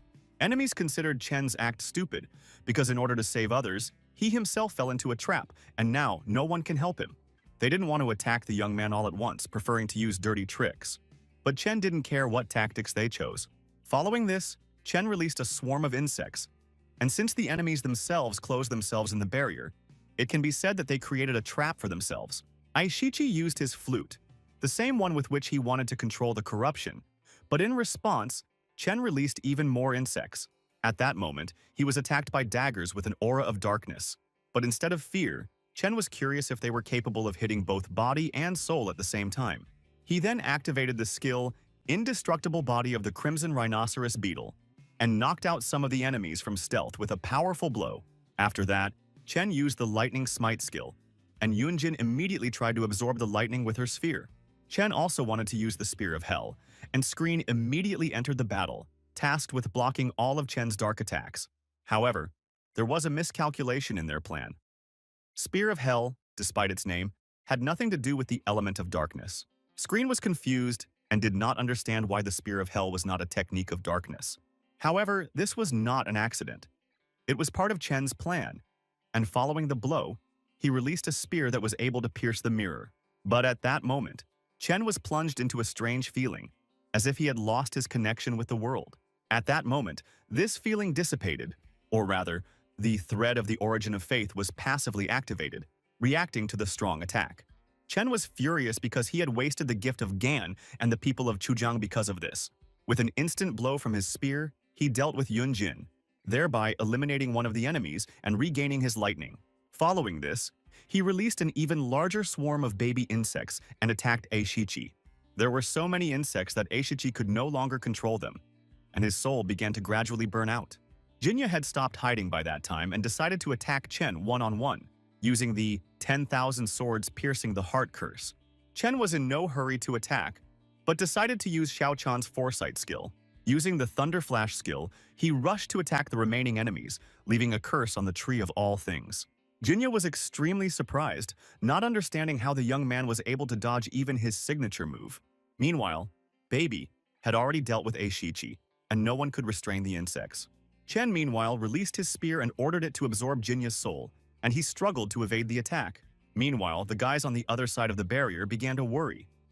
Had Chen really died because quite a lot of time had passed since he entered there? Wuji also noted that those who were preparing the ambush had probably taken care of countermeasures for all of Chen's strong trump cards. And even if they got inside now, it was not a fact that they would be able to win. Meanwhile, he said that in the underground caves, a person with good fighting abilities but making stupid decisions will very quickly destroy many military men with his actions, and if such a person joins them during the tournament, he will only become a burden. The guys were about to leave, assuming that Chen was probably dead, and there was no point in sitting at the barrier in vain. But then it suddenly collapsed, and in its place a strange silhouette appeared with the breath of the master of the eighth seal. Wuji immediately ordered everyone to prepare for battle, because they could decide that it was the enemy who had dealt with Chen. However, as soon as the smoke from the barrier explosion cleared, they saw Chen alive. But what surprised them most was that Jinya was kneeling in front of him. This happened just a minute ago, when Chen was able to drive Jinya into a dead end, and out of hopelessness, he asked for forgiveness and stated that he was ready to apologize.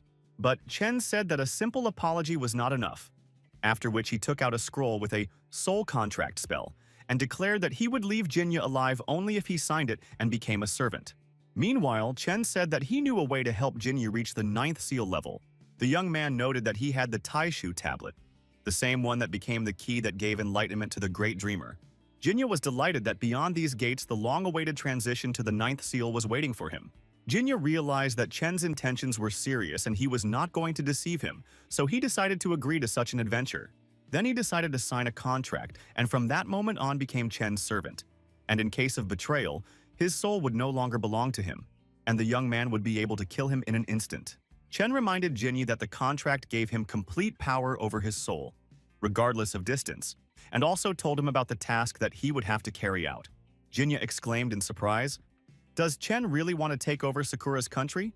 And in that case, he is ready to serve him by doing all the dirty work." The young man was surprised, because he only wanted Jinya to become his spy in the country of Sakura. Although this was not strange, because in that country those who are stronger are admired. At the same moment, the scroll's barrier collapsed, but Chen was more interested in what happened to his dragon. Whether heavenly punishment had destroyed it, however, since it did not disappear from reality in the required 5 seconds, it was absorbed by Jia. Meanwhile, Chen explained to Jinya that he would have to go to the country of Sakura and begin preparations for the implementation of his plans, and if he succeeded, he would become one of his generals in the future. In addition, once the barrier was completely destroyed, Wuji was able to meet Chung in person for the first time and was amazed by his powerful energy. After talking a little, they introduced themselves to each other, and Chen said that Jinya had lost and was now serving him, and Wuji said that he would represent Daxia in the tournament against the 3 islands, after which their dialogue ended. Chunyu was surprised how Chen could be so confident in Wuji's words, and believed him immediately after receiving answers to his questions. Namgong explained that this is a form of observation of the interlocutor. When Chen and Wuji exchanged questions of interest, they simply looked at each other, assessing each other's skills in silence. Wuji noted that Chen was indeed a capable young man, and his insect was much stronger than he thought. Chen replied that the energy of his sword was impressive.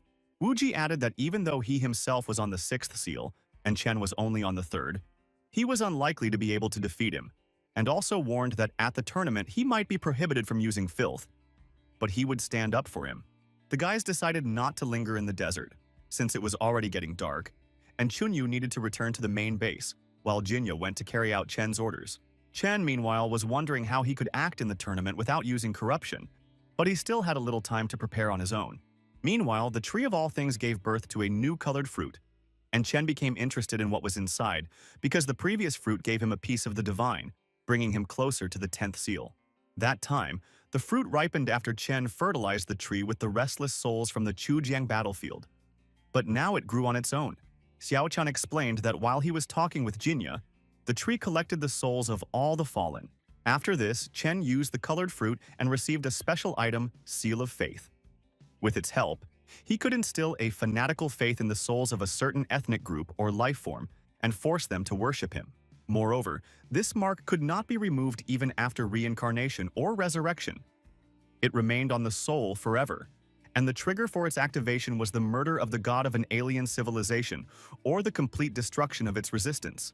Chen noted that although the activation conditions are complex, there is probably some balance, and if it is about the god of the people, then most likely it is related to the god of the tribe of the 3 islands.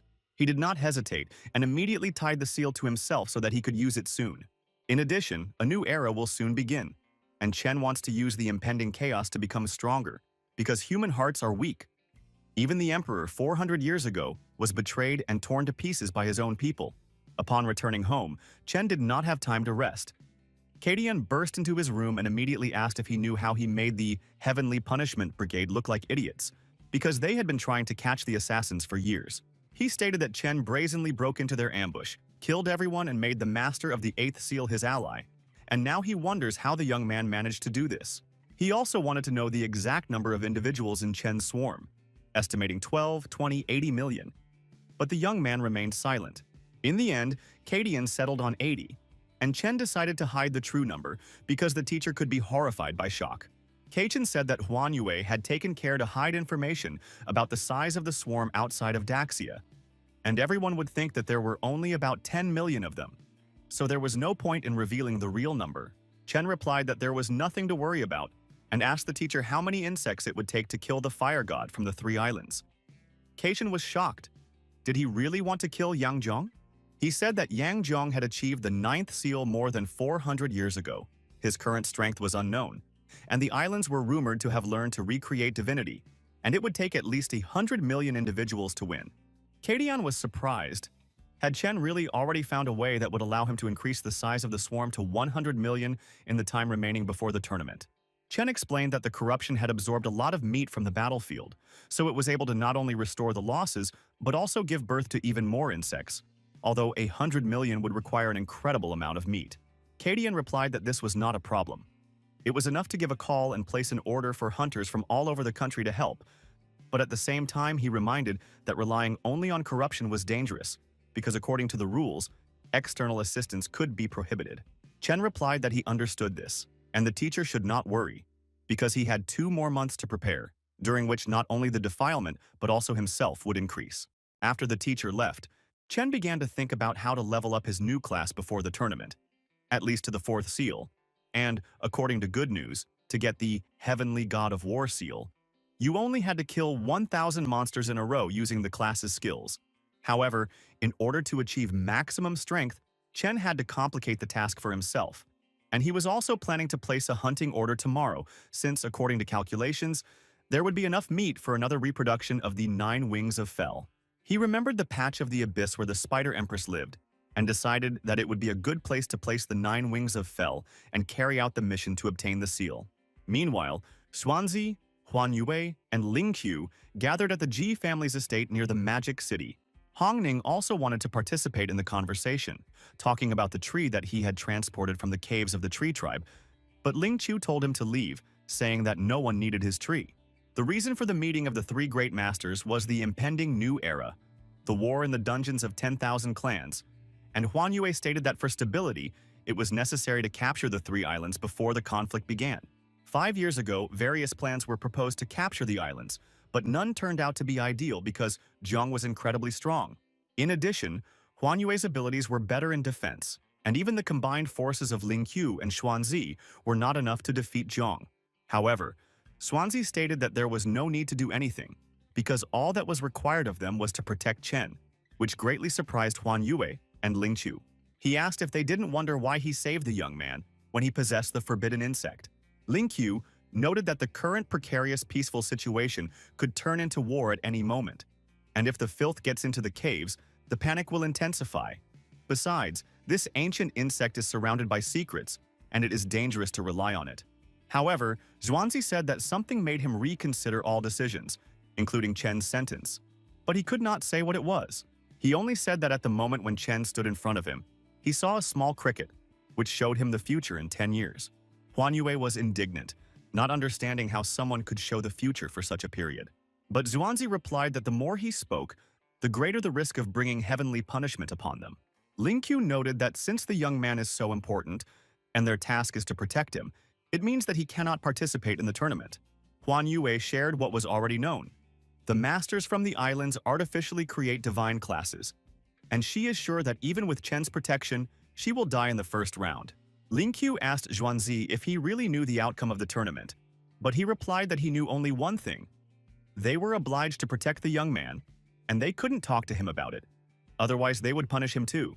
Before leaving, Ling Qiu asked Xuanzi how he saw the future of Daxia, whether the empire remained great. At that moment, Xuanzi remembered a vision in which all that was left of Daxia were mountains of corpses and a sea of blood. It was a bloody future where no one survived, Regardless of position, class, or power, everyone, including the great masters, was brutally killed. And with them, the hope for Dacia's revival died. Even Huan Yue, who could control space in battle, died, but Zhuangzi decided to hide the truth, saying only that Daxia will always remain great. At this time, on the island of Penhai, in the temple complex, a meeting was held on behalf of Jiang, and a reception was held for the best students of the 7 academies and representatives of the 12 senior clans. The voice of the meeting was Jiang's eldest student, the bloody Asura Yangming, who declared that they must win the Tianyuan tournament, completely and crushingly. Some in the hall were unhappy because Min was only on the 7th seal, and they doubted that he was worthy to represent the island. However, Ming was not simple. 4 centuries ago, he was the personal guard of Emperor Daxia, and with the help of several henchmen, killed and dismembered his master. He later recognized Zhang and became his first student. Ming continued that Daxia's hidden forces had already begun to operate, trying to attract attention to the tournament by spreading propaganda against Chen. He stated that they, as the true and pure blood of Daxia, should teach a lesson by killing the enemy's strongest warriors, Wuji and Chen, on Jiang's orders. There was an uproar in the hall, and many wondered if the tournament was just an excuse for something more, perhaps even an attack. Ming declared that a new era had arrived. They had tolerated Daxiu for 400 years, and it was time to reap the fruits from this field. In addition, they should not be afraid of numerical superiority, because Jiang is already negotiating with the Sea People to gain their support. In addition, they will send their strongest young geniuses who will take part in the tournament on behalf of the island. In addition, the participants are given the right to use divine manuscripts, the hand, eye, and even the heart of God. Meanwhile, Chen posted an order and asked everyone to fight and hunt monsters, for which they would be awarded contribution points, and the bodies should be brought to the reception points to receive a reward. Since Chen had recently ceased to seem like a threat to others that needed to be eliminated, many became motivated and went hunting. There were more and more monsters, significantly more than ever before. The Jiangnan County headquarters also showed interest in helping Chen collect the monster bodies and were willing to empty their storage facilities to do so. Sometime later, Chen met with Katian in the underground warehouse of the Jiangnan Military District, and he noted that, despite the effect of the decree for only half a day, the warehouses were already bursting with monster carcasses, and supplies were coming from all regions of the country. Kachin also noted that the Daxia Trade Union donated a tenth of the profits to the young man, and the Mu and Tang families helped by opening their family treasuries. There really were a lot of monsters. Only the bodies of the 4th level numbered just over 50 million. There was plenty of meat for insects, but Chen ordered the little one to leave low-ranking monsters for the swarm, and itself to absorb only high-ranking ones. Chen then released his 80 million swarm and they all attacked the monsters' bodies. However, even this amount of meat was not enough. Much more resources were required for the next reproduction of the swarm. In addition, another problem arose. The swarm had no place to live, and Chen decided to use the place where the Spider Empress had previously lived. But first, everything had to be cleared. Kachin offered to send an army there, but Chen said that he wanted to handle it himself, without relying on others or even using insects. The teacher was surprised but decided to trust the young man, being sure that he already had some kind of plan. Meanwhile, Baby was also rushing into the abyss, confident that there would be even more food there. Jia also said that he would like to consume something, and Chen offered him the blood of demonic deities. In addition, Chen promised to arrange a feast for Jia after a visit to Emperor Li's vault for the Tiger Soul Sword. But most of all, he was interested in the hidden treasure deep in the forbidden zone of Guanghai, where the creatures of the 9th seal live. Meanwhile, in the Magic City, in the Ji Estate, Ling Qiu once again pulled Huan Yue out of hibernation. He explained to her that the matter was urgent. An uprising was being prepared right before the start of the Tianyuan tournament, with the message that the islanders were the true inhabitants of Daxia, and the act of their leader was righteous. Huan Yue stated that anyone who incites against the motherland, especially for money, should be executed without delay. As for the rumors, Huan Yue could easily stop them with her wisdom, clearing the dreams of millions of Daxia citizens from such heresy. Ling Qiu noted that it was not for nothing that Huan Yue bears the title of Saint Protector of Daxia, and moved on to another important matter. He said that Chen issued a hunting decree, and all Daxia masters are destroying monsters. But even the efforts of the entire country are not enough, despite the fact that the decree is supposedly needed only to complete the task of changing classes. Ling Qiu added that even an idiot can see that so many monsters are not required to change classes. and Huan Yue suggested announcing the recruitment of a new army and explaining the hunt by the need for ingredients. Meanwhile, Huan Yue wondered where Chen was now, and Ling Chu replied that he had gone to the abyss for some kind of test. At this moment, Chen was fighting against the monsters in the abyss, but he encountered difficulties. Even one blow was not enough to kill the second seal monster. Moreover, there were many monsters, and they did not attack individually, but tried to surround Chen. As soon as the situation became critical, Little One rushed to help Chen. However, Chen forbade her to interfere because he wanted to cope on his own and improve his own fighting skills. Then he continued the fight, deciding that if one blow was not enough, then he needed to strike several in a row. About a week and a half had passed since Chen first entered the abyss, and the number of monsters he had killed was approaching 1,000. Chen was able to complete the first mission to obtain the seal of the Heavenly God of War, and then received a new one, to kill 10 monsters of the third seal in a row in 3 hours. That same day, having decided to rest a little and have a snack, he called upon Baby to absorb all the corpses. 2 months later, Chen completed the Heavenly God of War class transformation mission by killing 10 third seal monsters. In addition, he encountered stronger and nastier monsters, and although they were not frightening, they had dangerous characteristics, such as poison. However, using his skills such as the invincible fist of the God of War, the young man easily dealt with even the monsters of the sixth seal. One of the monsters tried to kill Chen with poison or at least slow him down, but he managed to dodge. Chen then decided not to hold back any longer and used one of his new enhancements, Heavenly God of War Transformation.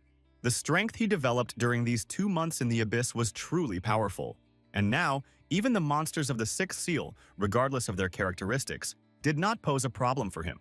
In addition, Chen raised his level from 61 to 69 and also completed the third awakening of the Heavenly God of War class. Chen wanted to fight a little more in the caves of the abyss because there were still quite strong monsters there, but the Tianyuan tournament was about to begin soon. Since he could not cope with all the monsters alone, he decided to arrange a feast for Baby and her swarm, saying that this was now their new home. After this, Chen headed to the Jiangnan underground warehouse, deciding to first get new clothes because there was almost nothing left of the old ones. Tian met him there and, seeing his appearance, asked with a smile whether he had really been beaten up so badly in the abyss that even his clothes had disappeared. Chen himself came to take a look at the number of carcasses the hunters had collected, noting that, judging by the national ranking, they dispersed as if they had slaughtered all the monsters in Daxia. However, as soon as he opened the warehouse door, he was surprised to find that there was not a single monster carcass left inside. Chen noticed that his insect's appetite seemed to have increased several times, to the point where they couldn't stop eating. Tian asked whether his insect could reproduce to hundreds of millions of individuals, and was pleasantly surprised when Chen answered in the affirmative. Chen also warned the teacher that he was going back to the abyss to monitor the breeding of the swarm, and asked that this part of the abyss be made a restricted area. After this, he began the process of propagating the swarm using the evolution and reproduction skills. At the same moment, he felt a strange feeling, as if some energy was trying to absorb him, embodied in the imposed thoughts of others. The swarm of corruption already numbered about 80 billion individuals, and the young man was amazed. Was he really losing control over his own swarm? Xiaochan explained to him that it was Little One's passion for destruction, and if he just tried to hold on to his consciousness, she would connect with his mind, saying that Little One should handle it on her own. After a while, Little One managed to overcome this state, but Chen could not come to his senses, because even in battles with the creatures of the ninth seal, he had not experienced such powerful mental pressure. As a result, Chen's swarm reached 80 billion individuals, and the young man hoped that this would be enough to defeat